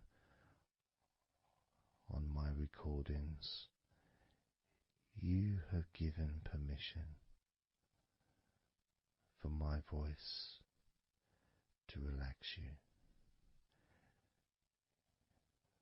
When you press that play button, you have given me permission for my words to affect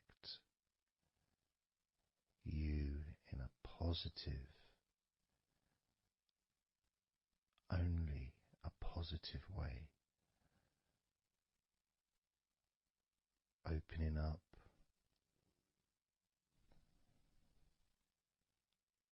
your mind to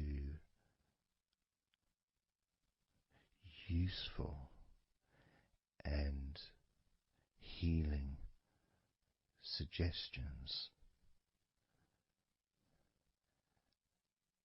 that can have such an amazing effect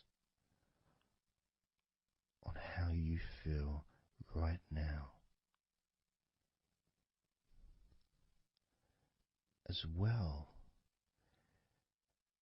as those changes that continue long after the recording ends, those changes within you that continue to flourish and grow,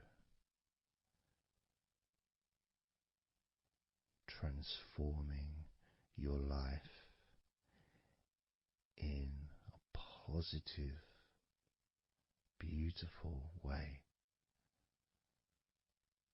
allowing you to move forward in your life in the direction that you choose for yourself.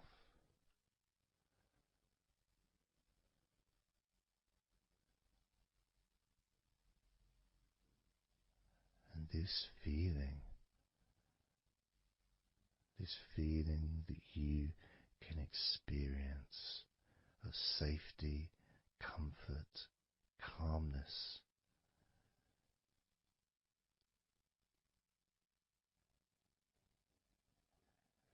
just feels so nice.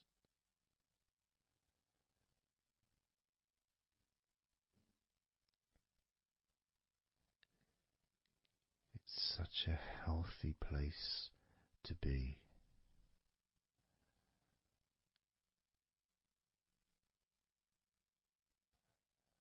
And that positivity grows within you.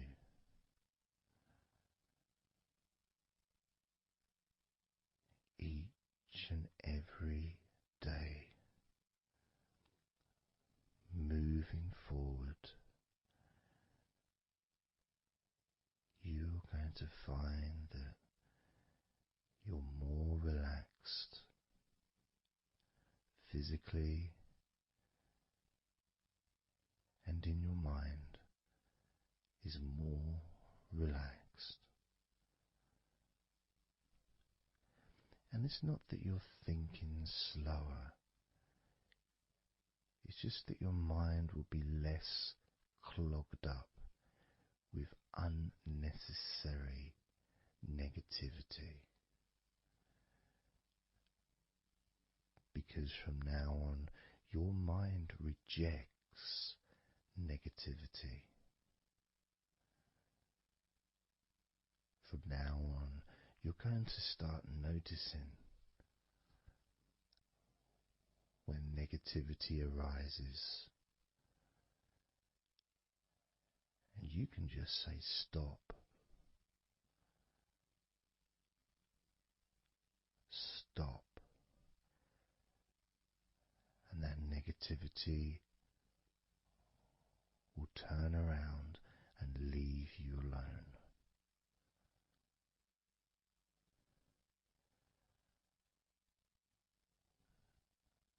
Stop,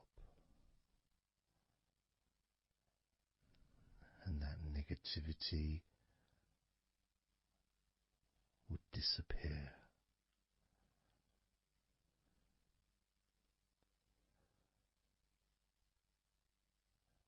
And as you notice that you feel way more relaxed than you probably expected,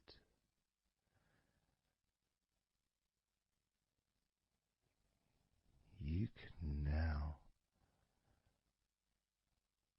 congratulate yourself because you're the person that has done this. You are the one that has opened your mind up to the simple facts that you can feel more relaxed in your body and in your mind.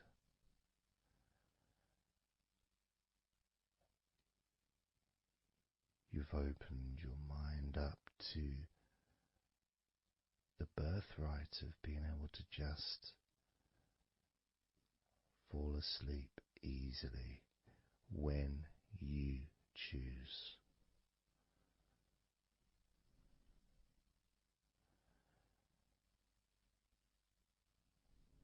And that's a nice feeling, don't you think? It feels nice, doesn't it? To feel calm with all that healing energy spreading through your body and your mind.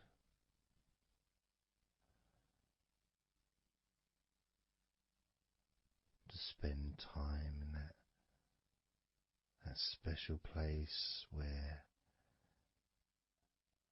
negativity can no longer enter.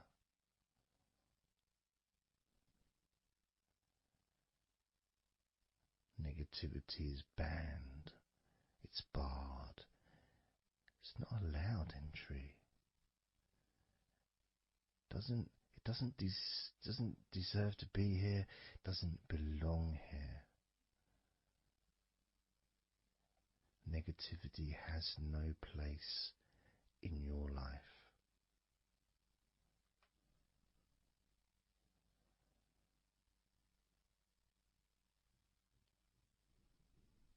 Which makes room for more comfort, more healing, more relaxation,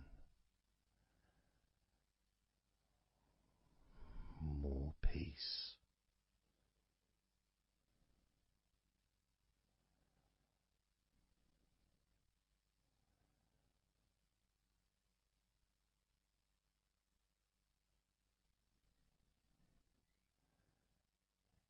It feels nice, doesn't it? To just let go of everything.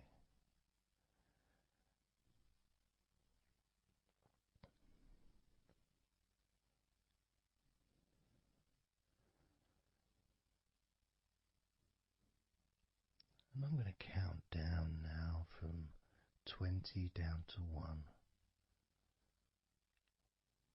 You can continue to relax.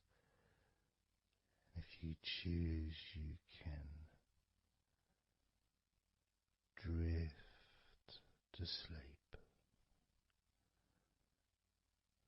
With every number you hear me say, you can feel twice as relaxed. Or if you choose, you can feel twice as sleepy.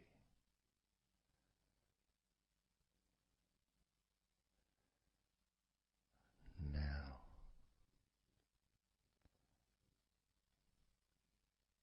20.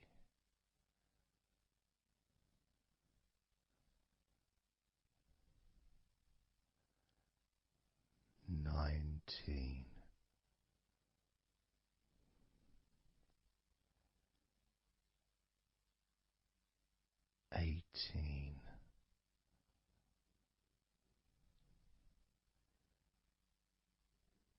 17,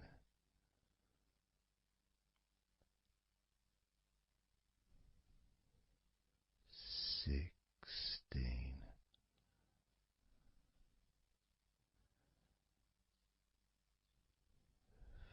15,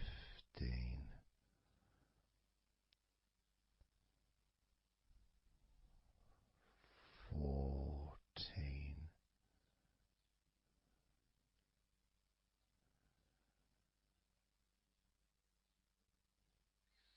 13,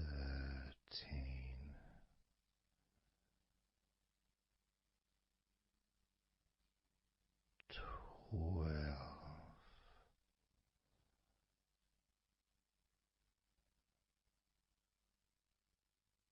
11,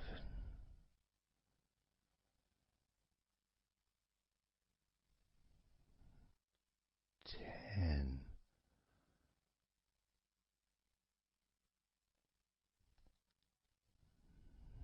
9,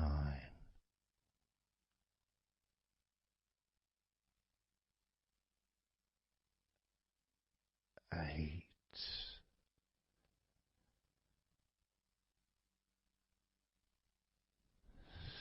7,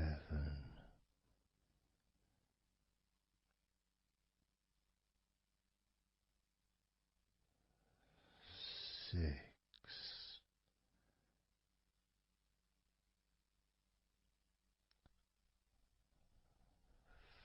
5,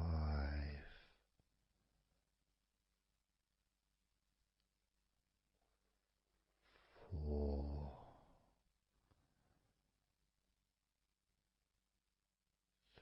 3,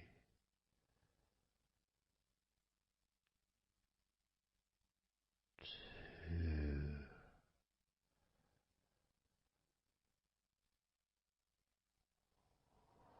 1.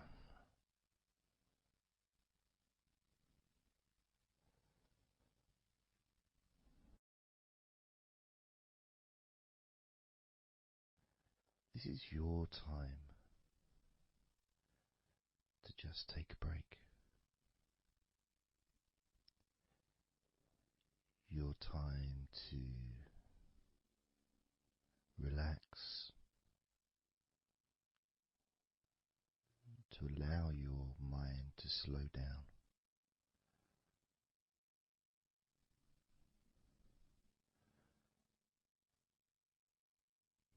To give yourself permission to take a break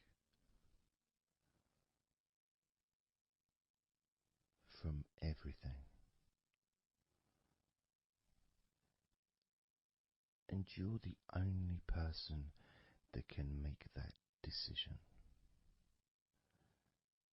You're the only person that can actually tell your mind to just relax.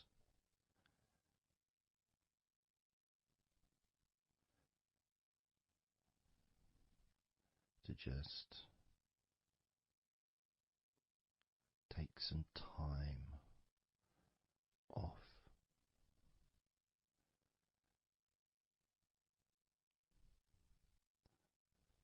So that you can focus on your body, getting in touch with how you feel physically.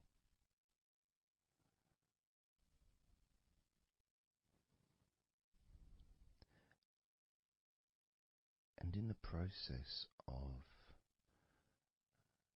this body scan, where you focus on different parts of your body,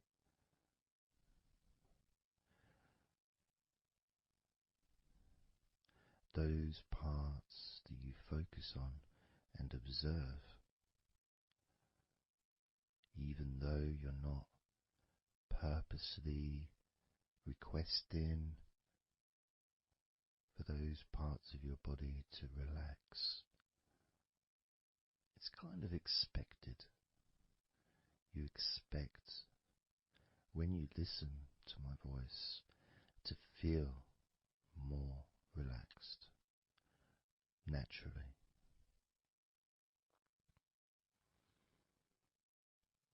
Because when you're listening to me, your attention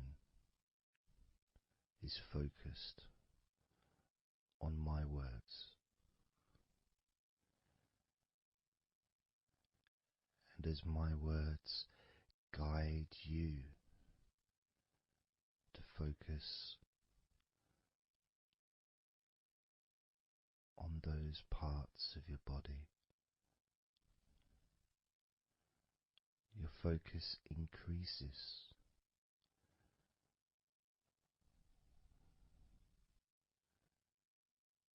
Which actually calms your mind.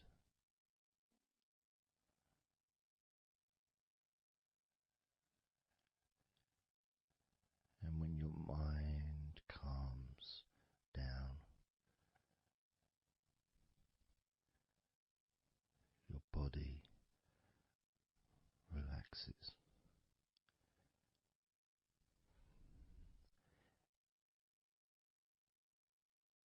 And when your body calms down,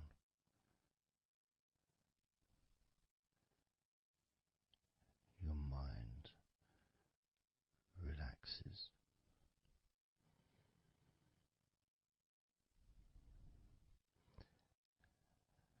And even though we've not really started to focus on your body, you can already feel that healing energy spreading through your body, pushing out stress and tension, healing all the parts of your body, including your skin, your bones, your blood, all of your organs inside your body, all of the muscles, all of the fat, all of everything. Every hair on your body is filled with that healing energy.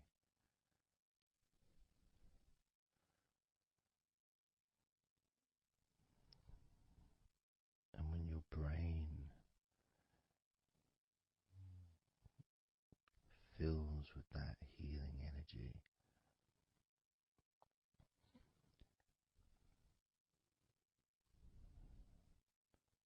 the feeling of comfort and relaxation increases.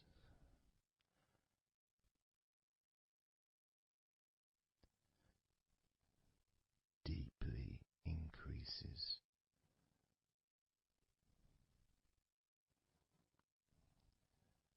In a way that your mind starts to feel perhaps a bit drowsy,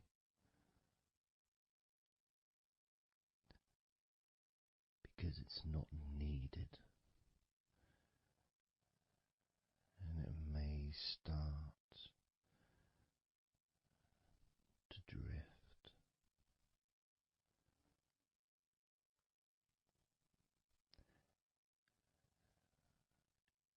If that's what's needed. So if you're listening to this and what you need is deep relaxation, that's what you'll get. If what you need is to fall asleep naturally and easily as your mind drifts, that's also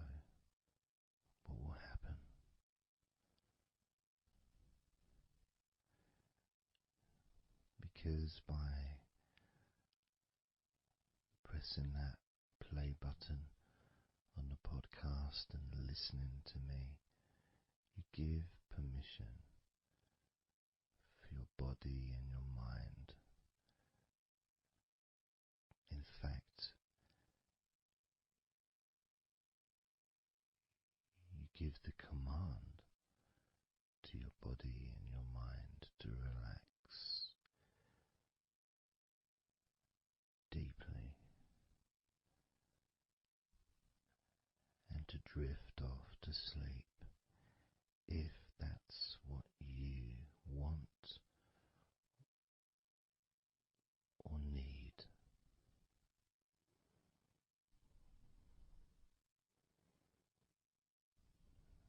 And as I focus on the different parts of your body,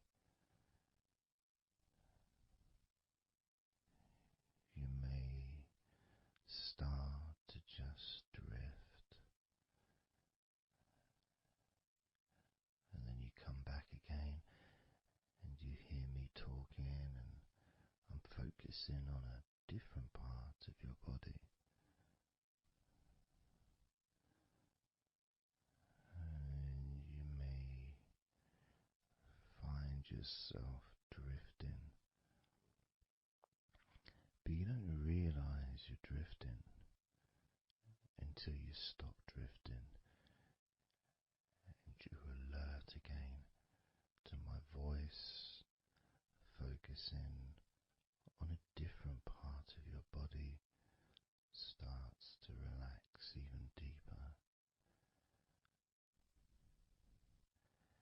because that drifting is basically you already in the sleep zone.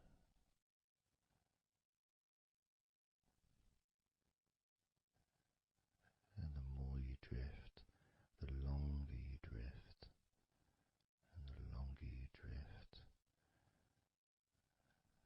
eventually that drifting continues into sleep.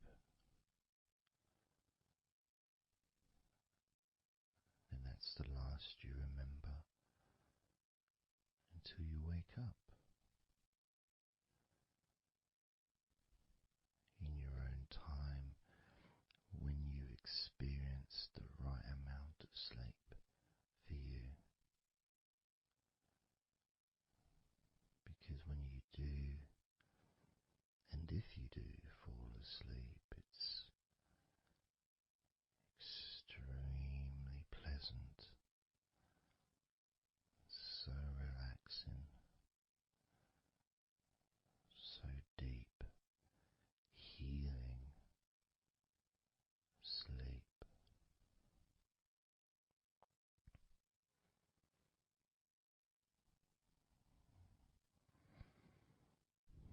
And it feels so nice to relax into your own body and mind as you feel that healing energy spreading through you, relaxing you so deeply,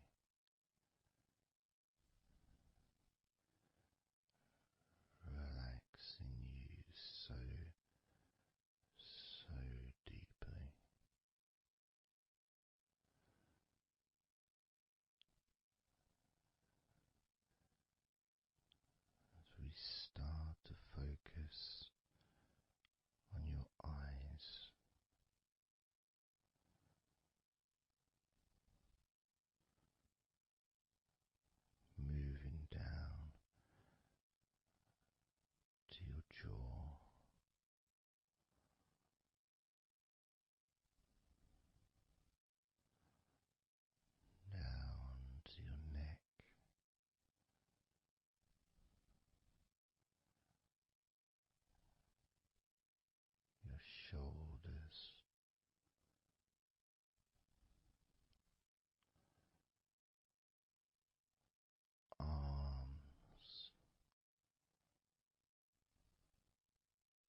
Just focus again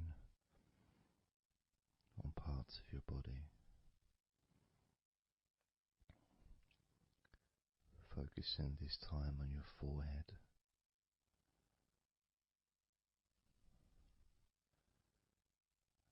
Now on your mouth, your lips, your tongue, the whole of your mouth.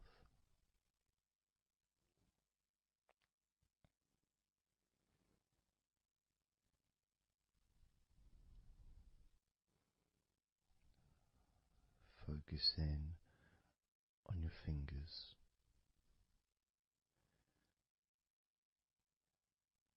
Maybe you could move your fingers a little bit so you can focus on each one individually.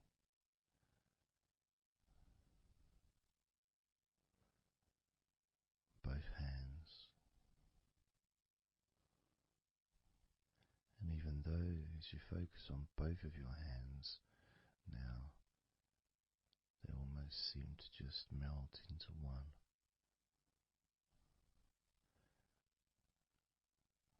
Where does your right hand start and your left hand end? Almost as if it just mix together.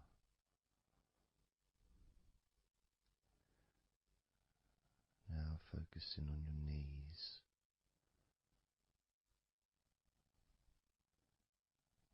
Just noticing how your knees feel.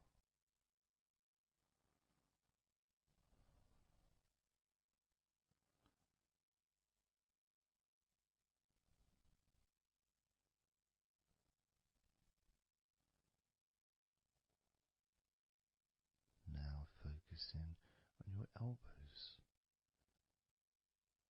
Focusing on both of your elbows.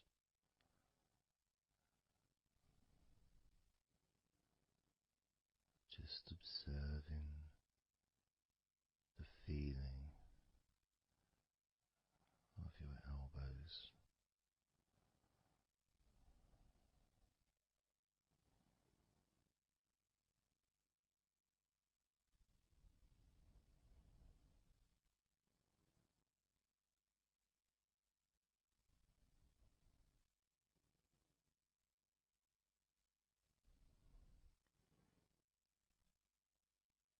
Now focusing and observing the back of your neck.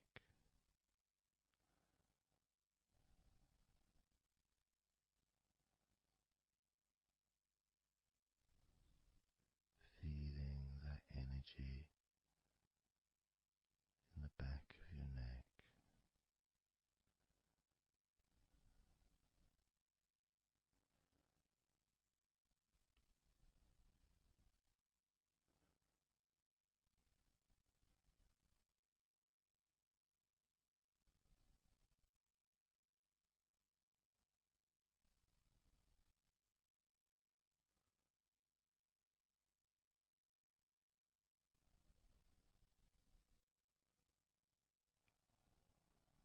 Observing your ankles.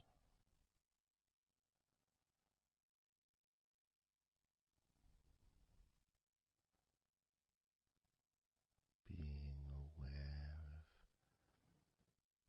of the physical sensations in your ankles.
body feels.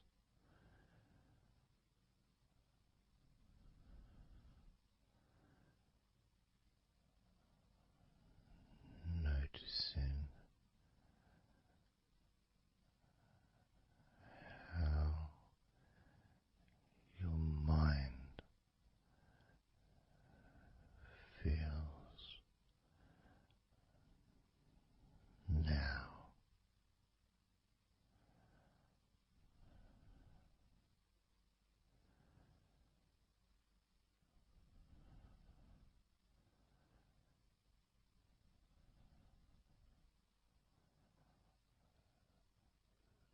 Letting go.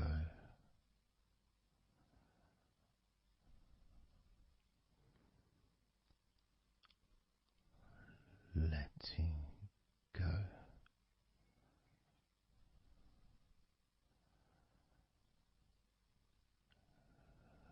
Letting go of everything.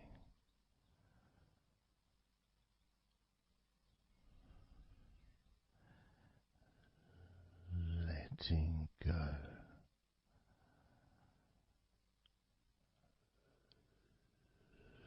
Letting go.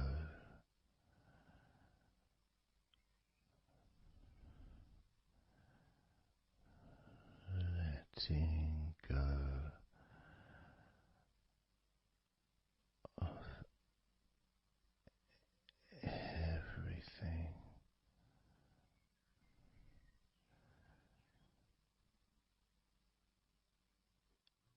Everything.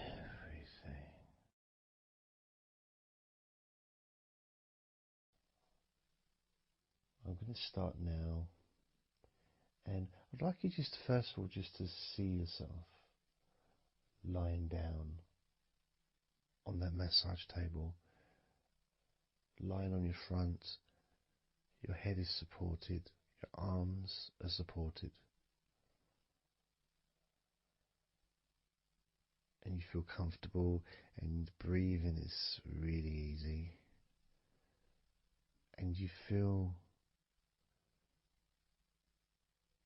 confident in how you look as well. So there's none of that issue of body problems or shyness, because I'm a professional, and this is a therapy session, so none of that stuff matters whatsoever.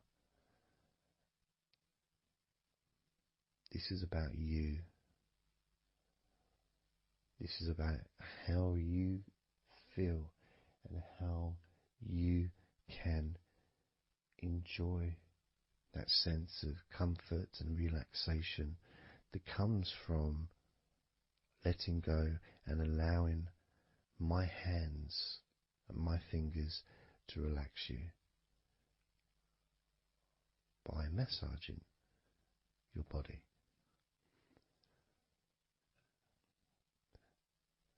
So I want to start off just by placing my hands on the back of your head, just gently, just so you can feel what my hands feel like really on you. So you can maybe feel the warmth of my hands on the back of your head.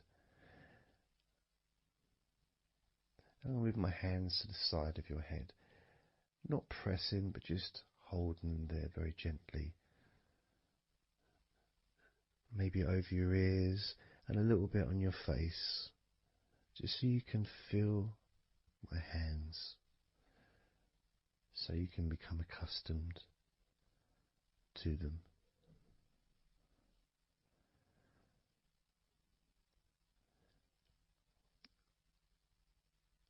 And now put my hands on the back of your head again and gently let them slide down onto the back of your neck.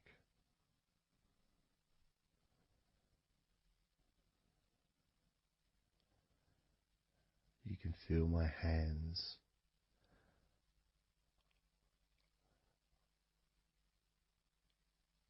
gently stroking the back of your neck to start with, just so you can get used to the feeling of my hands on your skin. Get accustomed to it. Realize that you're safe and it's all good.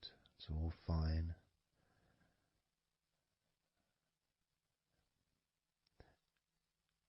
And I'm going to start gently massaging the muscles in the back of your neck.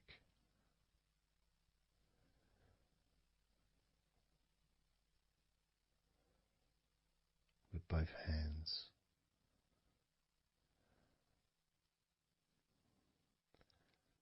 Now this is a very trusting situation really, because our necks are so fragile, and to have someone have their hands around your neck in that way can sometimes be problematic for people, which is why massages are quite good, because it allows you to relax and to get in touch with trust, to feel peaceful and calm.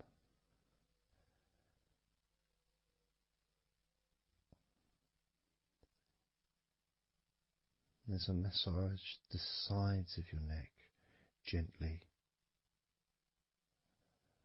moving from the bottom of your neck, which would be sort of near where your shoulders start, I guess, all the way up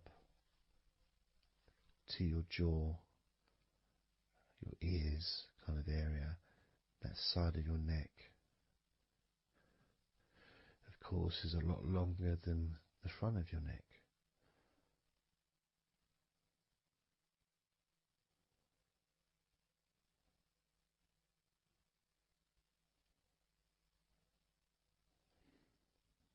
And then massaging the back of your neck, especially that area where perhaps we hold tension.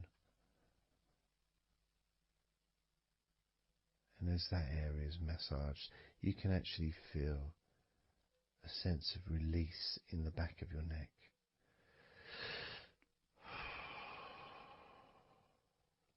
And maybe you can breathe it out as well.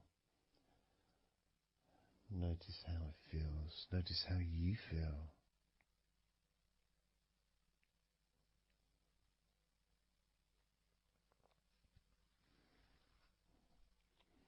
Then moving down to that area between your neck and your shoulders, that muscly area, starting to massage that area on both sides. I mean, this would be the area that a lot of people would massage if they were going to give you like a shoulder massage. Even that's not technically the shoulders, but it's all the muscles that lead to the shoulders, from the neck. And again, that can hold tension and stress. And when massaged, sometimes a nice deep massage is useful. And you decide how deep that massage is.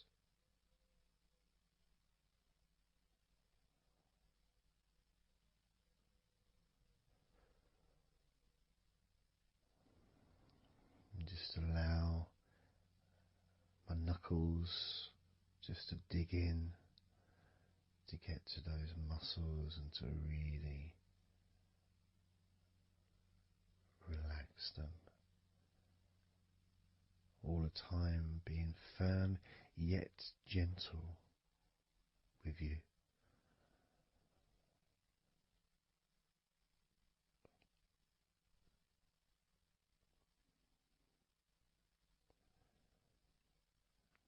And just stroking down that area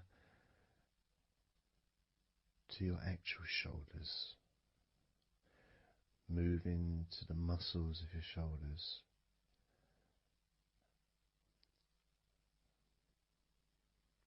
And maybe initially just pulling up the shoulders a little bit off the table, just to give you a little bit of a stretch, but very gently.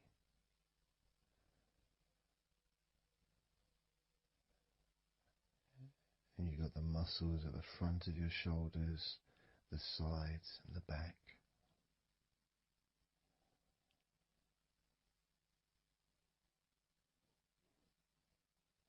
Again, this is a part that can really take quite a bit of pressure, quite a bit of needing, if you wish, to really release the tension, to really get into those muscles, and you can let your fingers in there and it can feel really nice. Sometimes just being stroked gently or being massaged quite strongly can all be beneficial to the relaxation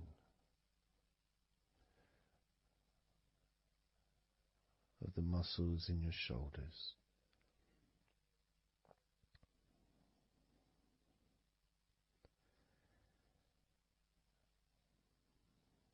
Now, as we move down your arms,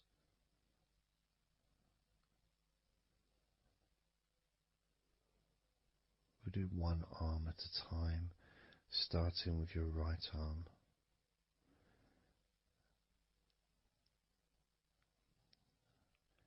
What I'll do is I'll just lift your arm up, just hold it to the side of you.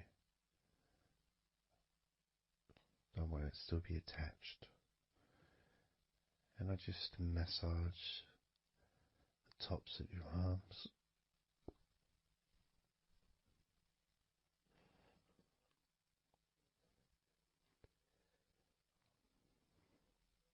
All the way down to your forearms,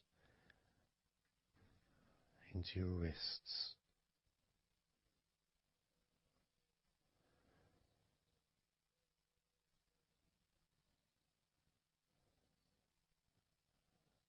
Gently massaging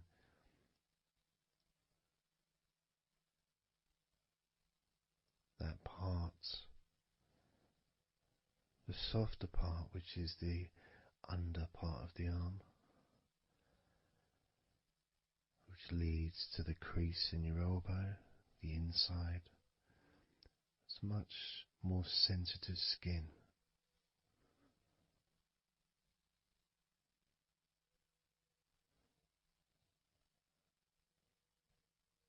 Sometimes just having that stroked can feel really nice, pleasurable and relaxing.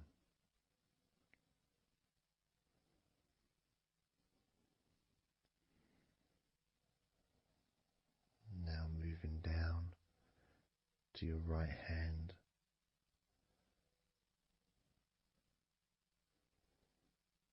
Just holding your hand in both of my hands.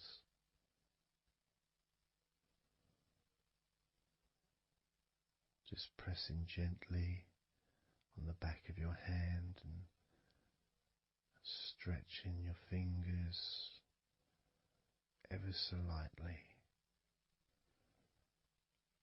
At the same time, pressing down and massaging each finger.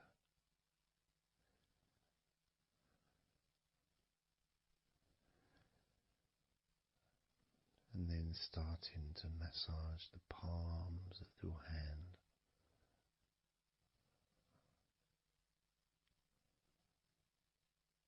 Just turning the hand gently, stretching it gently.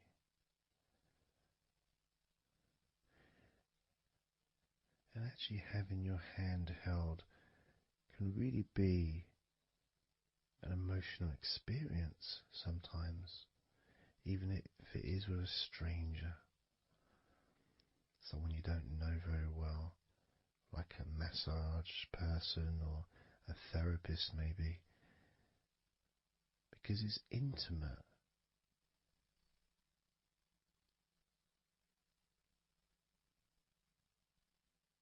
And it can feel nice and you can feel safe.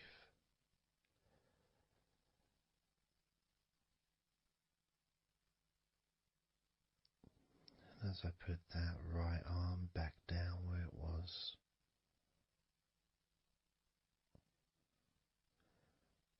we're going to do the same with your left arm.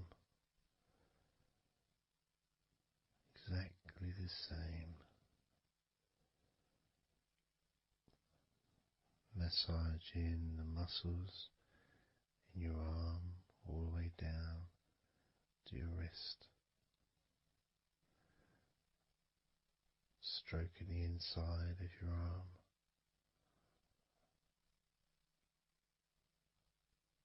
Just being gentle or as firm as you require.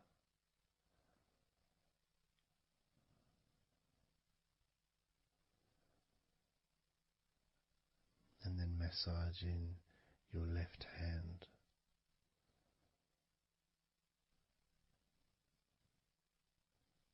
Stretching the fingers gently.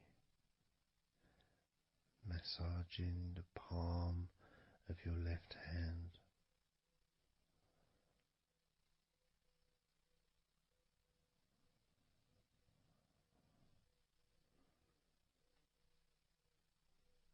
You can feel so relaxing.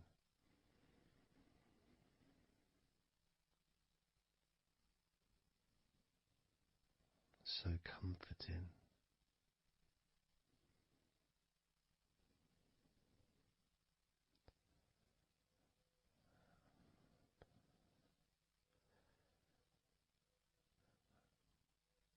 Now just rest your left arm back down.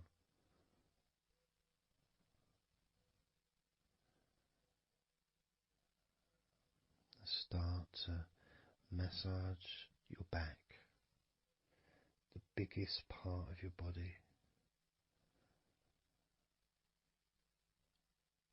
Starting at the top, starting again where we already have been, that area at the top, in between your shoulders, near your neck, going back and massaging that area again, but this time moving downwards.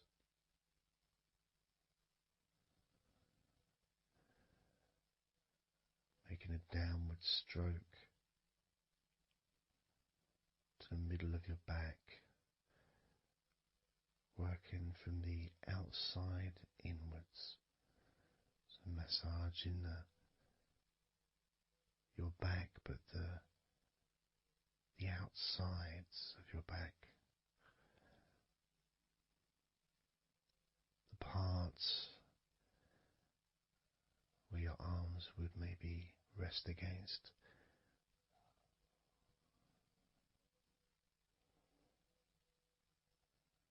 Almost the part that connects your front to your back.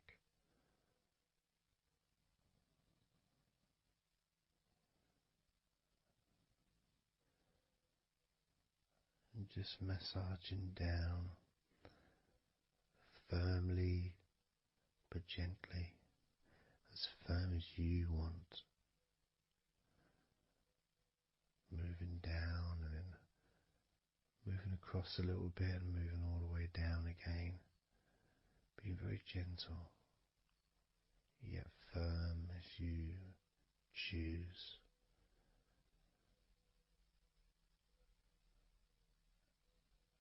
Eventually we get to the spine. We can massage the muscles on either side of your spine, from the top of your neck all the way down to your lower back.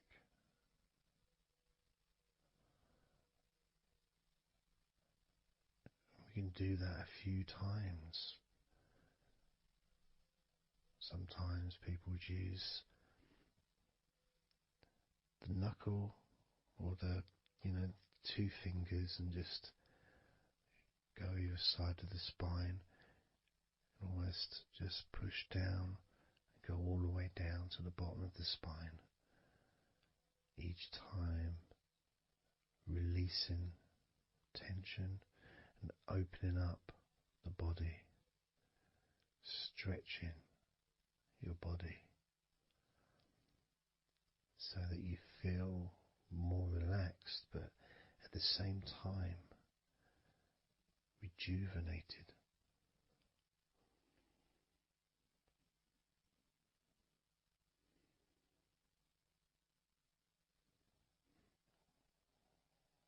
And now I'm going to move to one side, to your right side, and from the bottom of your ribs to your pelvis, I'm going to massage that area of your back. I'll stretch over the other side and I will pull the muscles gently and massage and push from one end, that side, all the way to my side, to the middle, in fact, to where your spine is, massaging that side of your spine, the opposite side to where I'm standing. It's almost like kneading bread. There's that big area which is firm, yet lots there to massage.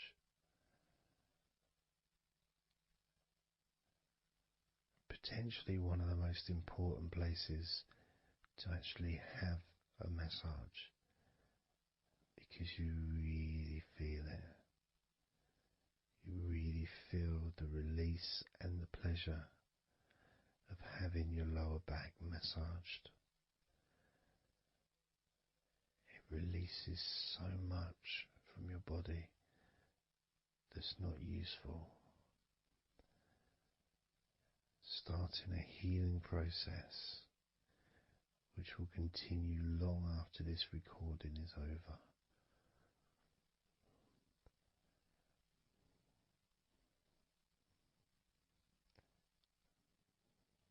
And massaging this part of your body not only feels really good for you, but it's actually fun to do, because it is, as I said, like kneading bread. It's a part that you can really get a hold of and really massage deeply, if that's your choice.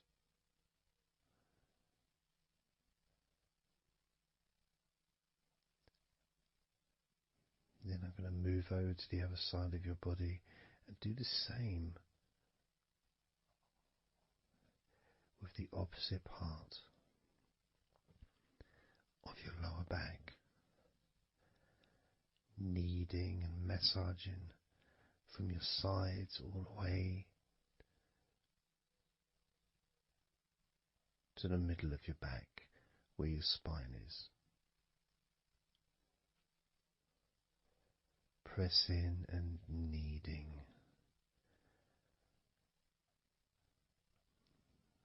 firm and gentle at the same time. It feels so releasing. This mixture of pleasure, comfort, release, calmness, relaxation, all mixed together.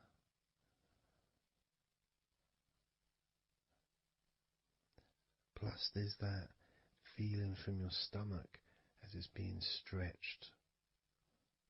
Even though you're on your stomach now, you can feel it being stretched because that whole area is connected to your stomach.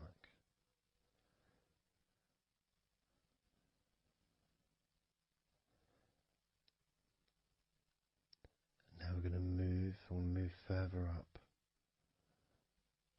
to your top of your body, and I'm going to do the same. This time starting with your upper back, put my hands forward over and massaging that area up to your spine, from the side of your body up to your spine. So some of that massage area, the muscle tissue, or whatever, fatty tissue even, will be possibly from your chest. Because it's all connected, the chest and the back connect together. I'm going to be massaging and just pulling some of that skin from your side up and massaging that area of your upper back all the way to your spine. And then I'll move down a bit and I'll continue with the middle of your back, doing exactly the same thing. As gentle or as deep as you choose.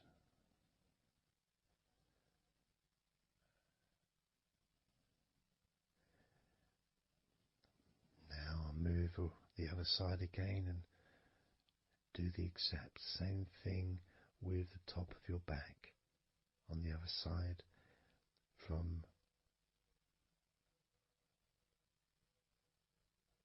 pretty much underneath your arm area really,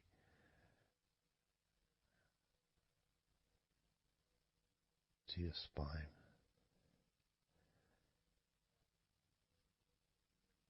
And then continuing that all the way down, including your middle of your back.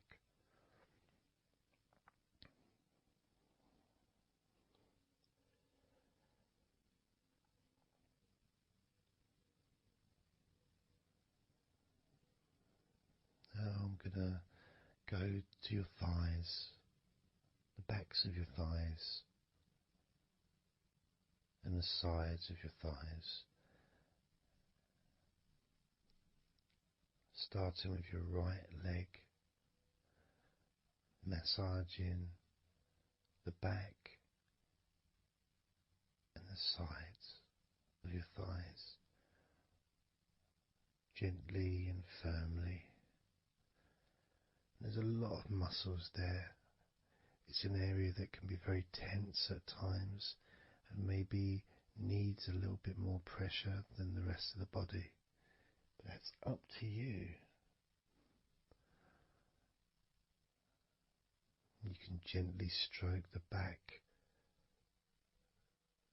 of your legs where, opposite your knee joint or underneath your knee joint. It's a very sensitive, gentle area.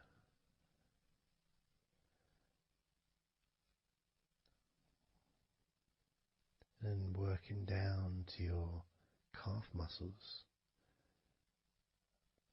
massaging your calf muscles thoroughly and deeply if you choose, using both hands and fingers, digging deep.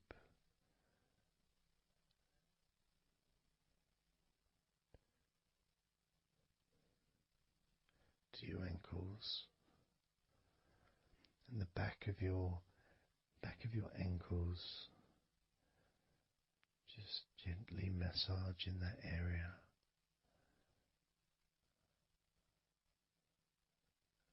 Maybe lifting the leg and stretching it a little bit.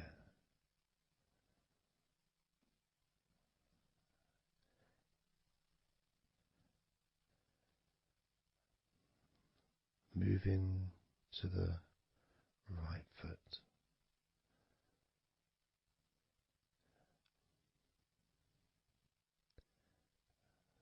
Massaging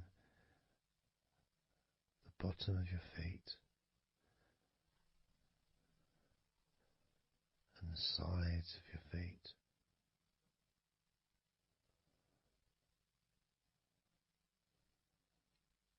Gently but firm enough so they don't tickle.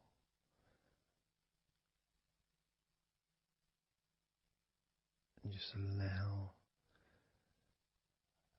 pleasure that you get from having your feet massaged to just overtake you. As I continue to massage your feet, the bottoms of your feet, the sides, your arches, your heel. You can put a lot of pressure into your heel and it feels amazing.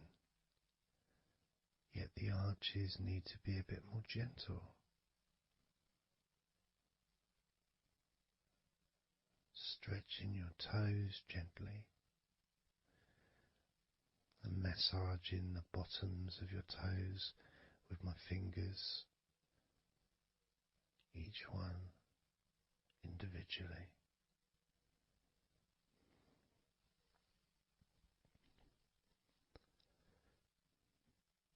Moving over to the left leg to do exactly the same thing. Starting at the top of the thighs, working the back of the thighs and the sides, massaging deeply and gently that whole area, working all the way down.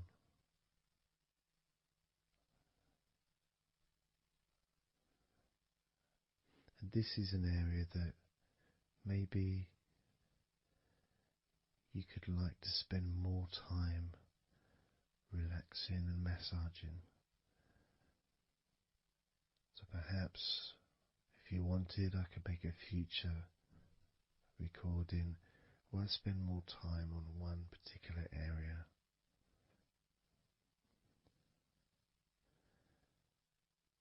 As you move down to your calf muscles,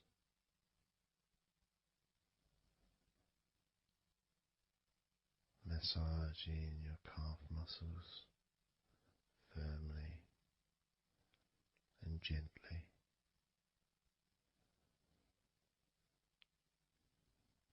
Moving down your ankle and to your feet, massaging the backs of your feet, the bottoms of your feet, stretching your toes and massaging each toe individually. And that feeling of pleasure and release that you experience when you're having your feet massaged feels really good.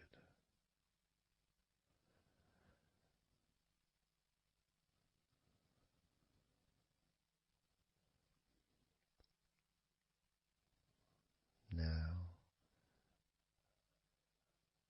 as you turn over in your mind, laying on your back,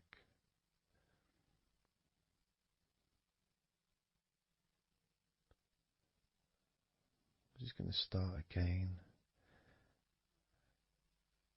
at your neck area.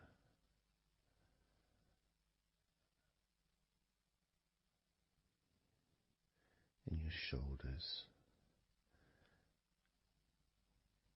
just to get back in touch with that area.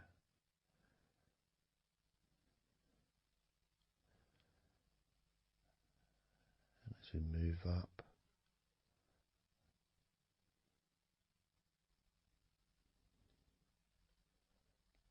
I can clean my hands, make them all fresh, because now I'm going to massage your face gently. Starting off with your forehead,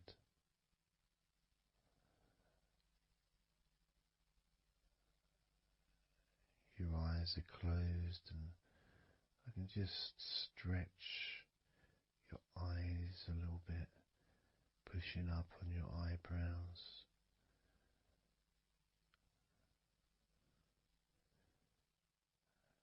Just massaging around your scalp.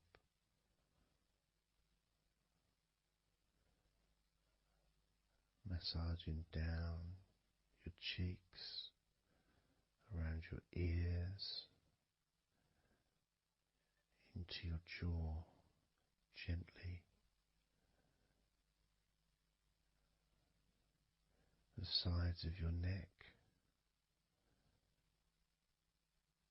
your chin,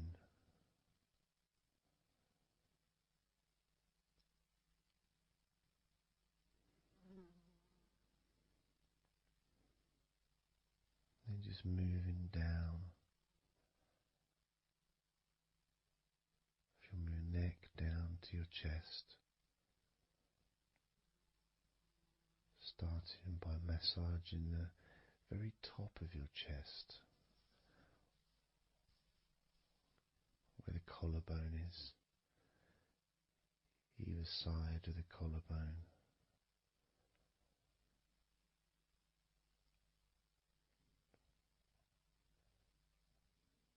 And then just massaging the whole of the chest.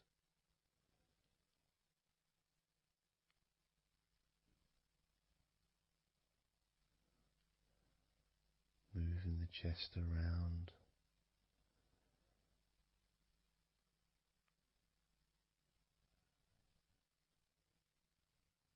Because it's quite a large area, you can move from one side to the next, moving my hands from underneath pretty much where your arms are,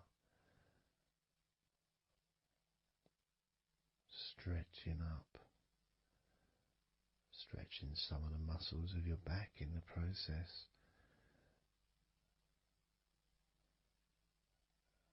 Moving up over your chest, and then moving down again.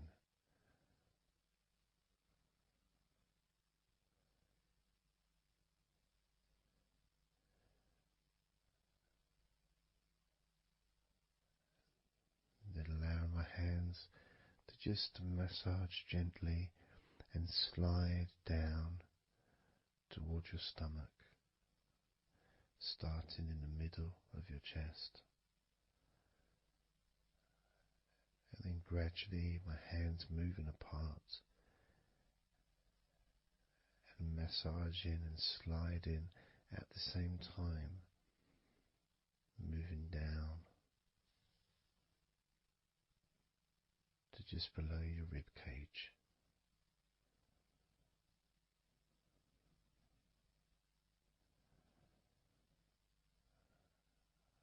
Moving down, then massaging up again, giving your chest all the attention that it needs to feel completely relaxed.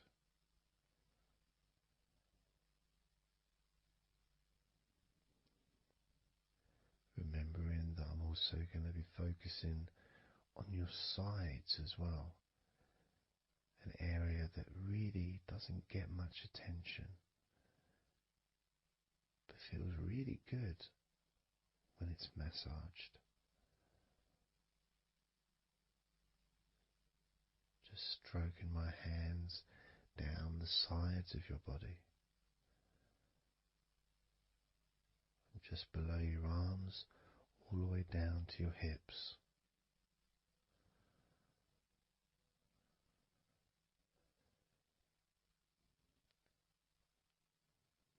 Now, moving to your stomach area, I'm going to stand one side of you like I did when I did your lower back. I'm going to do a similar process of just stretching the muscles from your side, gently massaging from one side to the next, moving that whole area from below your ribs all the way down to below your belly button.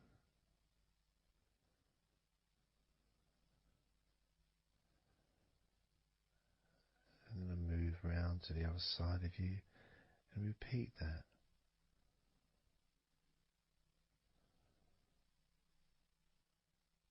Process of relaxing deeply, calmly. You feel loose, you feel free. And there's something about having your stomach massaged that's different from any other part, because we do have a tendency of holding a different kind of stress in our stomachs that we may not be aware of.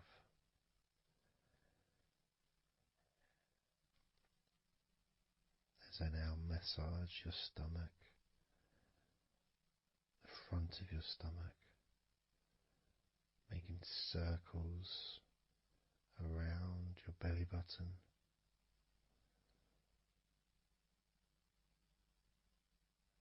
and then going the other way around.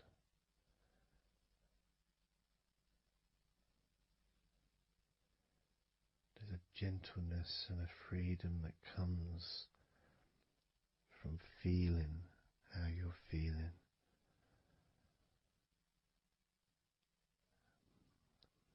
As I now move down the tops of your thighs, the muscles, massaging them. And I can do this with 2 legs at the same time, pressing down, massaging deeply those muscles in your thighs, the front of your thighs.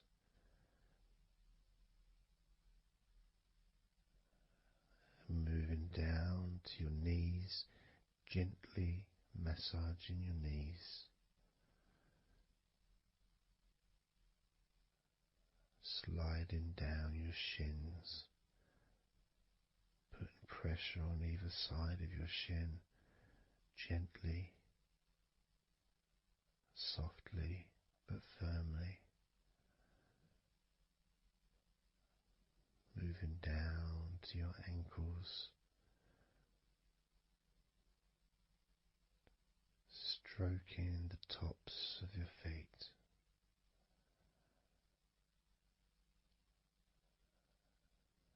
And then with each foot in each hand, just gently massaging the whole of the foot. The top, the bottom, your heel, your ankle, your toes. Massaging every part of your feet. It feels so good just to let go and enjoy the process.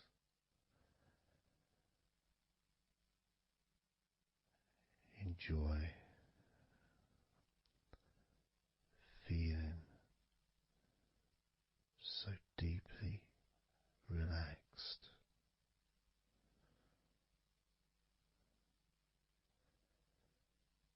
So much comfort and so many feelings that come just from touching your skin.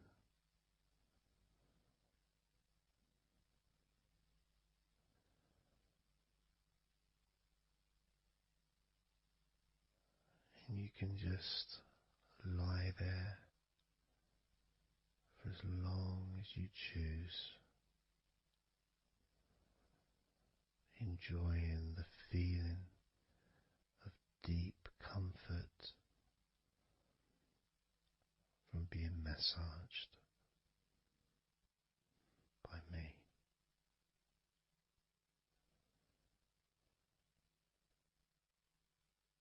Enjoy feeling deeply relaxed.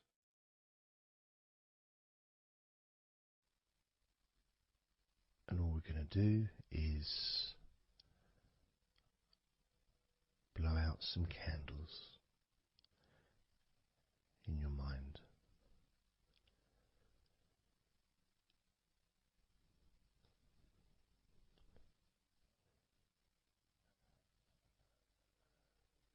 There are going to be 100 candles.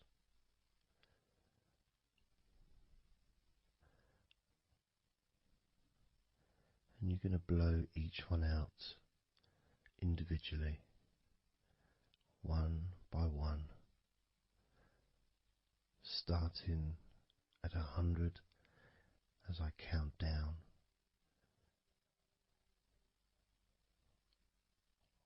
all the way down to 1. And each time I say a number,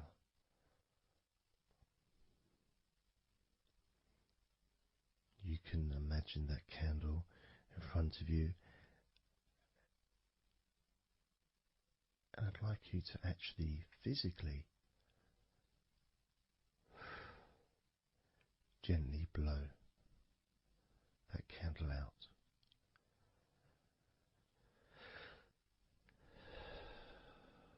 Just so it's not a big blow, it's just a gentle, and that candle will extinguish. And then I'll say the next number as we move down, and you can just blow that one out as well.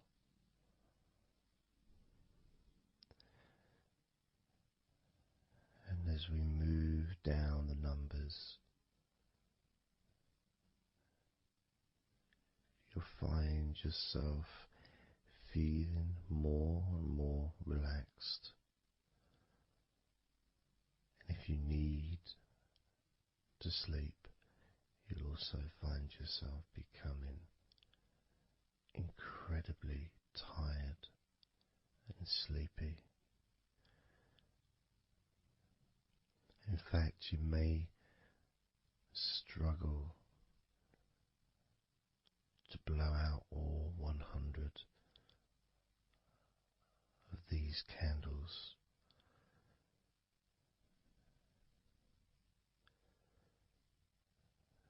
As you feel more and more deeply relaxed,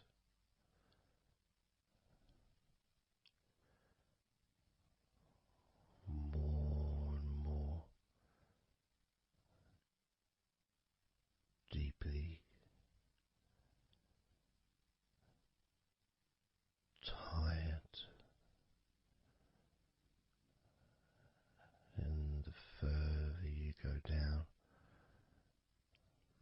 the more your mind starts to drift.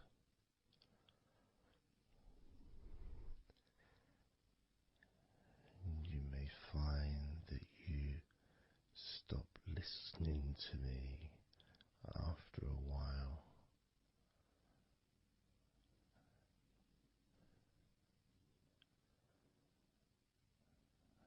And even though there may be background sounds where you are, you'll be aware of those sounds at the moment.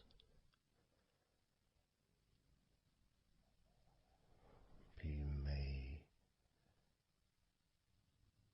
start to just not even notice them at all, because they're unimportant.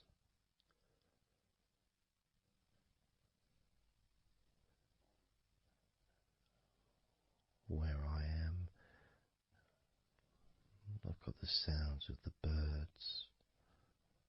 There's Horace the pigeon, who likes to say hello sometimes.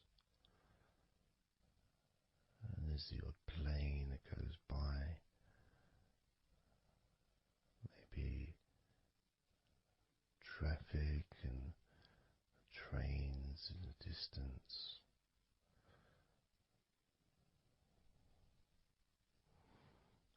But none of that seems important whatsoever. The more candles you blow out, the less important anything is. The more candles you blow out, the further you seem to move away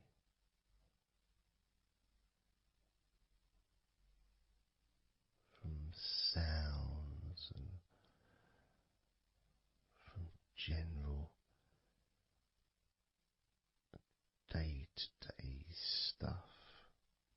Seems to just move away on its own as you feel more calmer with every candle you blow out.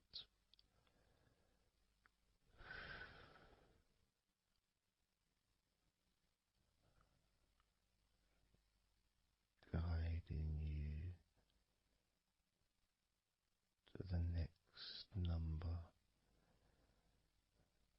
that you hear me say,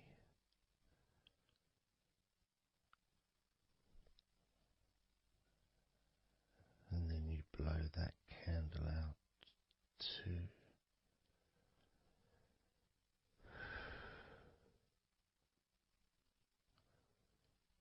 So easy, so simple.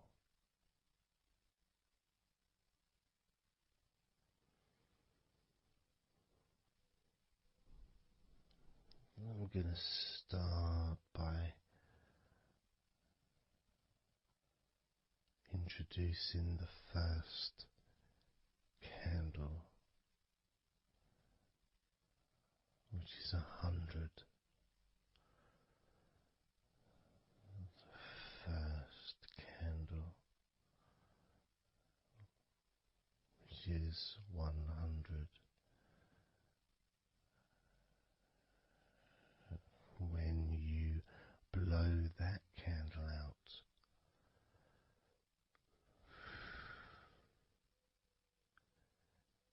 you'll find immediately a slight change in how you feel,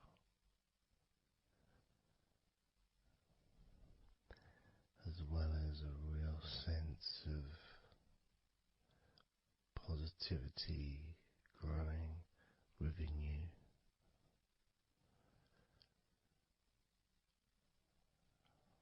Relaxation and sleepiness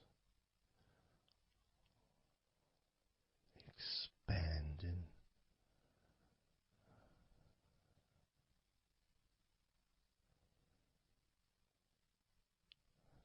starting with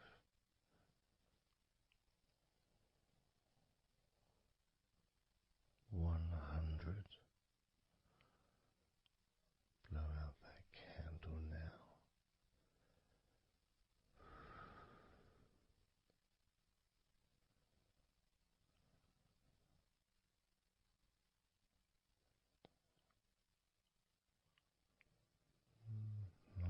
99.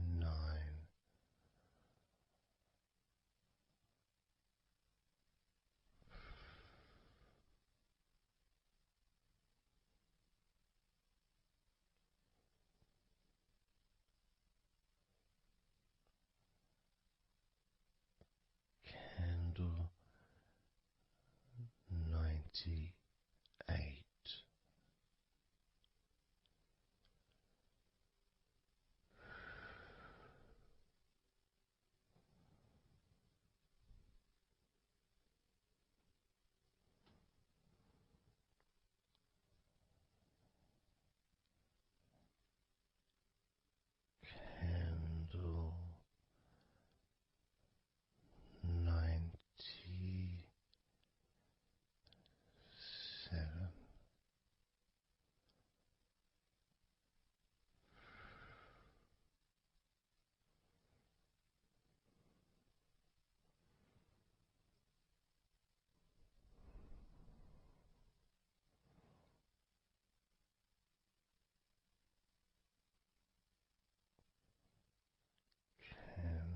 $96.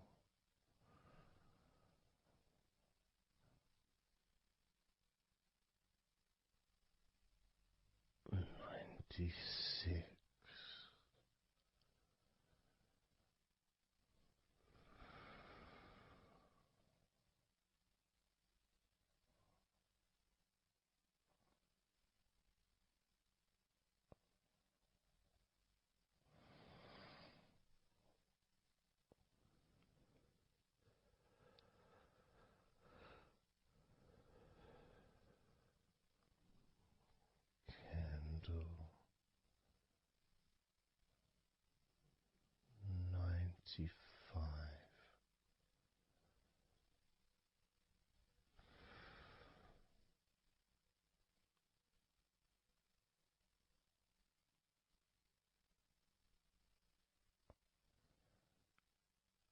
Candle 94.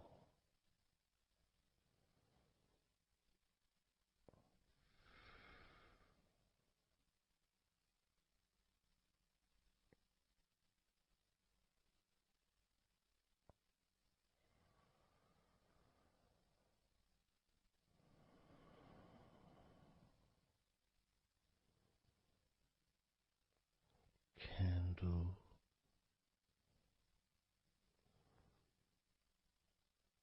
93.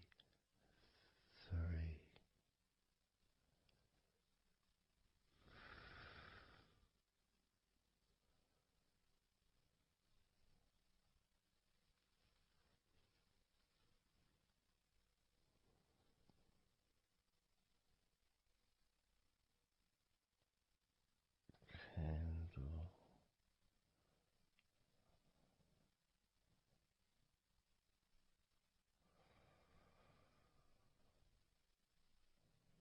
92.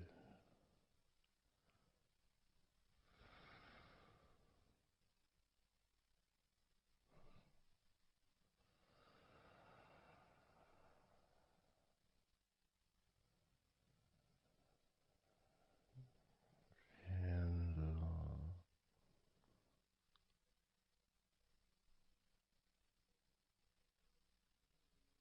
91.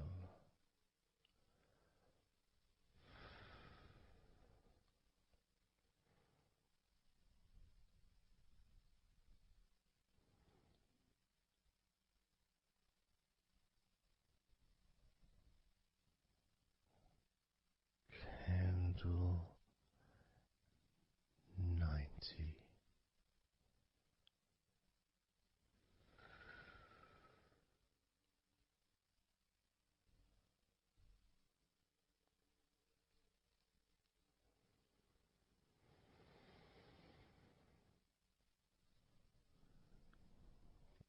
Candle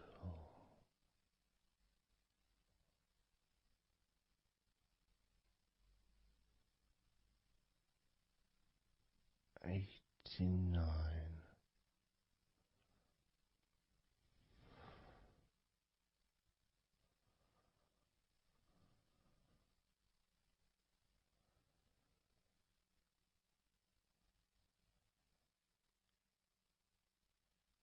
Candle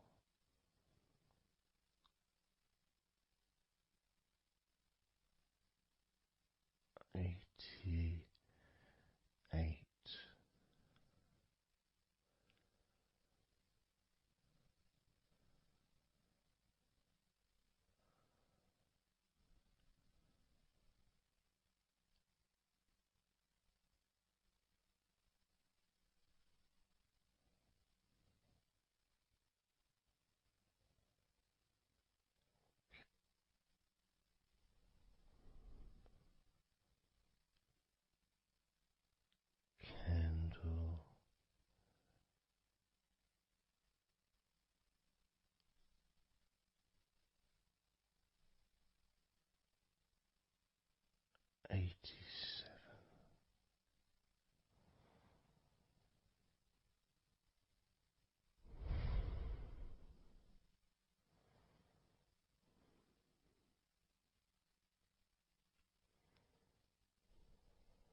86,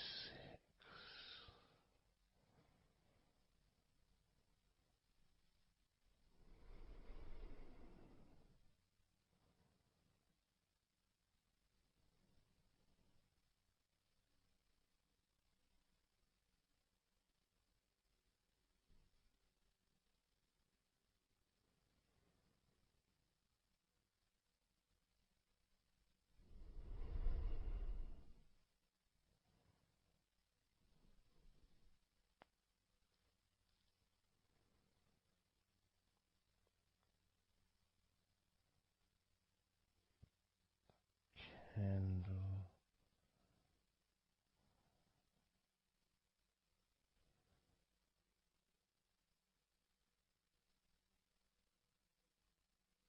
85,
82,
81.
78.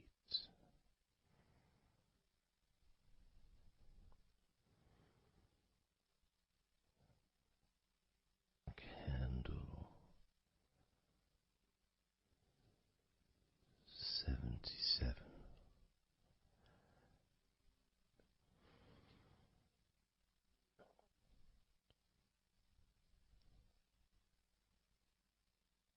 Candle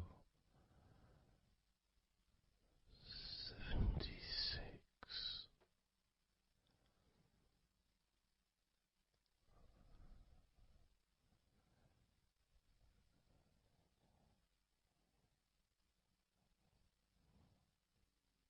Candle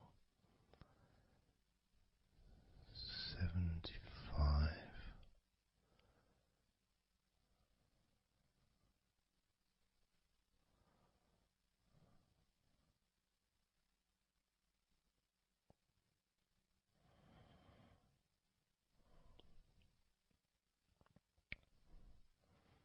Candle 74.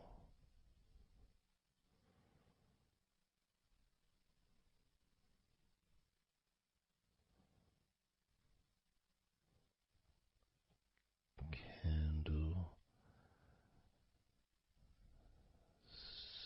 73.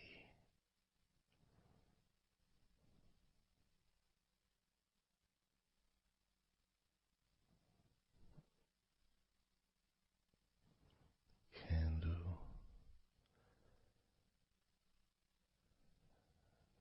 72.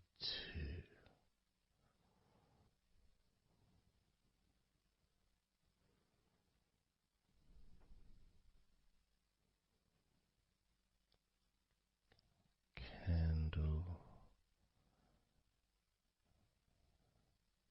71.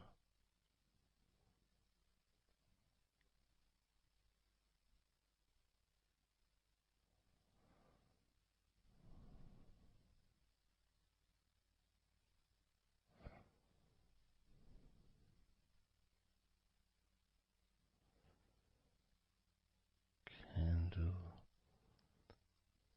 71.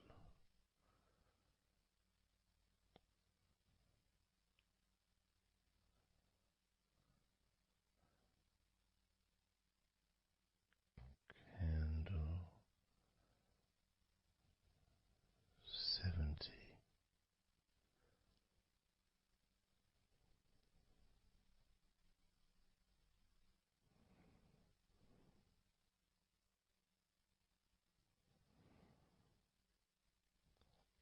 Candle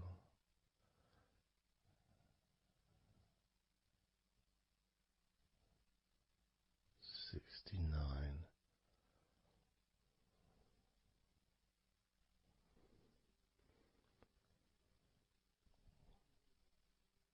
Candle 68.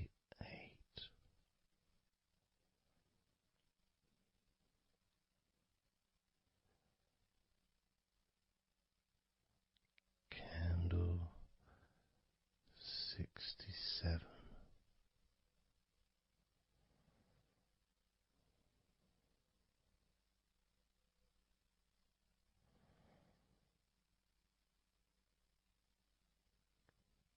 Candle 65.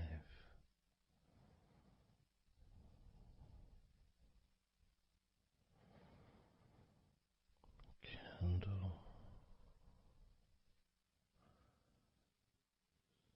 64.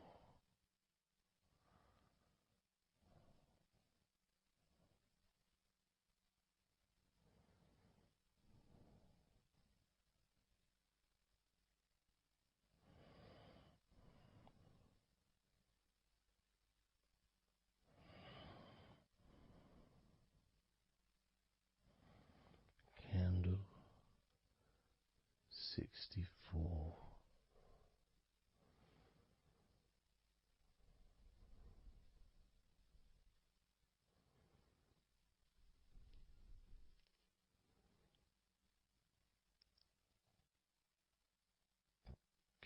Candle 63.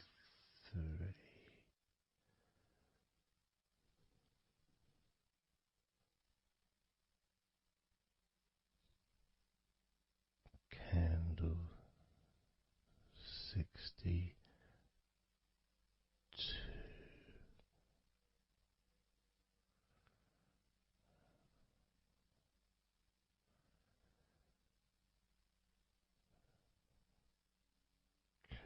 Candle 61.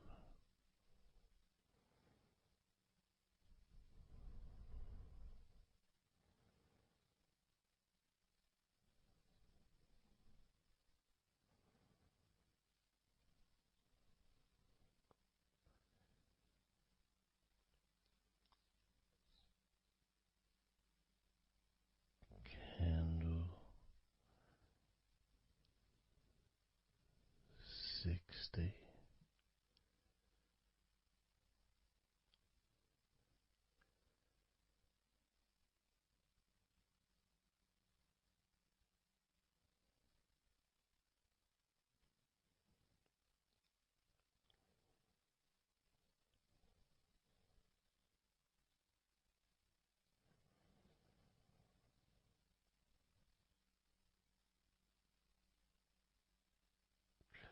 Candle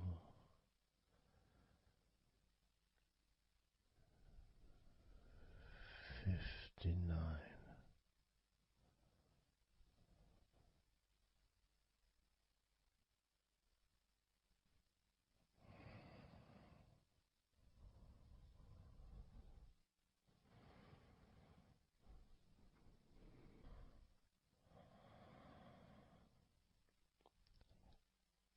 Candle 58.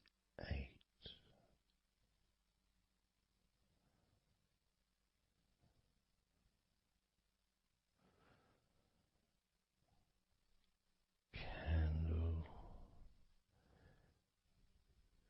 57.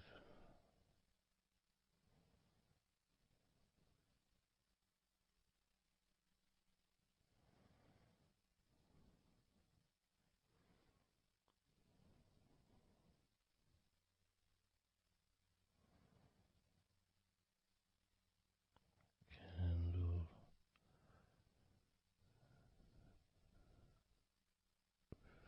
56.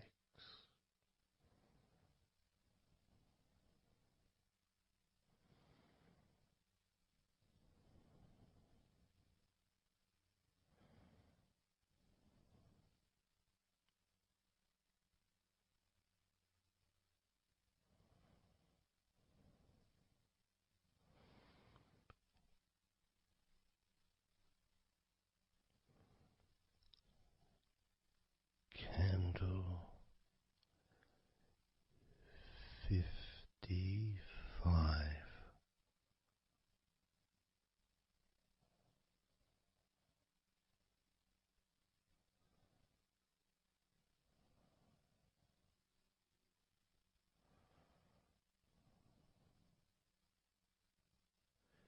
Candle 54.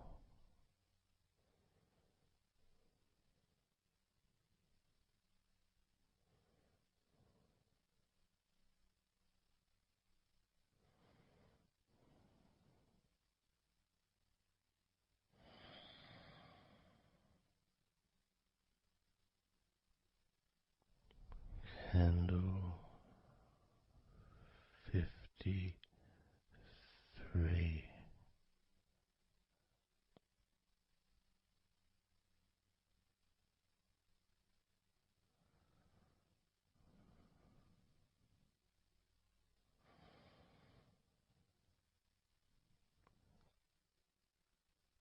Candle 52.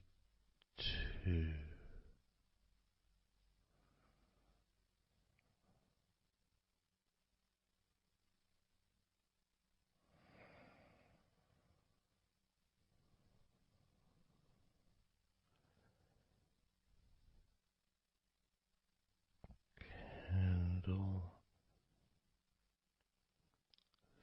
52.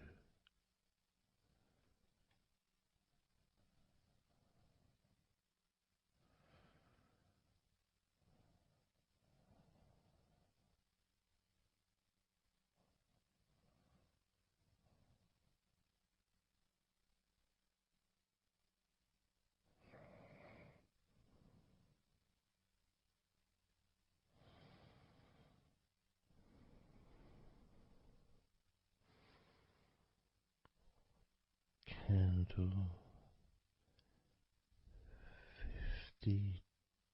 52.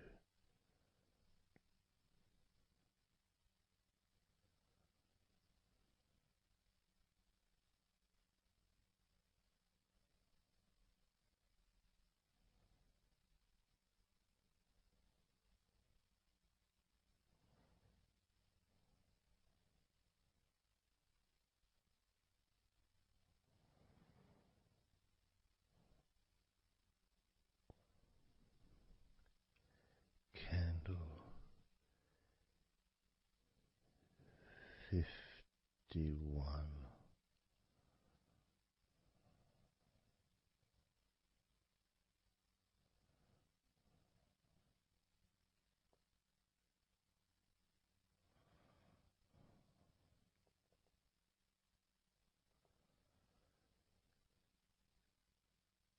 Candle 50.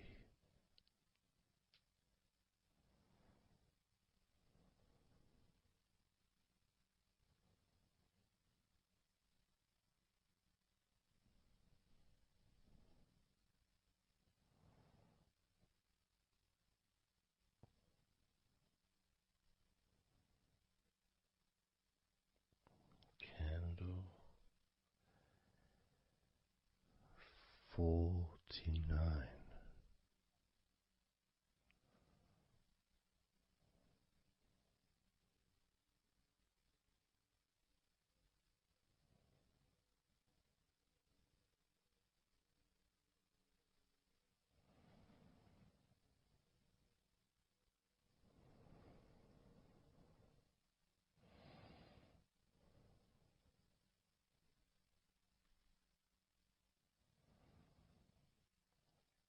Candle 48.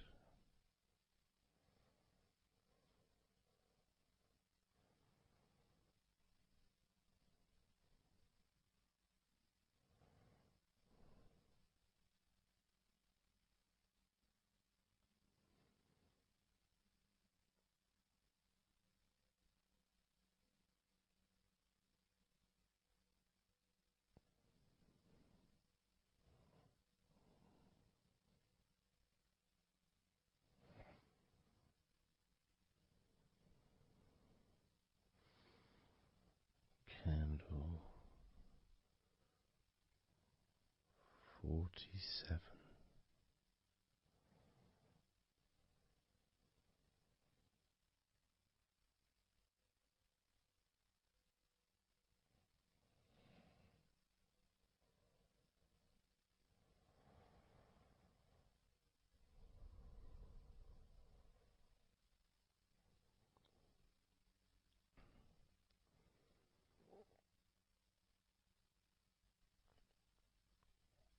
Candle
Candle 41.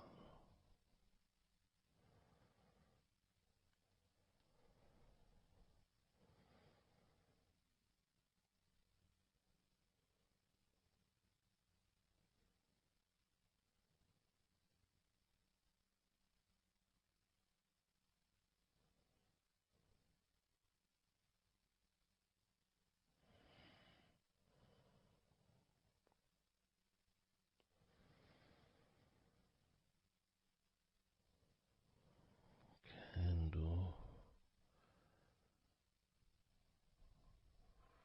40.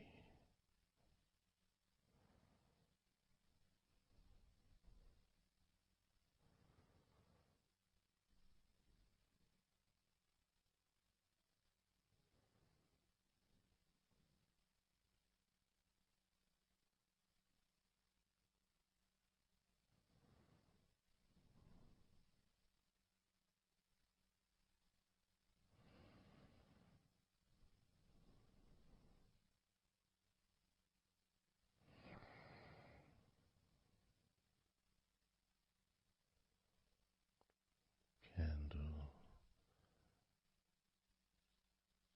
39.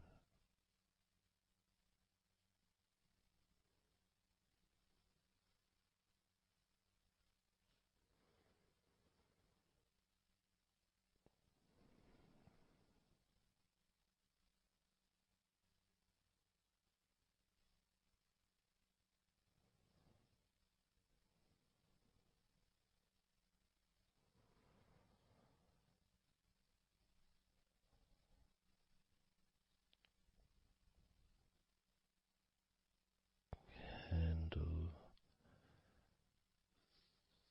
38.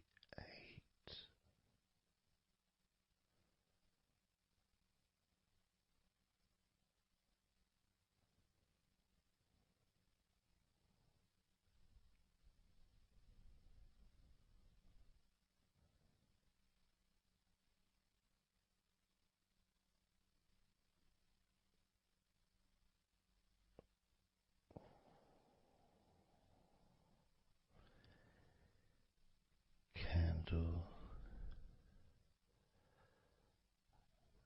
37.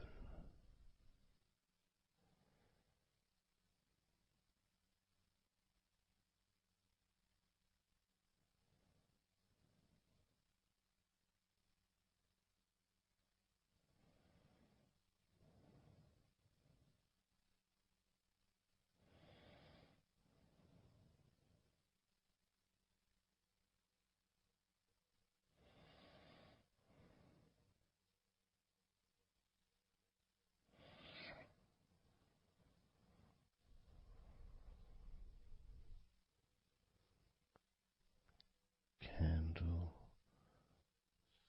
35.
29.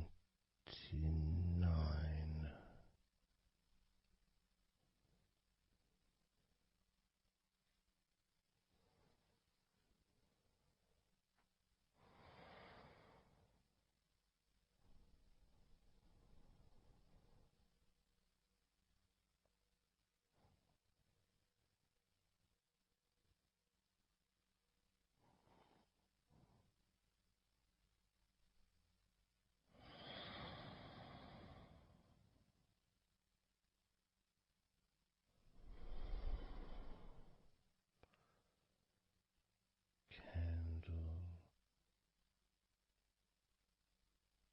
28.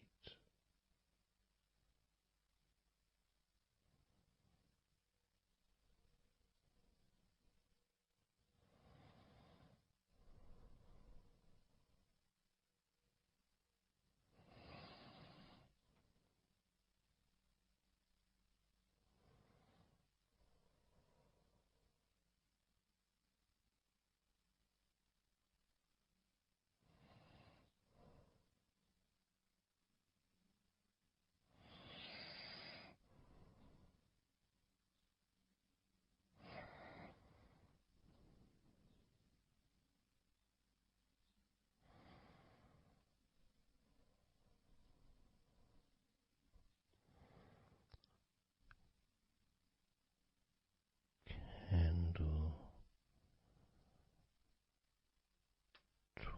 27.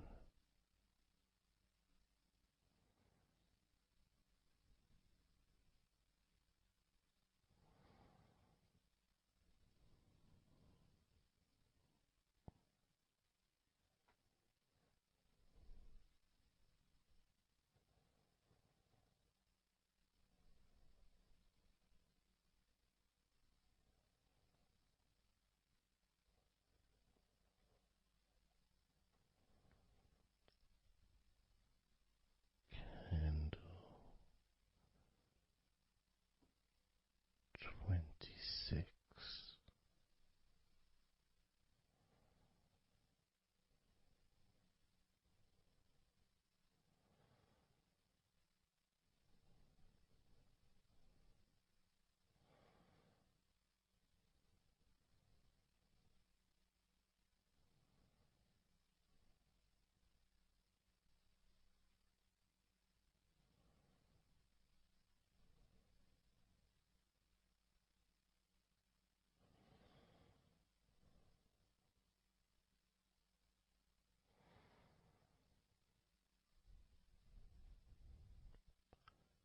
Candle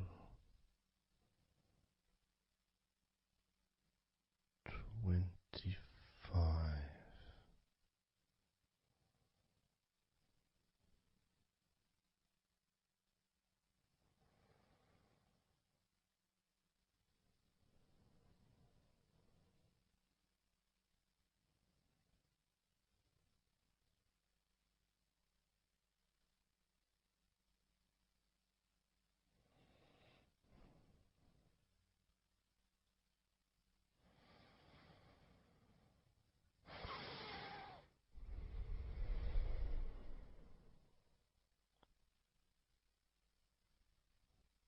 Candle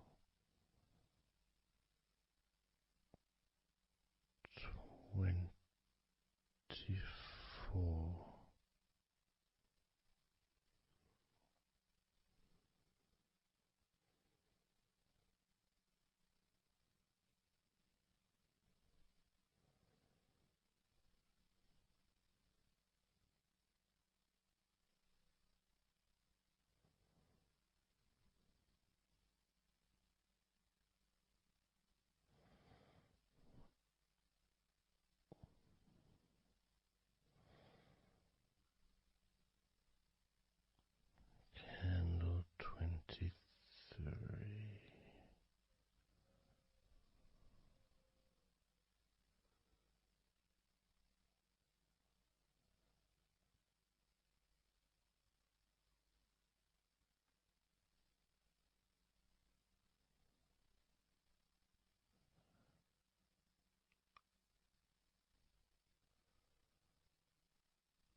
candle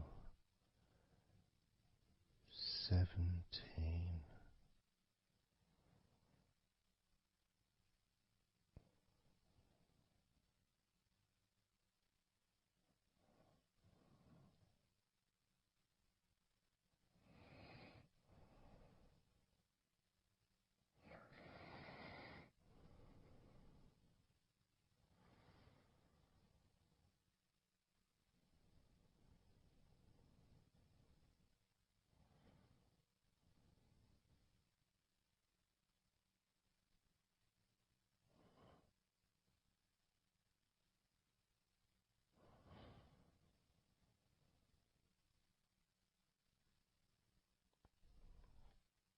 Candle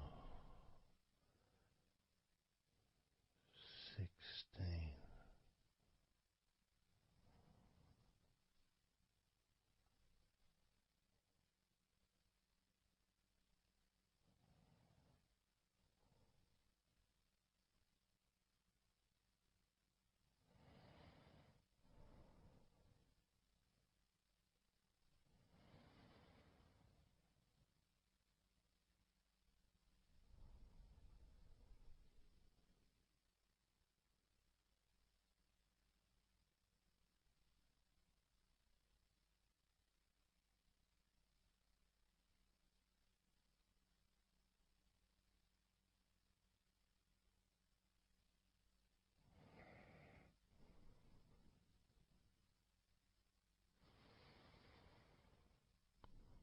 Candle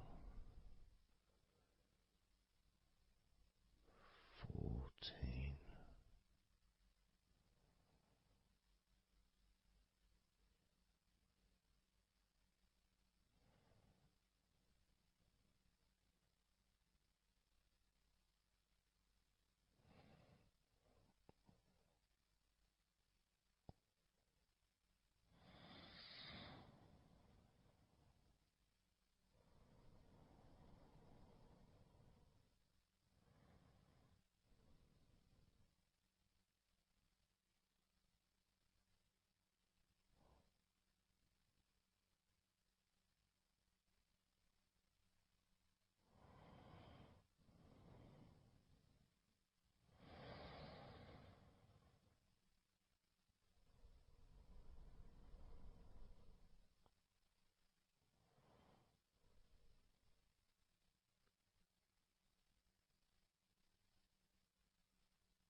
Candle 12.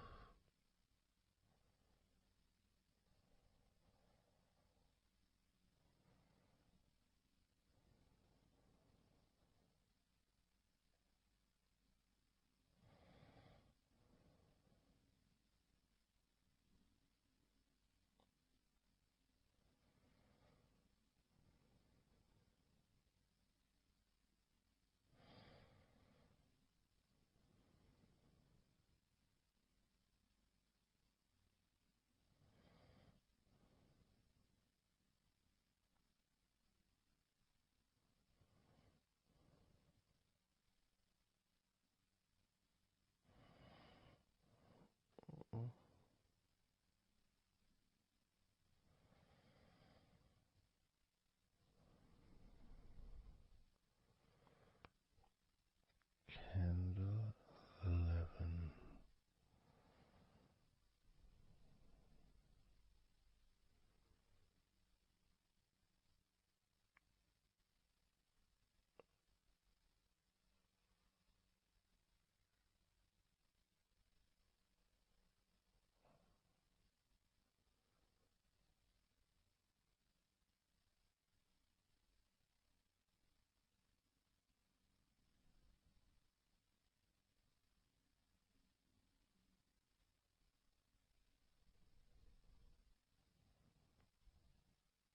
Candle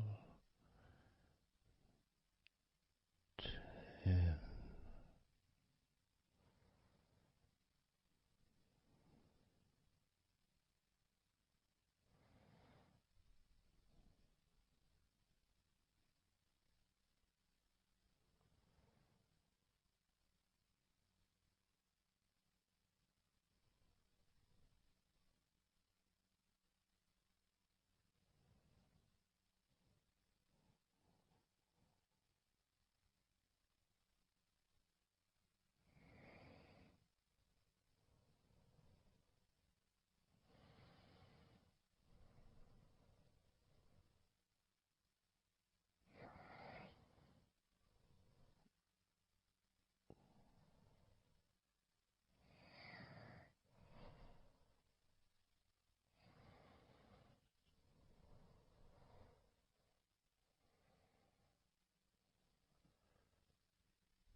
Candle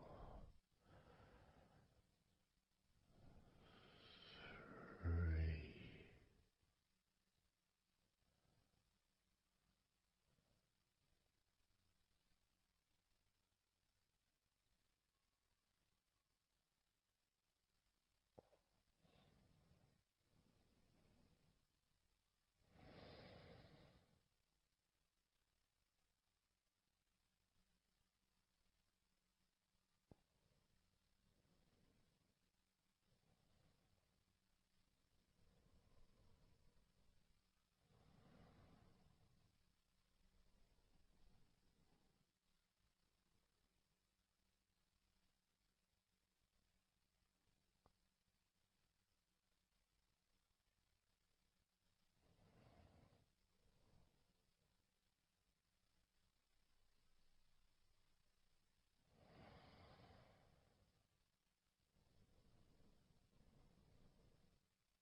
Candle 2.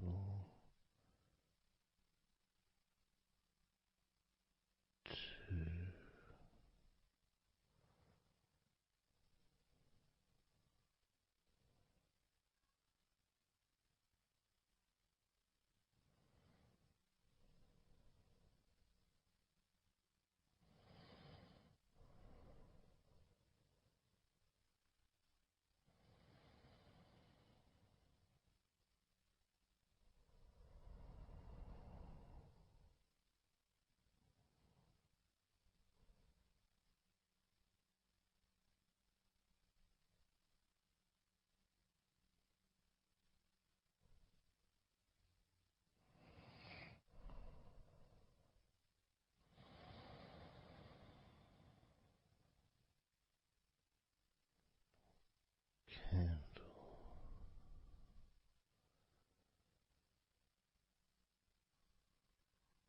1.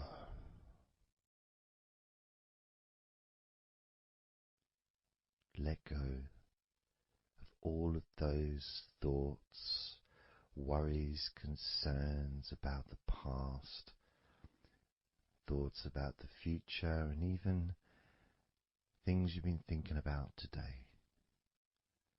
Just let it all go,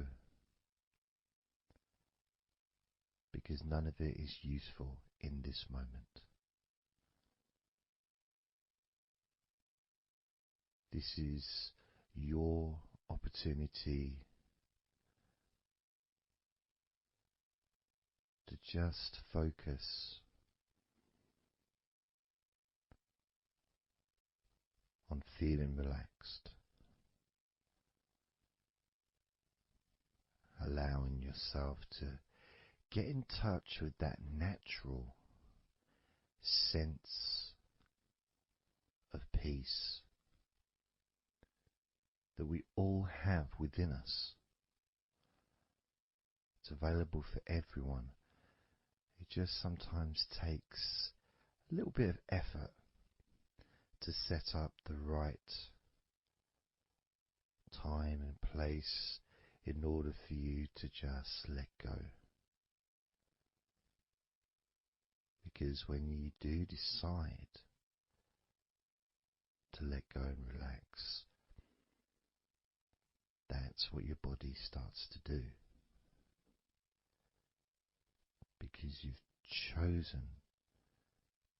chosen to just allow your body to unwind, and your mind starts to slow down.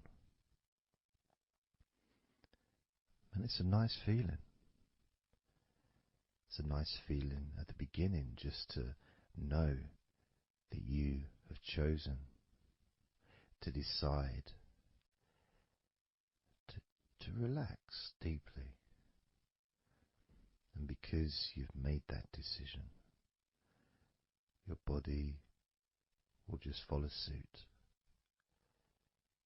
Because sometimes all the muscles in your body need is just permission from you to relax.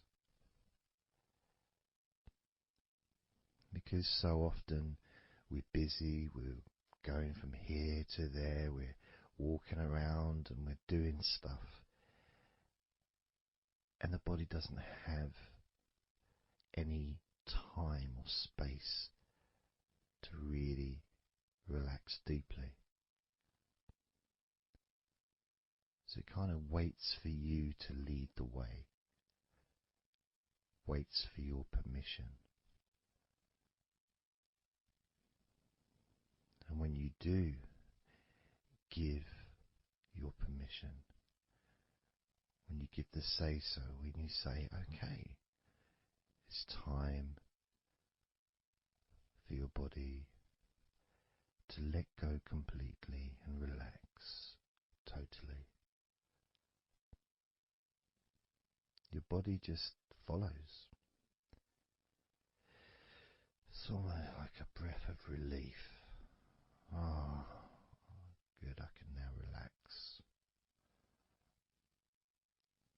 That feeling at the end of a day, of a very physical day that you may experience in the past, where you get home and you just sit down on a chair, maybe you kick your shoes off and feels so nice.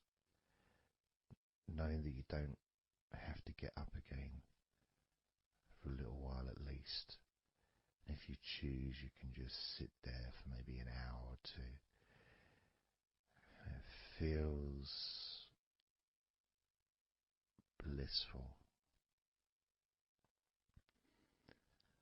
And just by sitting down like that, your body knows that it's time to relax. Your body has been given permission from you, because it's a mindset. In your mind, you're prepared to let go of everything and just completely allow all the stress of your body to evaporate. Any tensions can just gradually vanish.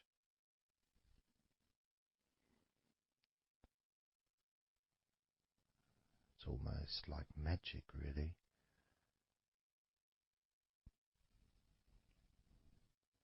Because that sense of relaxation in your body is a very natural state. It's not something unusual.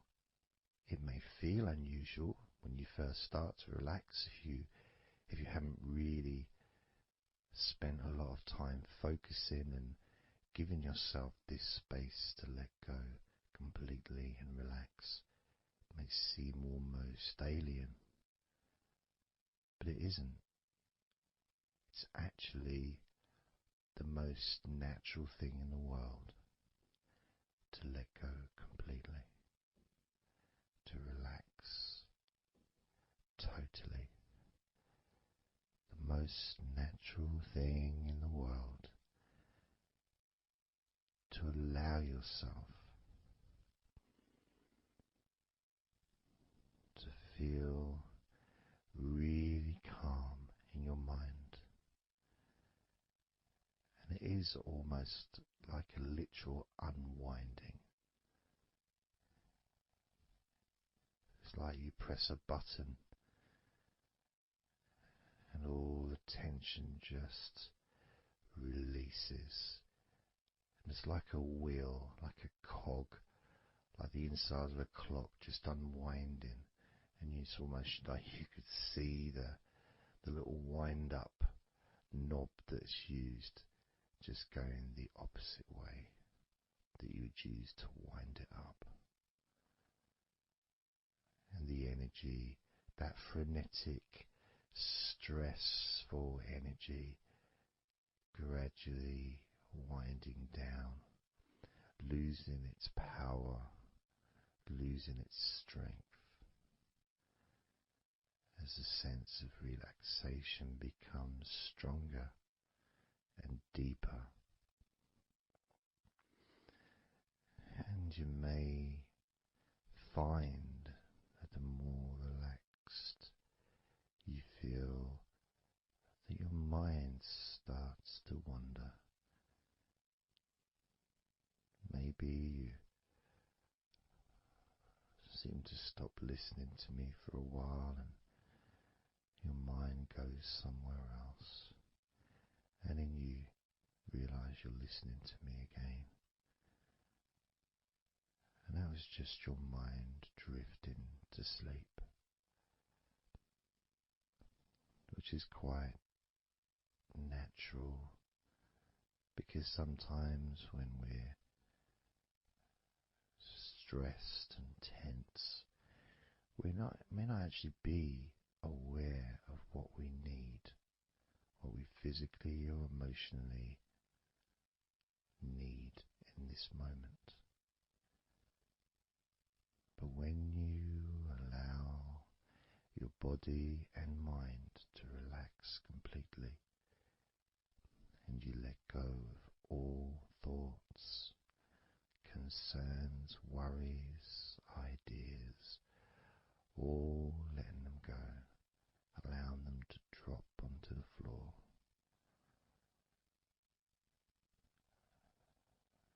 you start to get in touch with the feelings of such relaxation. It feels so nice to be in touch with the calmness of the different body parts as they become looser and looser. Even your breathing seems easier and more natural, effortless, as that cool air enters through your mouth or nose into your lungs, breathing in comfort and relaxation, and then just breathing out any excess remaining tension or stress from every part of your body and mind. As you start to focus on your mind, maybe you notice that things have come to a standstill, or maybe just much, much slower than before, because your mind is not really needed when listening to my voice, which allows your mind to relax just as deeply as your body. And that synchronicity between the relaxation of your body and relaxation of your mind lets you know that feeling completely calm, loose and relaxed really is a great healing experience for you and has so many positive benefits for your body, your mind, and your life to be able to let go of everything and to relax completely in all parts of your body and mind. Even your bones are relaxed. All your muscles are relaxed.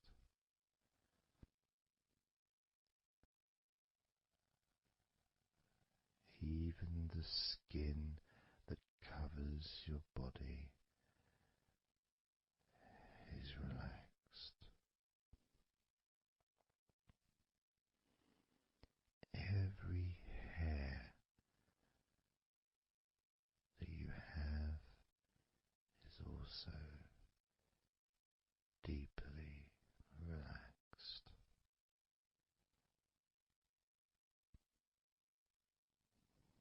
And your brain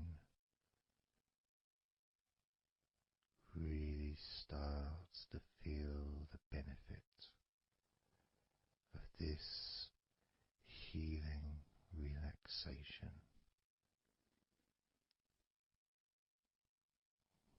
And as you focus on the inside of your scalp where your brain is, you can start to realize and notice the benefits of your brain relaxing deeply. And as your brain continues to relax, it sends those messages to the rest of your body and your mind to really relax even more deeply, relaxing even more completely, letting go of any remaining thoughts or concerns. Allow them just to drop onto the floor because they're no longer necessary in this moment, this moment of deep relaxation and calmness, filling your brain with deep, concentrated healing,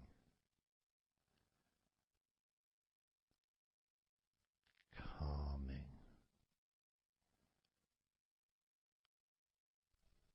relaxing every part of your brain, feeling so loose and comfortable, so relaxed and peaceful.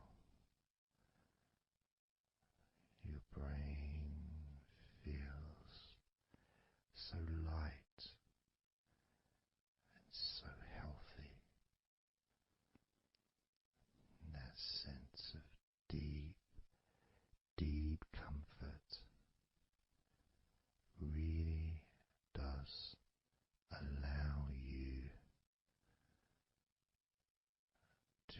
joy, those ever increasing sensations of comfort that are spreading throughout your body, relaxing each and every muscle of your body even deeper, even deeper, much more deeper than before,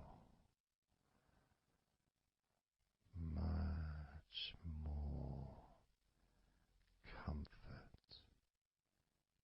spreading through your body and your mind, feeling so peaceful and calm, so very, very peaceful in every part of your body, letting go of everything, everything, so peaceful and calm, so relaxed. With every second that passes, you feel deeper and deeper relaxed, deeper and deeper relaxed, calm, so calm, peaceful, so very peaceful, from your head down to your toes, such peace and comfort growing all the time, such peace and comfort spreading through your body and mind, deeper and deeper, such comfort spreading and sinking deeper into every muscle of your body, so that you feel amazing, so relaxed, so peaceful, so relaxed and peaceful, letting go of everything. We're going to do a body scan, focusing on firstly how you feel in your body, not trying to change how you feel, not trying to relax, not trying to move away from any discomfort or stress or tension, but just accepting, observing and accepting how you feel in the different parts of your body. Just allowing yourself to be exactly as you are. to notice, to get in touch with how you actually feel in this moment. So we're going to start off by focusing on your hands. Just be aware of your hands.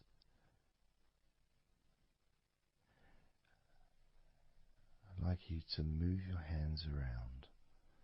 Just maybe move your fingers a little bit.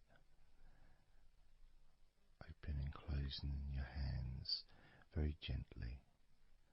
Just so that you can get in touch with how your hands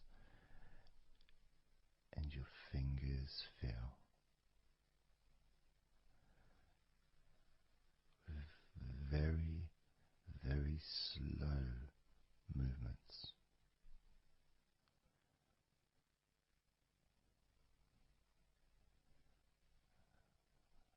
Focusing now on your feet.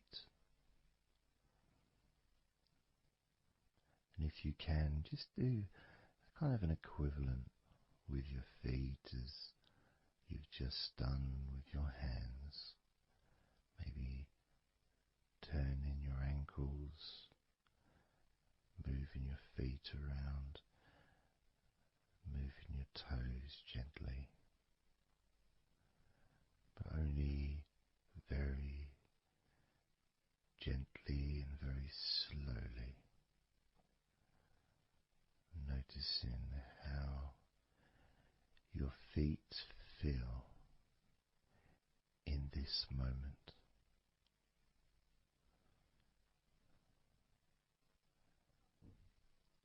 Focusing now on your eyes. I'd like you to just focus on your eyelids.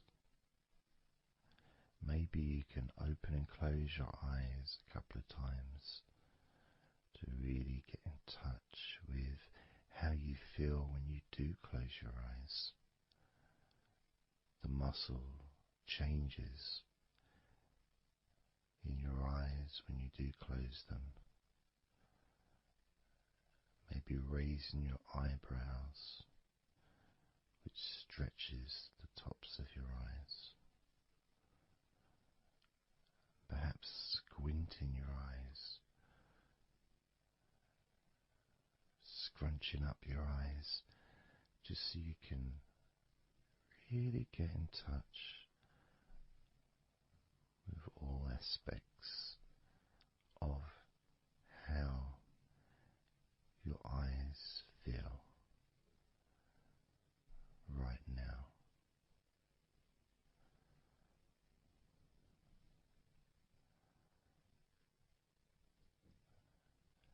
Now focusing on your thighs. And I'm going to just ask you to gently tense your thighs. Just very, very gently. Just enough so you can become more attuned to the physical sensation of your upper legs, the front of your thighs and the backs of your thighs. Noticing and observing how your thighs feel right now.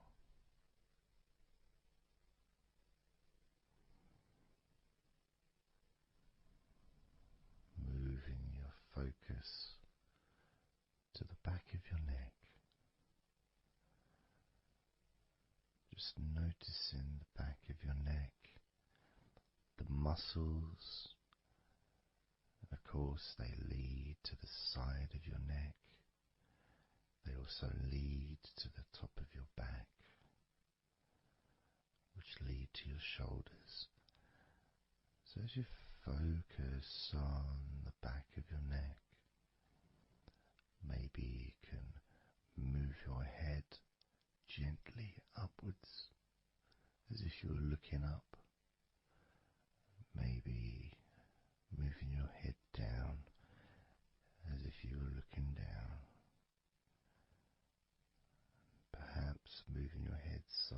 to side, right to left, but only very slowly and very gently. Not trying to force anything. It has to be very, very gentle, just so that you can be more in touch with the feelings, with the sensations, the physical sensations of how the back of your neck feels right now.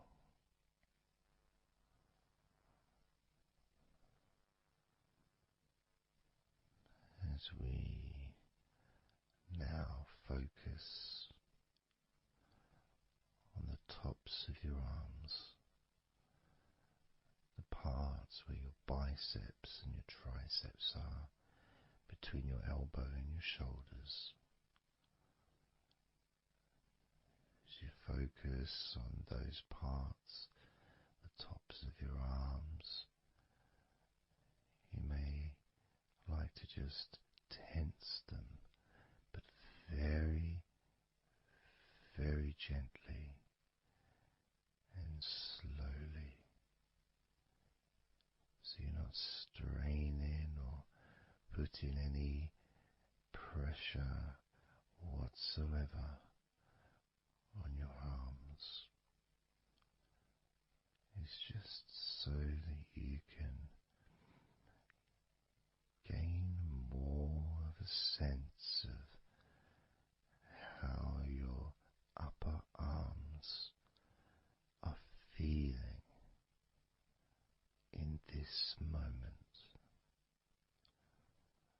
and just noticing as you gently, very gently and slowly tighten the muscles and then let go. Notice how the tops of your arms feel right now.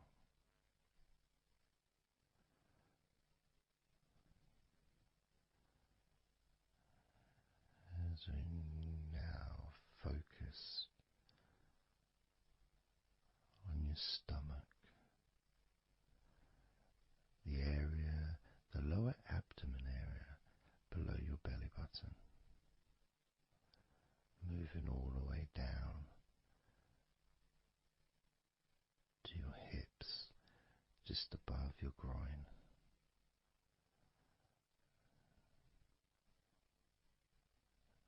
Maybe you're able to tense these muscles in that area very, very gently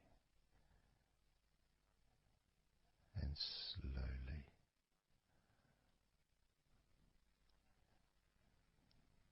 If that is a difficult thing to do, then maybe you can just move your body, pushing your stomach up, maybe moving a little bit to the side, using your hips, just so that you can get more in tune with how your lower abdomen area is feeling in this moment.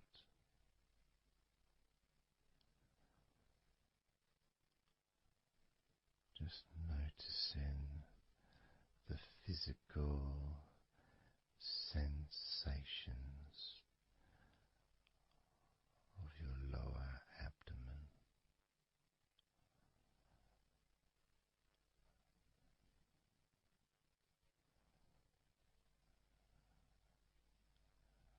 As we move your attention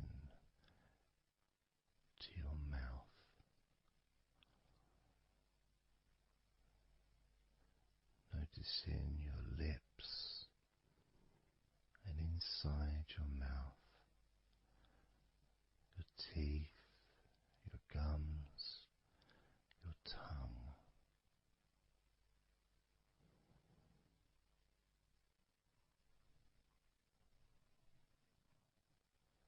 Just noticing how your tongue and your mouth feels,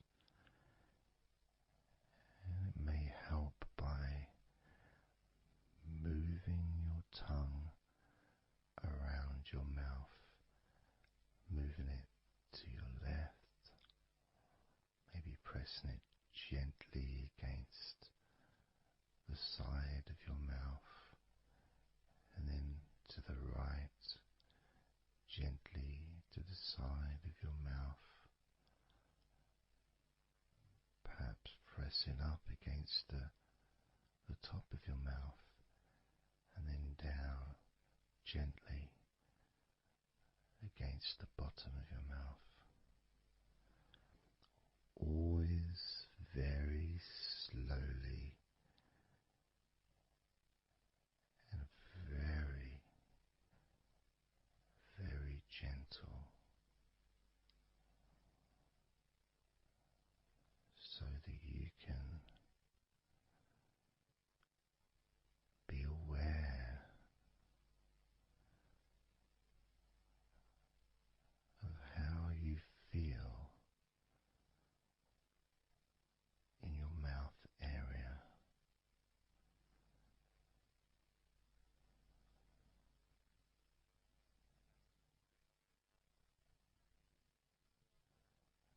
Now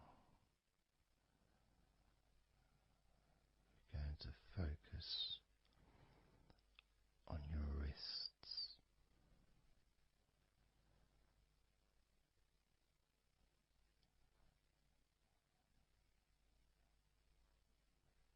And I'm going to ask you to maybe just rotate your wrists by moving your hands in a circular motion very gently and slowly,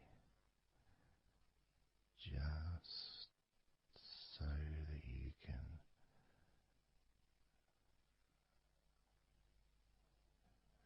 feel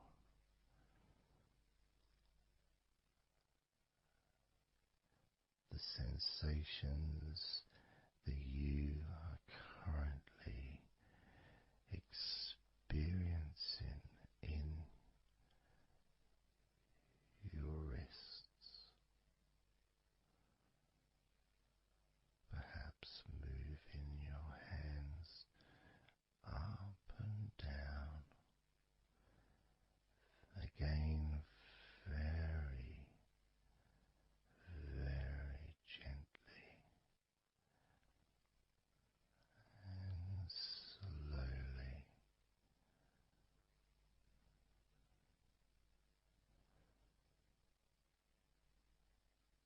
Very gentle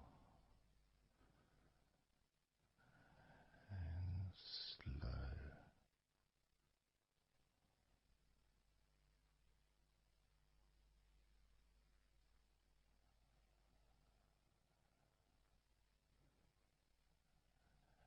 As we now start to observe your lower back,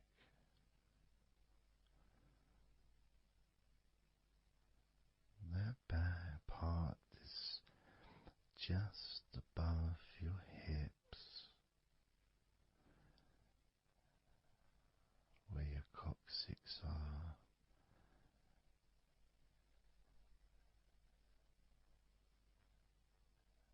That whole area, which also really does include the sides of your body, because those muscles are very much connected.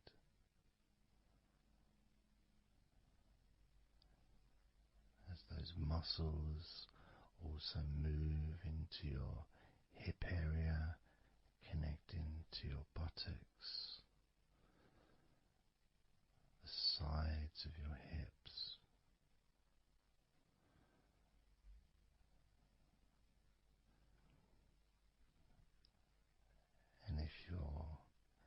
physically able to do so, maybe you can very gently just move your body ever so slightly, very slowly, from side to side, just enough for you to gauge how you feel in your lower back.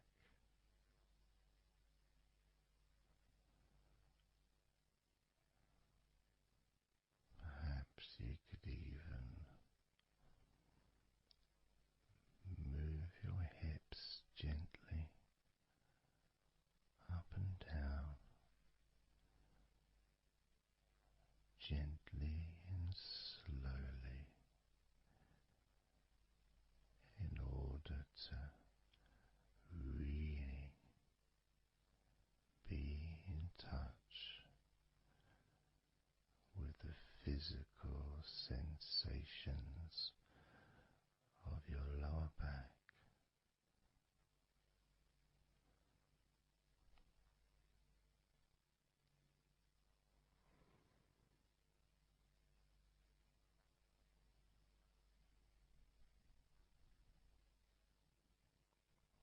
As we now move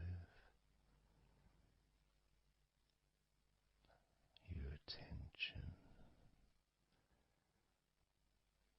to your jaw, that area from your chin all the way up to near where your ears are, the whole of your jaw.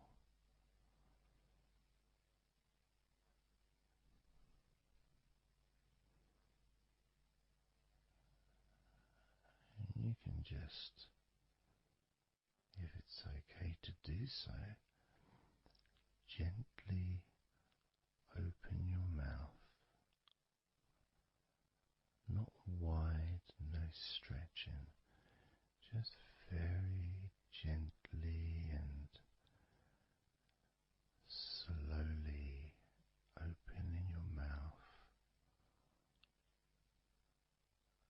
and closing your mouth very gently and slowly.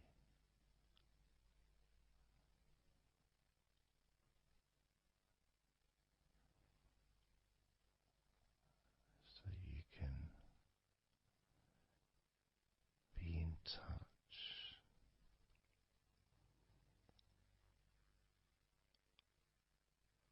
with how your jaw feels now.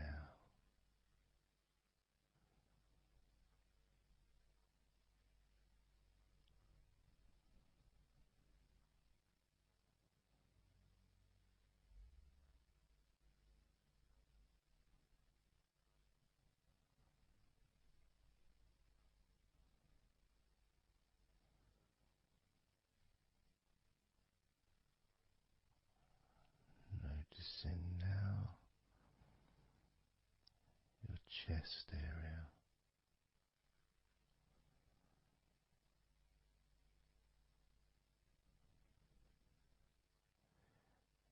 And you don't need to do anything to move your chest because it moves every time you breathe.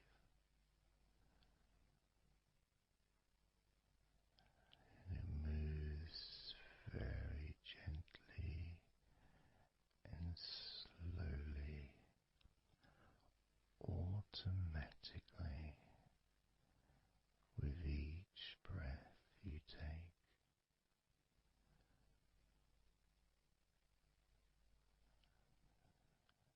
As you focus on how your chest feels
also, every time you breathe,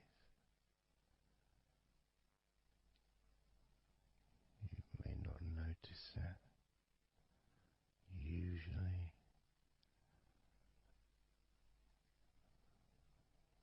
as you observe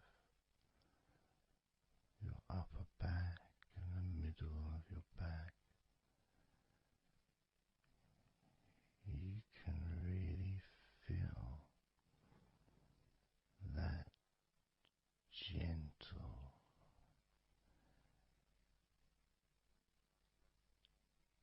and slow movement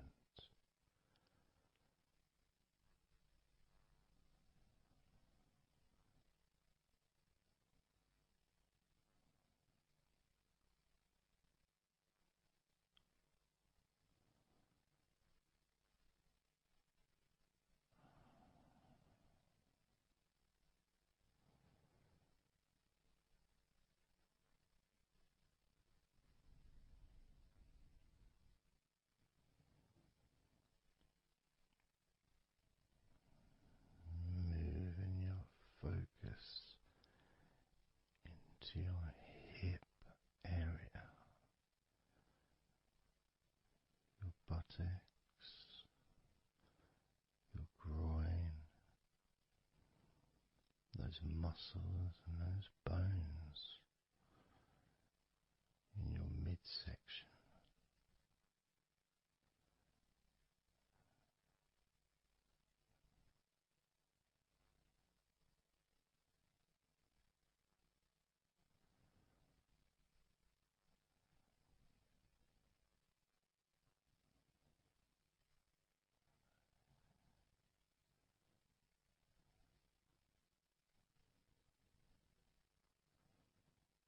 Just noticing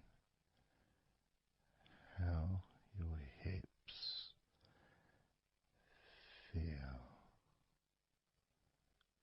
right now.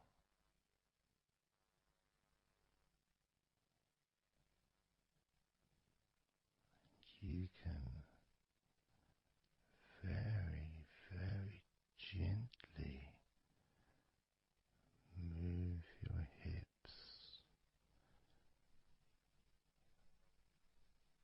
maybe side to side, very gently and slowly.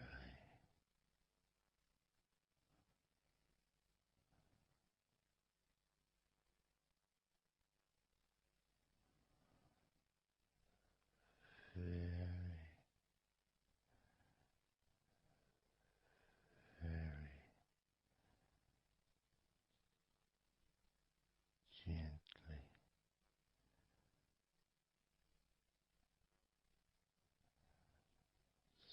softly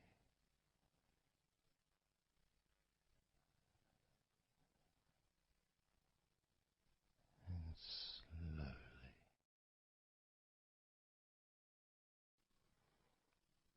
Everything starts to slow down,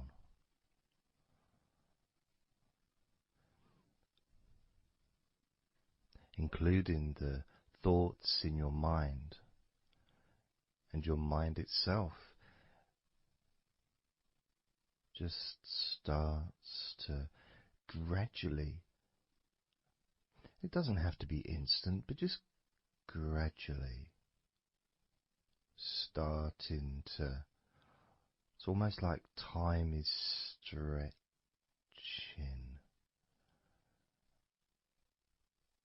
It's a slower pace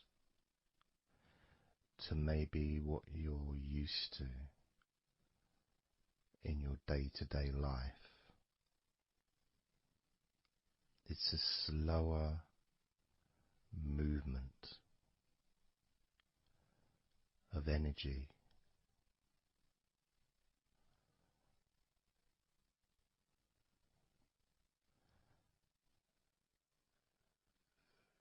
Very small movements which make up the larger movements, which is always the case. You know, when you move your hand, it might seem like it's one movement, but it's lots of minute different muscles moving in accordance with each other, and what happens in this space that we're sharing is we move from that big movement into those smaller movements.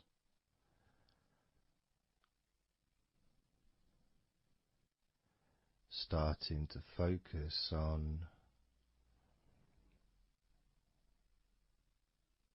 how your body feels, but not just as a whole, not just, oh, I'm feeling this way, I'm feeling stressed or tense, or I'm feeling relaxed and calm, I'm feeling this way, I'm feeling that way. Starting to notice that your body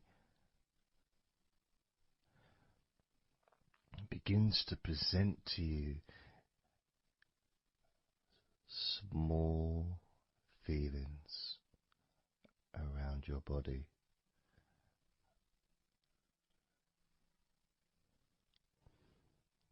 Small physical sensations in your legs, whether pleasurable or not.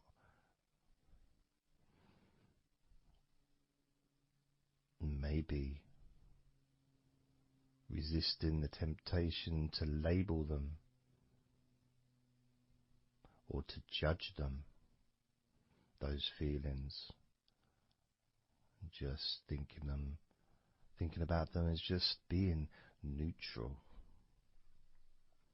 just feelings.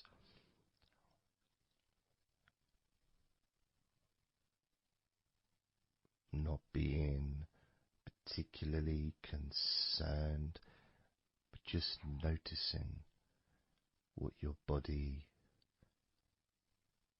is telling you.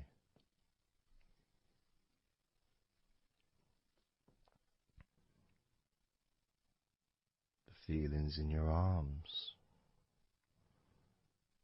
Instead of feeling the whole of the arm, maybe notice those individual feelings of all those different muscles and the skin, the hairs of your arms, all the internal parts of your arms, the veins,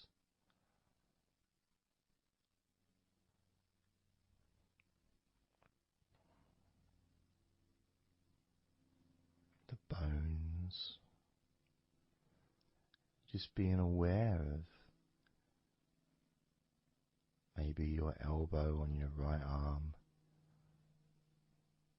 has a certain feeling. Maybe your left wrist also has its own individual physical sensation.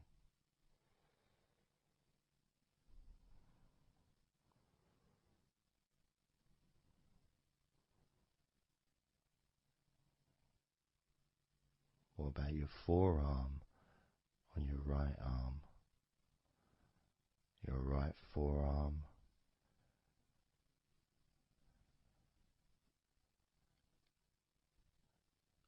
There may not be any particular feeling that you could even give a name to. May not feel like anything other than just a feeling. It's there.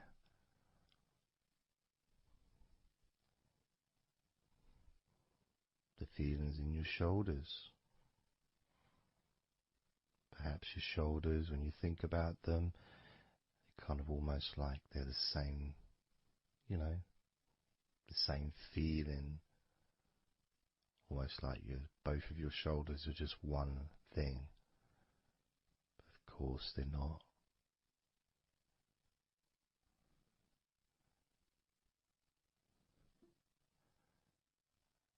And when you focus on your left shoulder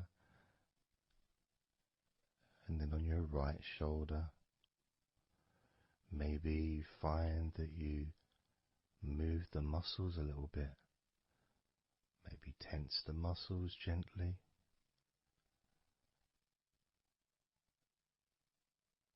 Noticing the difference in each shoulder.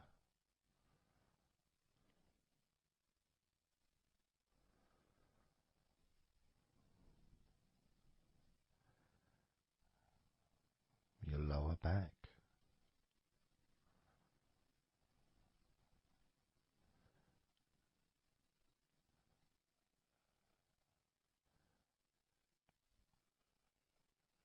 The left side of your lower back and the right side of your lower back.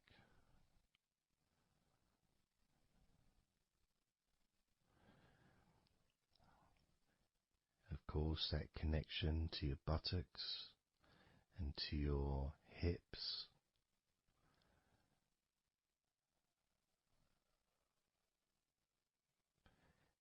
And also moving up into the middle of your back.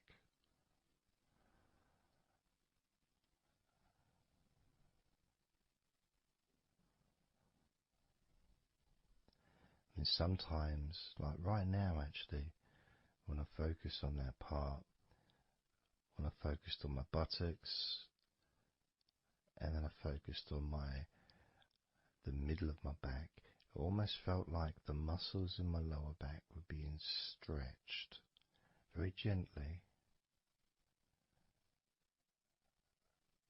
but just stretched a little bit, even though I wasn't doing anything to try to stretch your lower back. It just seemed to happen. The feeling of very gently stretching your lower back.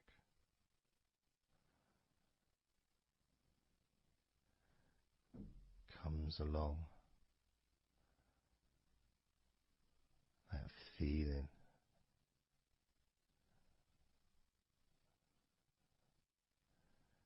in your chest.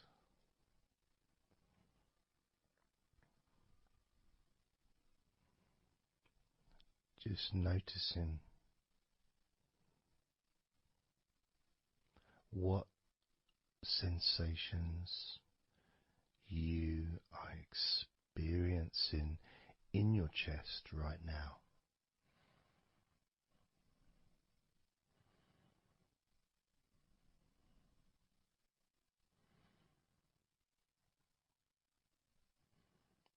And there's so much of the chest.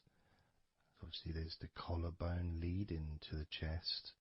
You've got the chest bone.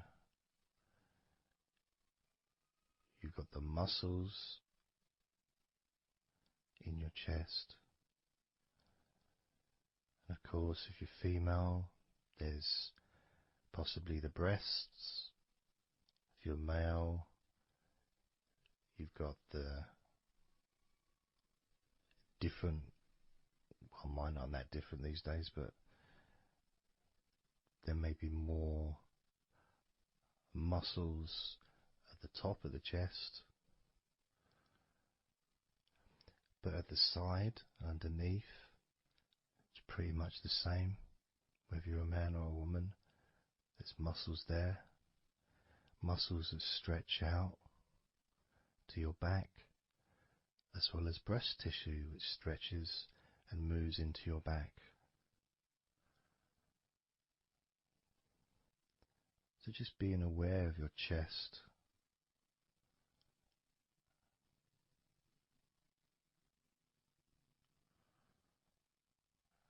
being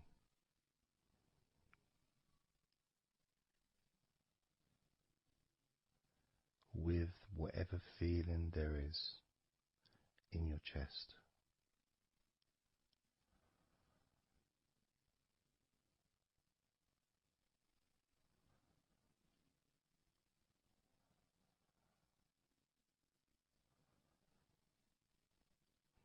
And when I notice that I focus on my chest, I feel it in my back, my upper back. I mean, I guess the obvious reason would be because, I breathe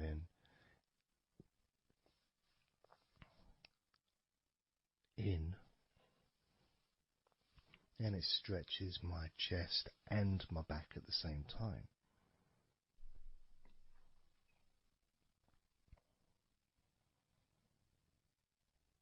Yeah, it feels okay.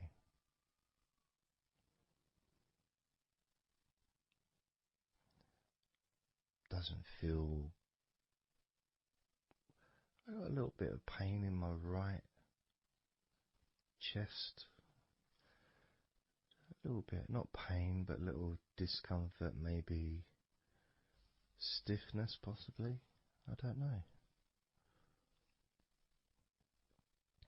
I notice my shoulders are also wanting to flex for some reason. I think that's probably part of my upper back.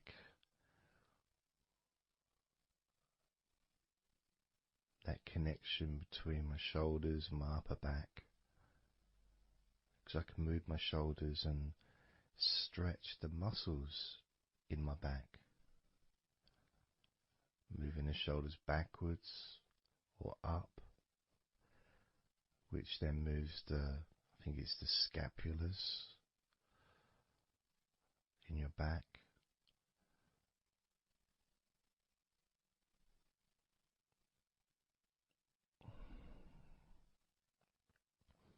It feels quite nice actually.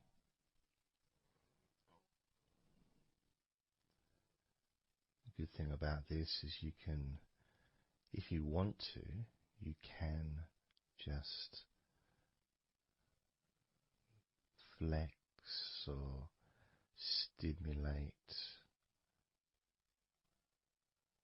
the various muscles in your body gently in order to get more of a sense of how they feel.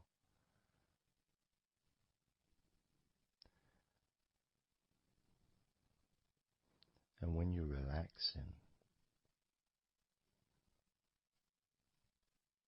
when you do tense a muscle and you let it go and you let it relax, it relaxes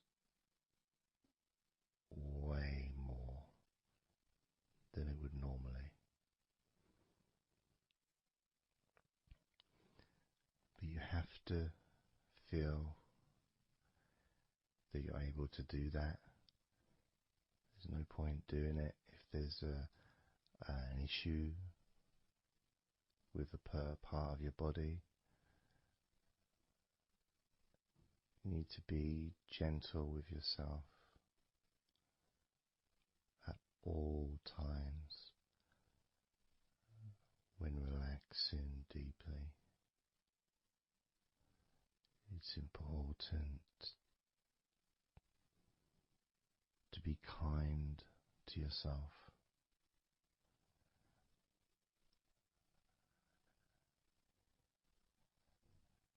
As you notice your mind, how much has your mind slowed down since we started this recording?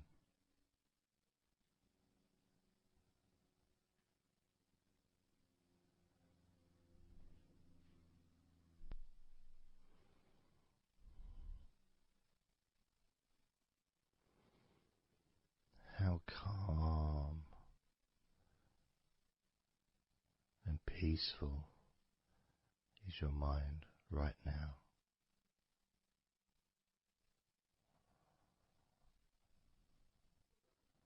With nothing to think about, and just my voice to listen to, because you know the intention behind this recording is relaxation. At the very least, for you to feel more relaxed at the end of the recording than you did at the beginning.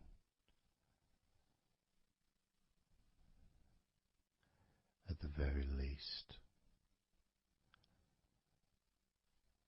for your mind to slow down as your body continues to relax. Because that's what you want to happen. That's what you expect to happen.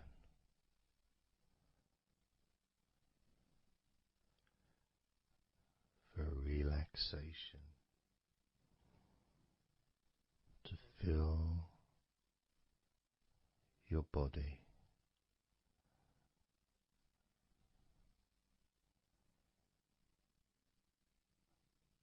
maybe calming your mind to the point of boredom when you start maybe to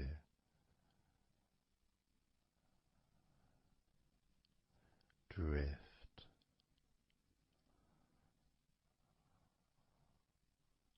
away.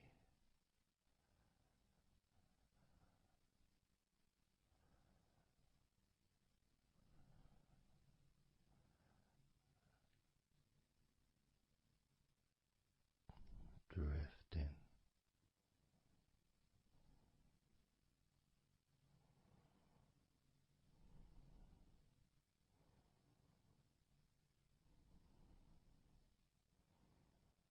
It's almost as if you're moving further away from your body and your mind, just leaving that there.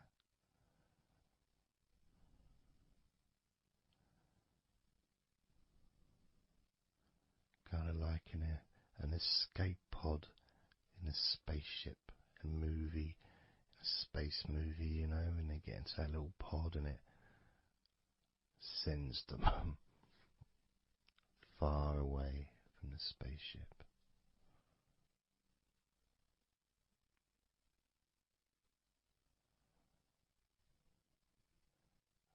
Safe to dream.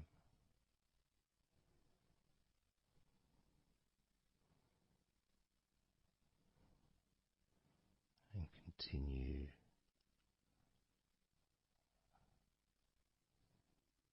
to relax.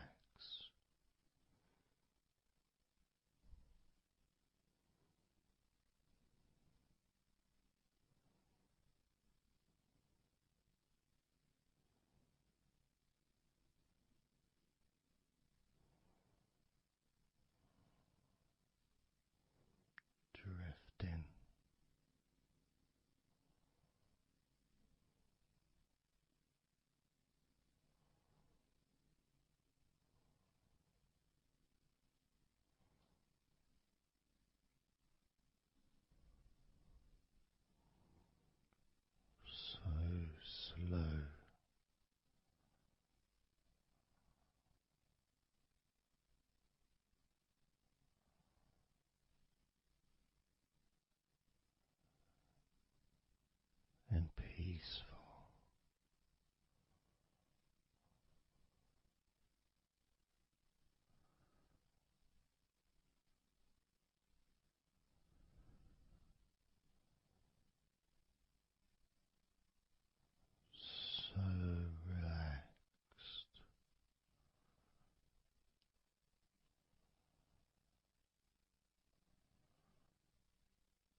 focusing on the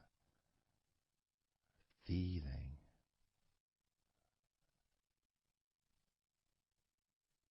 of those individual parts of your body that are relaxing one by one.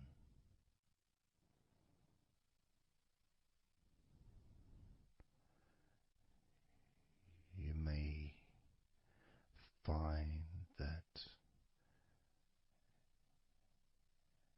every now and then you realize that you weren't listening to my voice because your mind started to imagine something different. Maybe you started to almost move into some kind of a dreamy state. And then you become aware of my voice again. And even though you may want to focus on my voice, you may also wish to allow your mind to just drift naturally into that space of comfort and safety.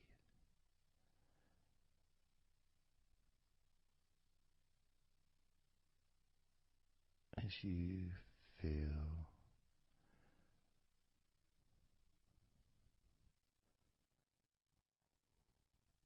more comfort spreading through your body like a warm blanket covering you gently,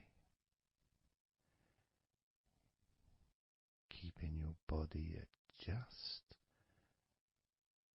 the perfect temperature.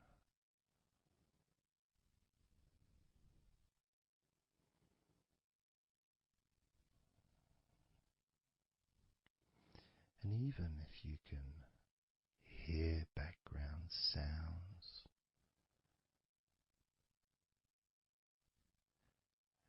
they just don't seem to matter anymore.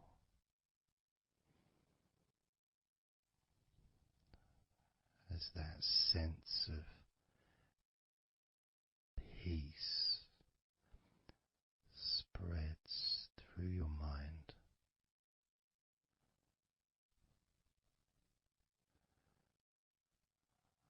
like a gentle breeze,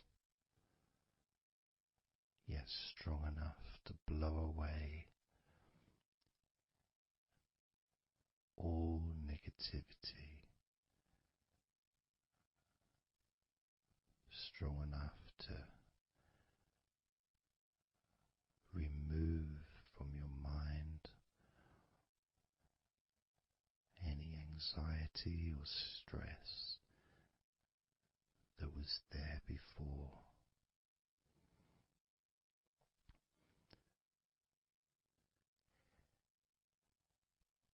And blow away any other thoughts or feelings that just don't fit with the sense of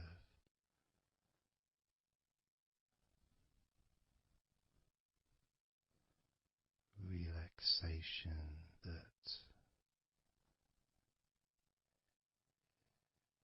is filling your body and your mind.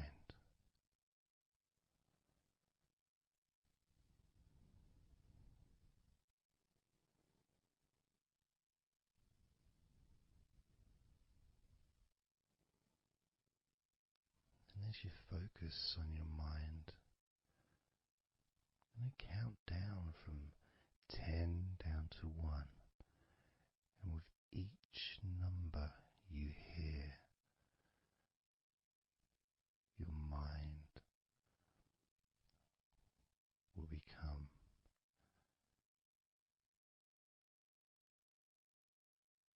slightly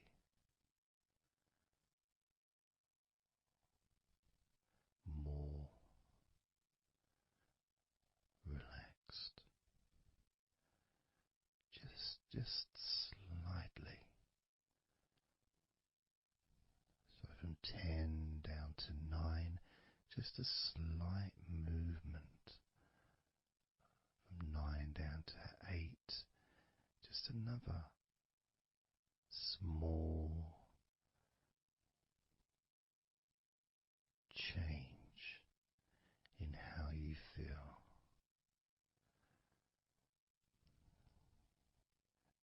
8 down to 7, that feeling is a gap, almost like a gap that starts to get wider. The gap between those feelings that you used to have in your mind compared to the feelings you have that are growing now. Feelings of comfort and security and confidence. And that gap becomes wider. 8 down to 7, 7 down to 6. And when you get to 5, your mind will start to have a certain physical sensation, almost like there's a magnet outside of your head, sucking the tension and the stress and any remaining feelings that you don't want, sucking them out through your skull.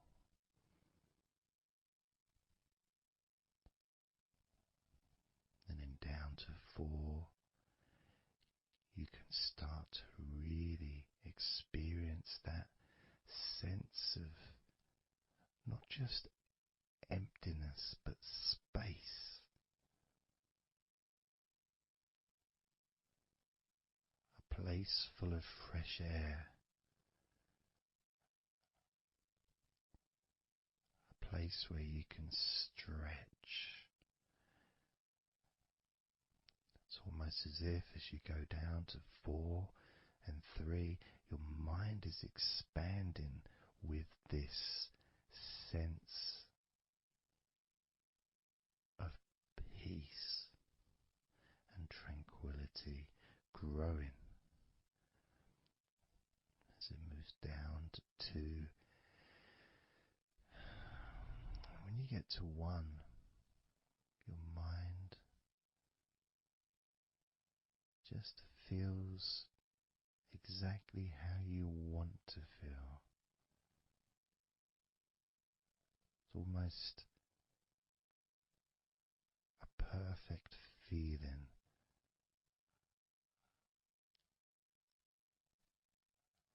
Maybe a sensation that you'd like to keep.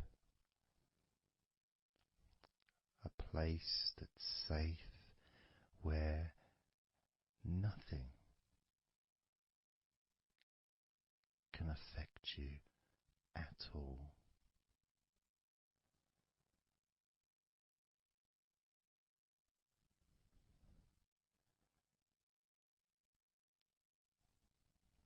And you can stay in that space of comfort and confidence. Confident in your own ability to create this space and this feeling of comfort within your own mind. just by counting from 10 down to 1. And this is something that you can do yourself when you're on your own. A time when you can maybe sit down, maybe just for a few minutes. Close your eyes and just count slowly from 10 down to 1. And re-experience these feelings in your mind.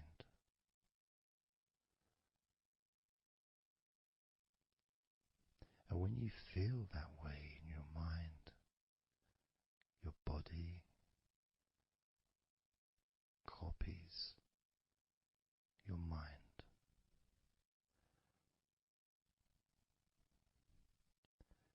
And that feeling is spread through your spine and your nervous system into every part of your body. It travels through your bloodstream,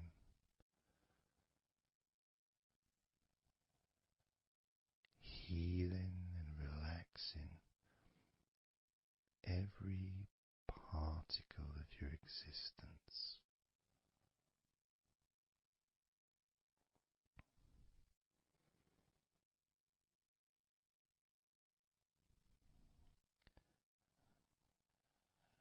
And we can practice this a few times before the end of the recording, and then you can practice on your own. And each time you count from 10 down to 1, the feelings of comfort, calmness, and deep relaxation become stronger and deeper.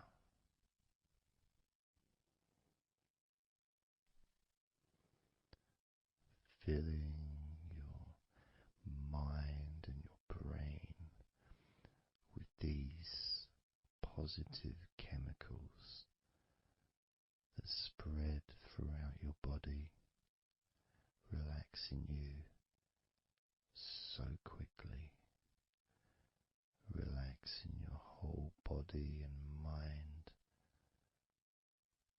so very, very easily, just by counting from 10 down to 1.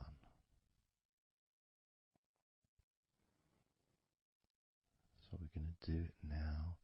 I'm going to count from 10 down to 1, and I'd like you to repeat the number after me. So when I say 10, you can just repeat to yourself 10.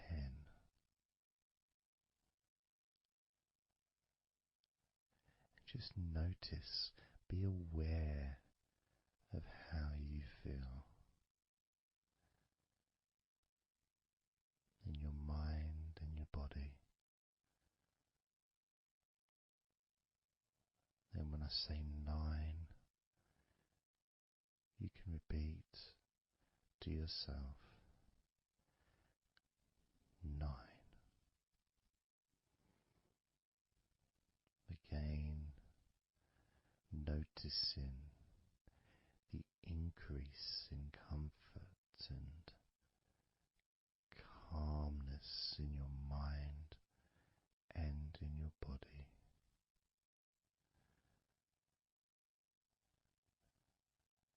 The same when I say 8, when I say 7, 6, when I say 5, 4, I say 3, 2,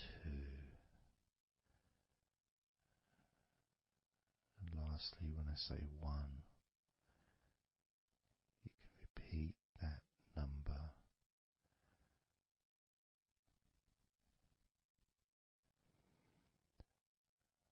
Now, of course, when you do this on your own, without listening to me, you can say the numbers at whatever speed that you feel is necessary for you, so you can adapt.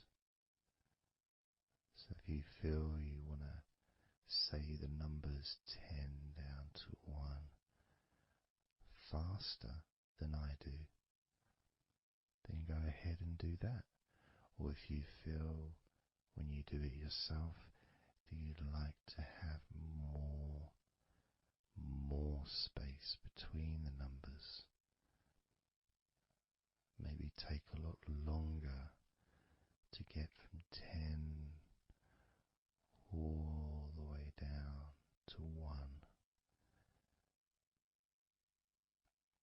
That's your choice also to do.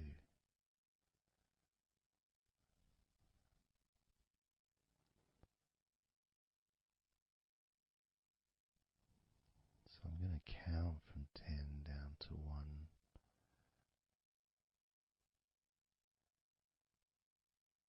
And when I get to 1, that will be the end of this recording. Unless, of course, you're listening with music, then the music will continue.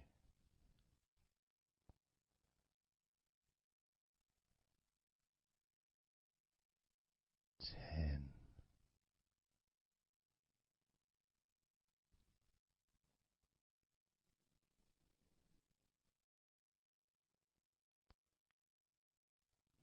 9.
20,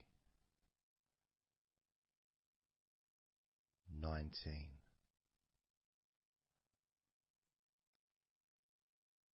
18,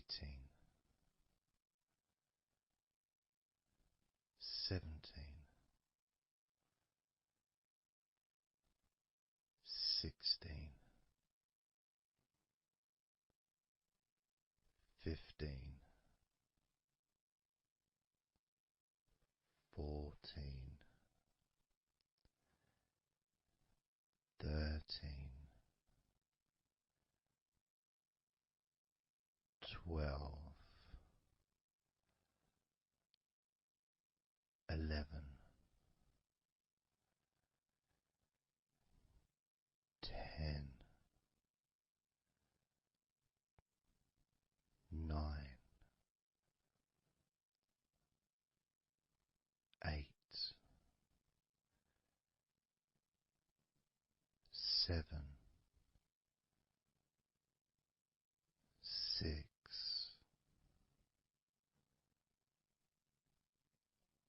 5,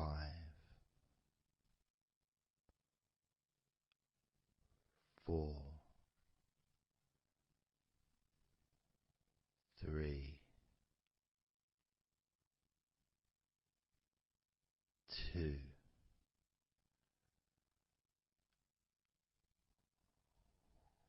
1.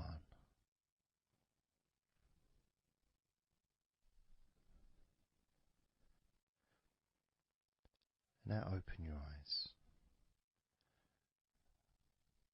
noticing how you physically feel, having counted down from 20 to 1, allowing stress and tension to leave through your fingertips and your toes. And as you focus on your fingertips, maybe they feel a little bit tingly,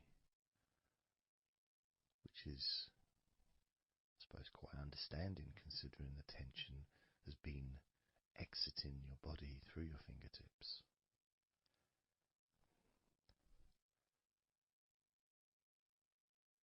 So now we're going to count from 20 down to 1 again. This time you're going to feel relief of tension and stress, any anxiety that you may have, leaving through your stomach. Just leaving through your stomach, almost as if it's just releasing the whole of your stomach, from your navel to just above your chest, or below your chest rather. So surrounding your belly button area, that whole area, you can feel the tension of your body, whatever's left, just releasing from that area. And you may notice that your stomach will become very relaxed as I count down from 20 down to 1. Now, 20, 19, 18,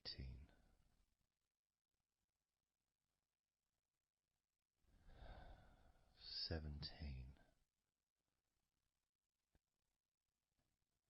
16, 15, 14, 13, 12,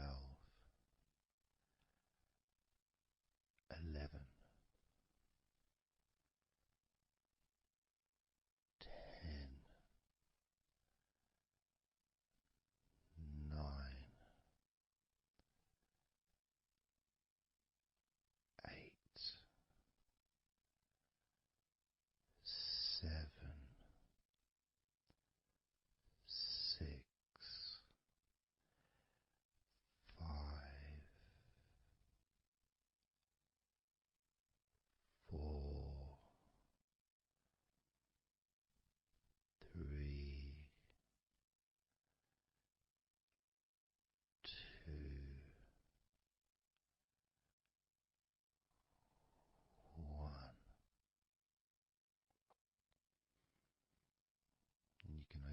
eyes again if you choose, or you can just keep them closed because it feels relaxing.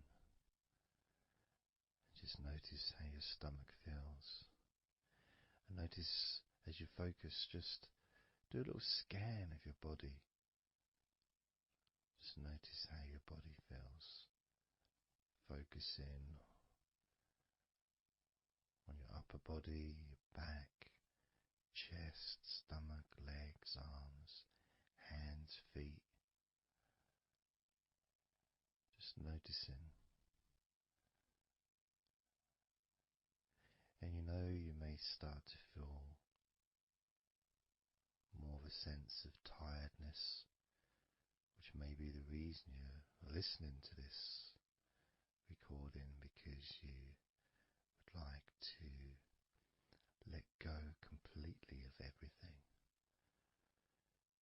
and drift off into a nice, natural, calm, relaxing sleep.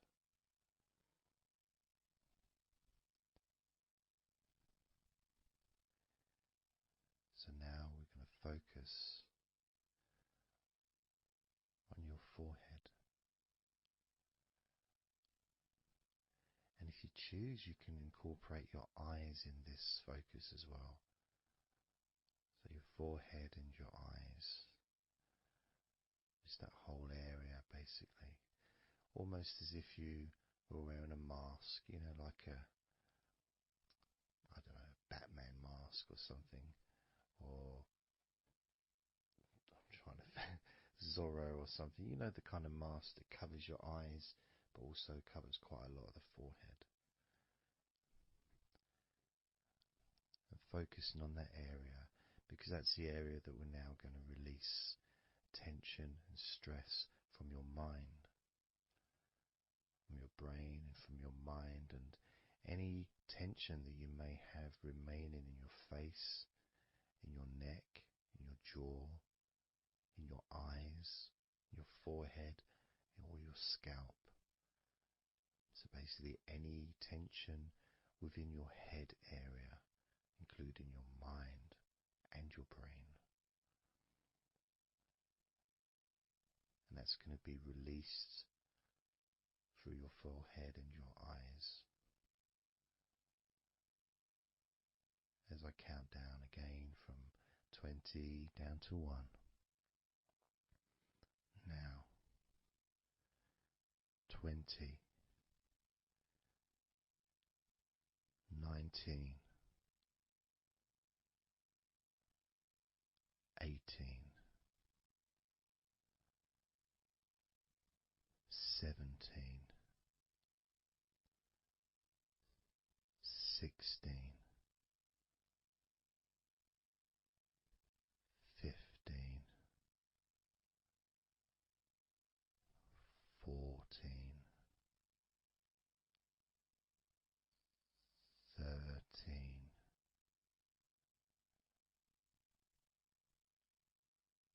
12, 11,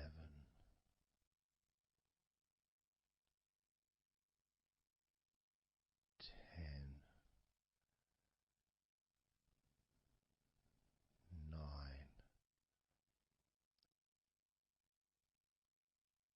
8,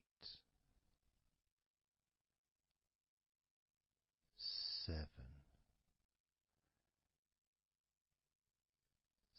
6,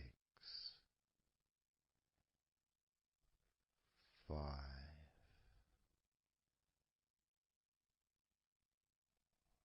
4, 3,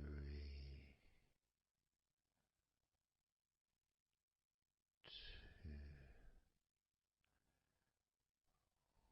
1.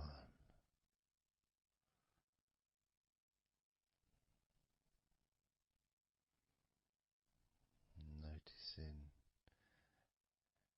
as you scan your face, your jaw, your eyes, your cheekbones, your ears, your forehead, your scalp, and your neck,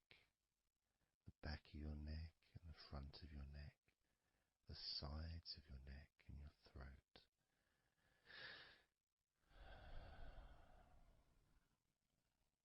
Noticing, being aware of the comfort, the increased feeling of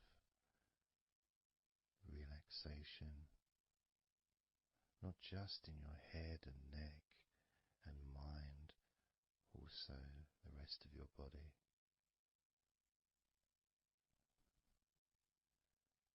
Just notice how loose and calm you feel, and how easily it is to just let go completely. Let go completely.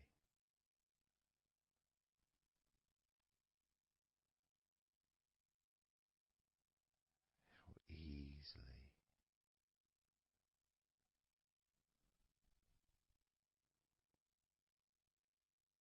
So what we're going to do now is I want you to focus on the top of your head.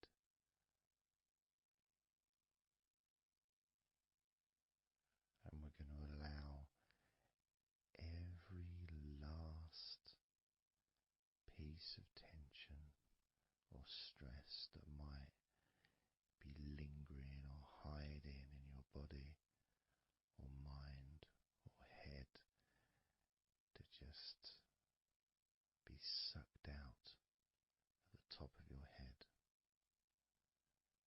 and released into the air, almost sucked out into the clouds. Imagine a big cloud above your head, almost like a whirlpool, and it's just going to suck that tension out of the top of your head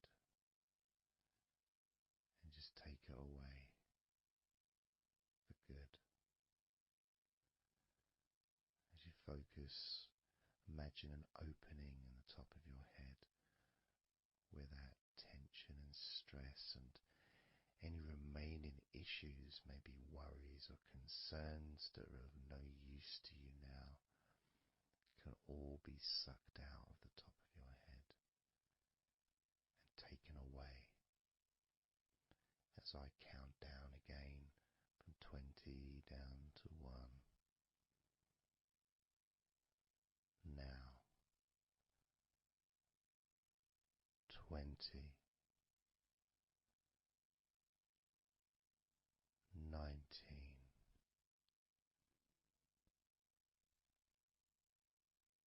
18,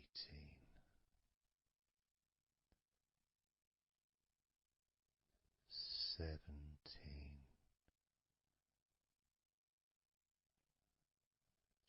16, 15,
physically and mentally feel right now.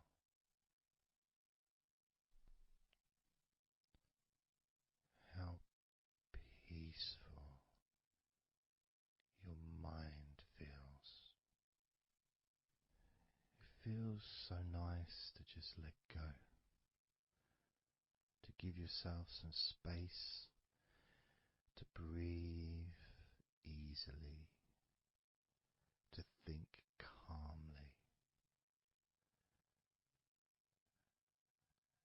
and just to take a break from all that pointless worry and concerns about things that you don't need to think about right now,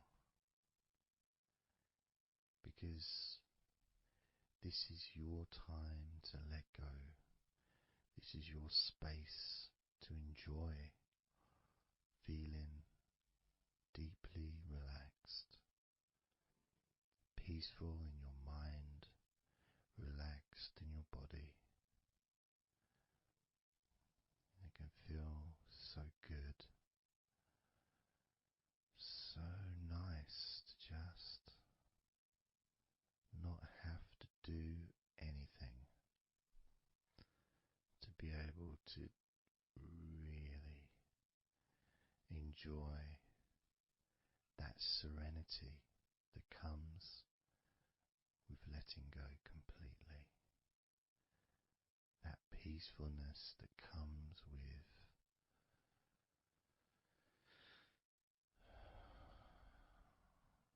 being in this peaceful space.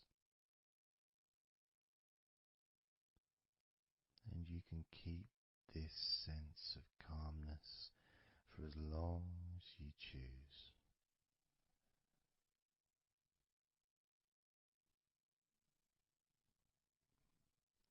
If you choose to drift off into a deep, healing, natural sleep, then you can do that. It's completely up to you. And you can keep this feeling of calmness physically and in your mind for as long as you choose to feel completely relaxed.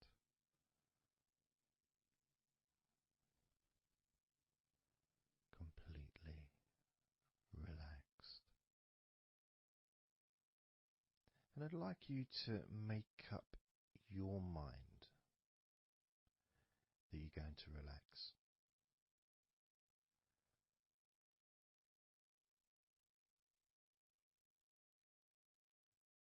And I want to explore that with you, what it feels like when you actually decide that you're going to relax.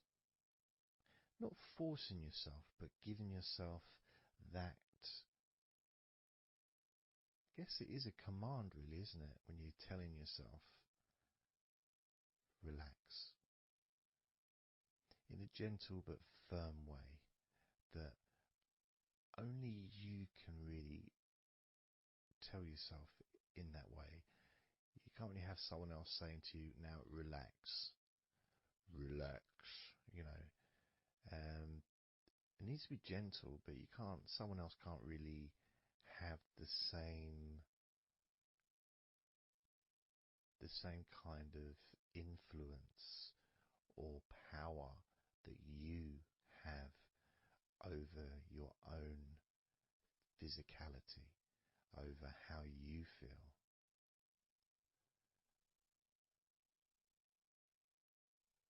Because when you say it to yourself, it means more. It's personal, and your brain and your unconscious mind and your body listens to what you say. So, for example, we'll test it out. We'll do a little test, a few little tests along the way, and you can get more of an idea of the force the positive force that you can have in creating a sense of comfort and relaxation in your body and your mind quite quickly, just by you telling yourself to relax. So I'm going to start by, let's focus on your hands. So focus on your hands and just tell your hands to relax. So just say relax as you focus on your hands. You could say, my hands are relaxed, or I want my hands to relax. But I think if you actually do it directly, by focusing and imagining that your hands can hear what you're saying, like they've got little ears, which is a bit weird. So talking to your hands and just say, relax.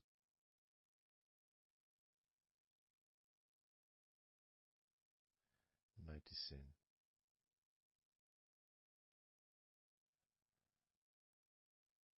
how your hands start to relax.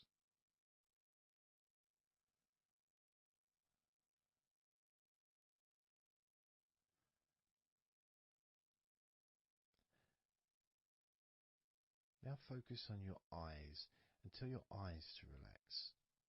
So you're just saying the same word, relax. And find the right tone for you. I might say relax, but you might say relax or relax. You might say it differently to yourself, and that's important for you to gauge what feels right for you. So just tell your eyes to relax whilst focusing on your eyes, your eyelids, the muscles around your eyes, your eyebrows, and just tell your eyes directly,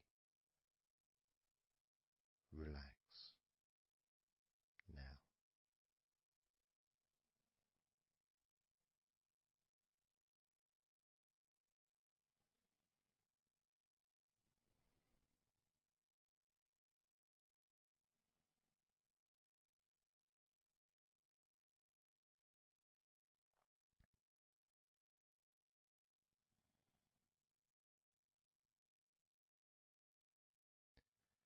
Now I just did that myself, and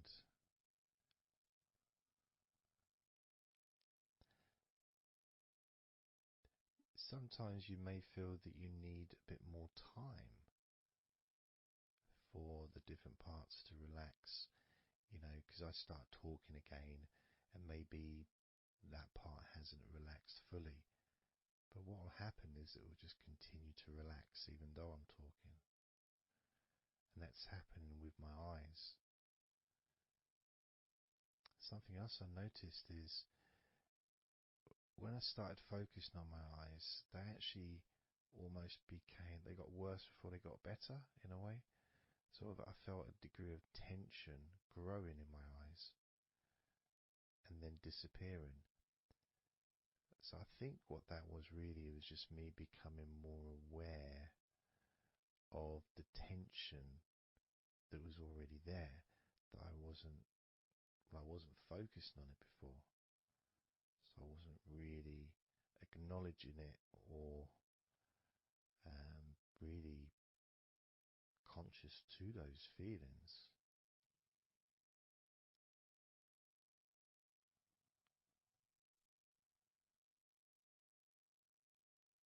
Yeah, my eyes are still continuing to relax, as well as my hands actually. My hands have got a certain kind of energy, like not buzzing, but I can kind of feel a degree of energy in my hands. Maybe that's where the tension's being released. Maybe that's causing that.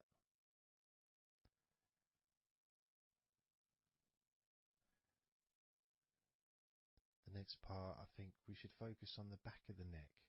That's a part which quite often, well, for me, holds tension. I don't know about for yourself, but I think it's quite a standard place where tension is sometimes held. So, and I'm doing exactly what you're doing as you do it as well. So I'm telling my body parts to relax as well. So if you tell your neck, the back of your neck, focus on the back of your neck and just say, relax, in your own words, in your own tone, in your own voice. You can say out loud or you can just say it to yourself internally. But you're focusing and you're saying it literally to the back of your neck, as if the back of your neck can actually hear what you're saying. So do that now. Just say relax to the back of your neck. And I'll do the same.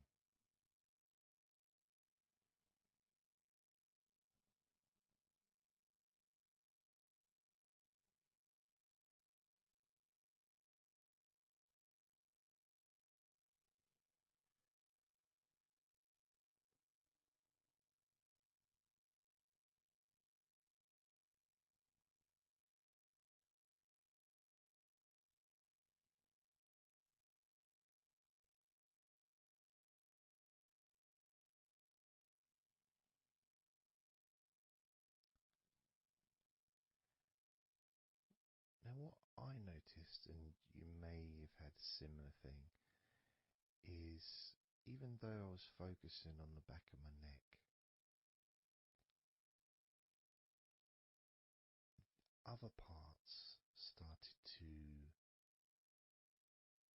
I don't know, show themselves to me, or maybe because they want to be relaxed as well, but I started noticing the feelings in my shoulders, the tension in my shoulders and in my upper back. Whether that was because my back of my neck was saying, well, I'm pretty much okay. It's the other parts that need attention.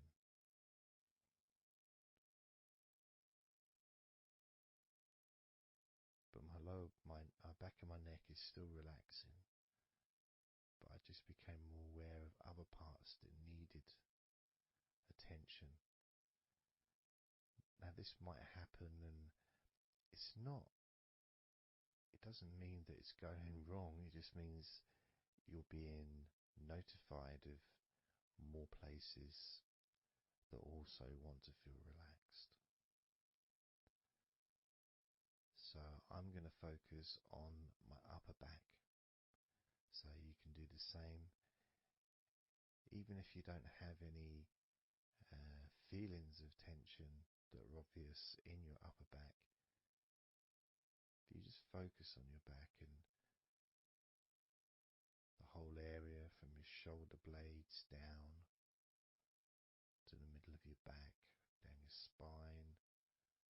I mean, with me, it's more the shoulder blades that are more, yeah, that's the parts that are really sort of giving me the nod that it needs relaxing. So I'm just going to ask that part to relax. And you can do the same now.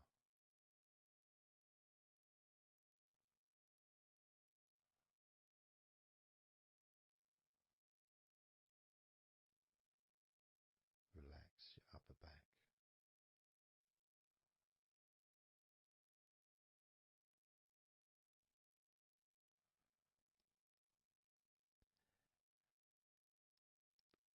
Something strange happened there, and this often happens. I've been doing this for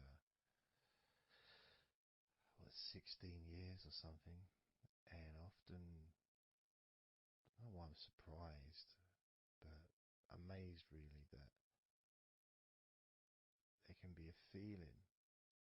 So when I was focusing on the back of my neck, my upper back was starting to feel quite stressed and in need of attention.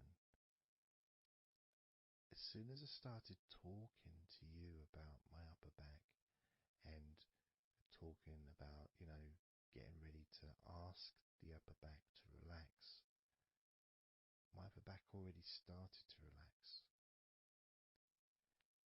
It's almost as if it doesn't need to hear the words, just needs the attention. Just needs to be noticed.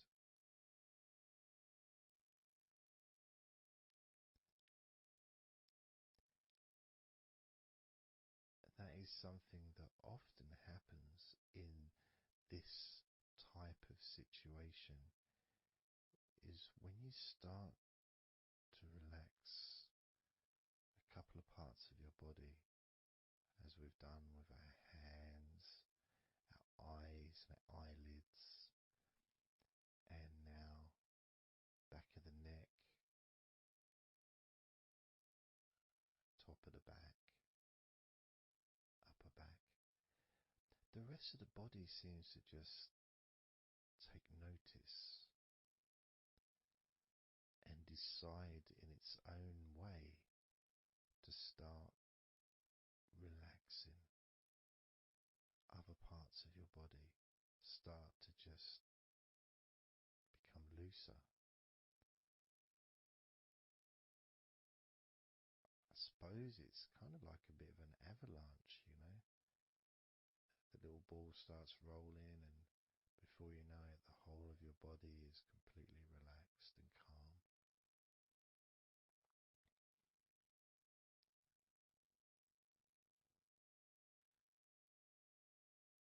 And if you focus on your face,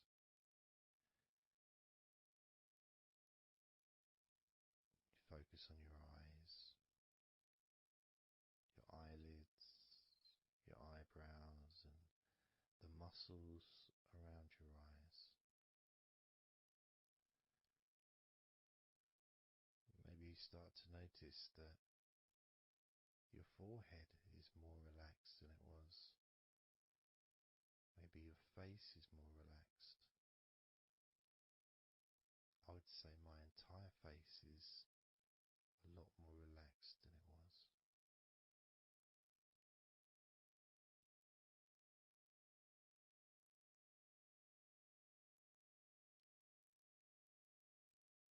So we're going to focus now on your shoulders. Again, just like before, just tell your shoulders. I mean, you can do them individually. You can do right shoulder, left shoulder. I just generally do both at the same time. And just tell your shoulders as you focus on them in your mind. Focus on how they feel. Maybe you can see them in your mind's eye. And just tell your shoulders to relax.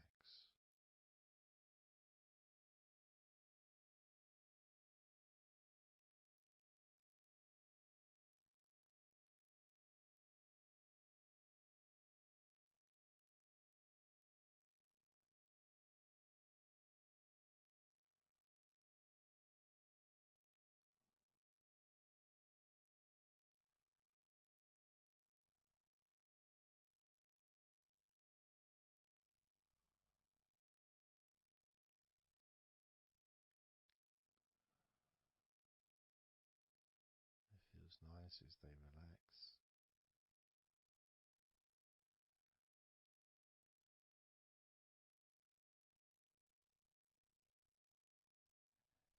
But I do notice, probably especially with my back, is the connection between the different parts. The back, the shoulders, the neck.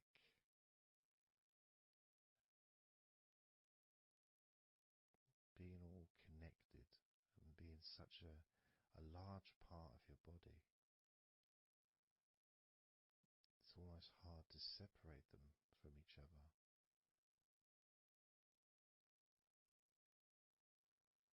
And my lower back has started to relax on its own.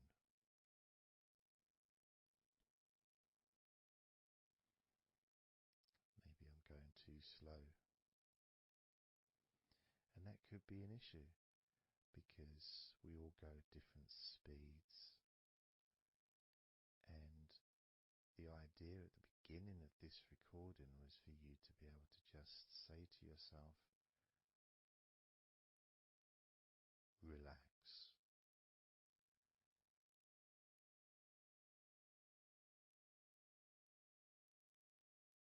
Without focusing on any particular part of your body. Because when you know that telling your hands to relax, and your hands relax, you tell your eyelids and your eyes, the muscles around your eyes and your eyebrows to relax, and they relax.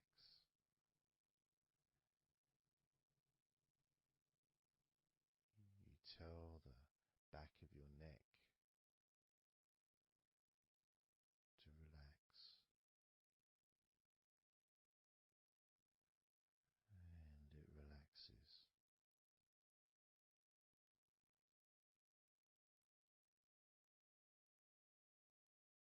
You tell your upper back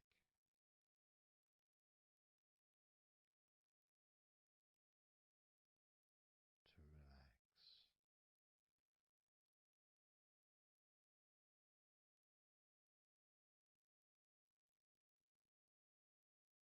and it relaxes.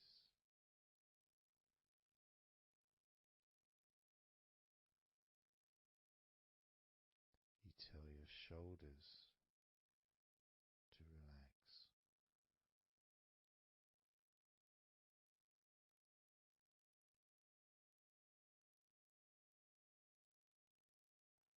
and they relax.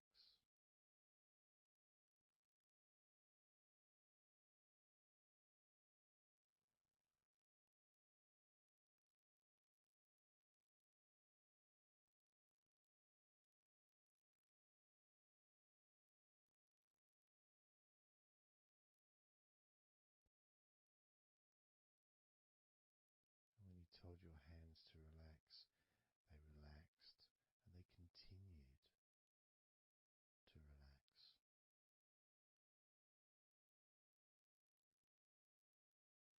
When you told your eyelids, the muscles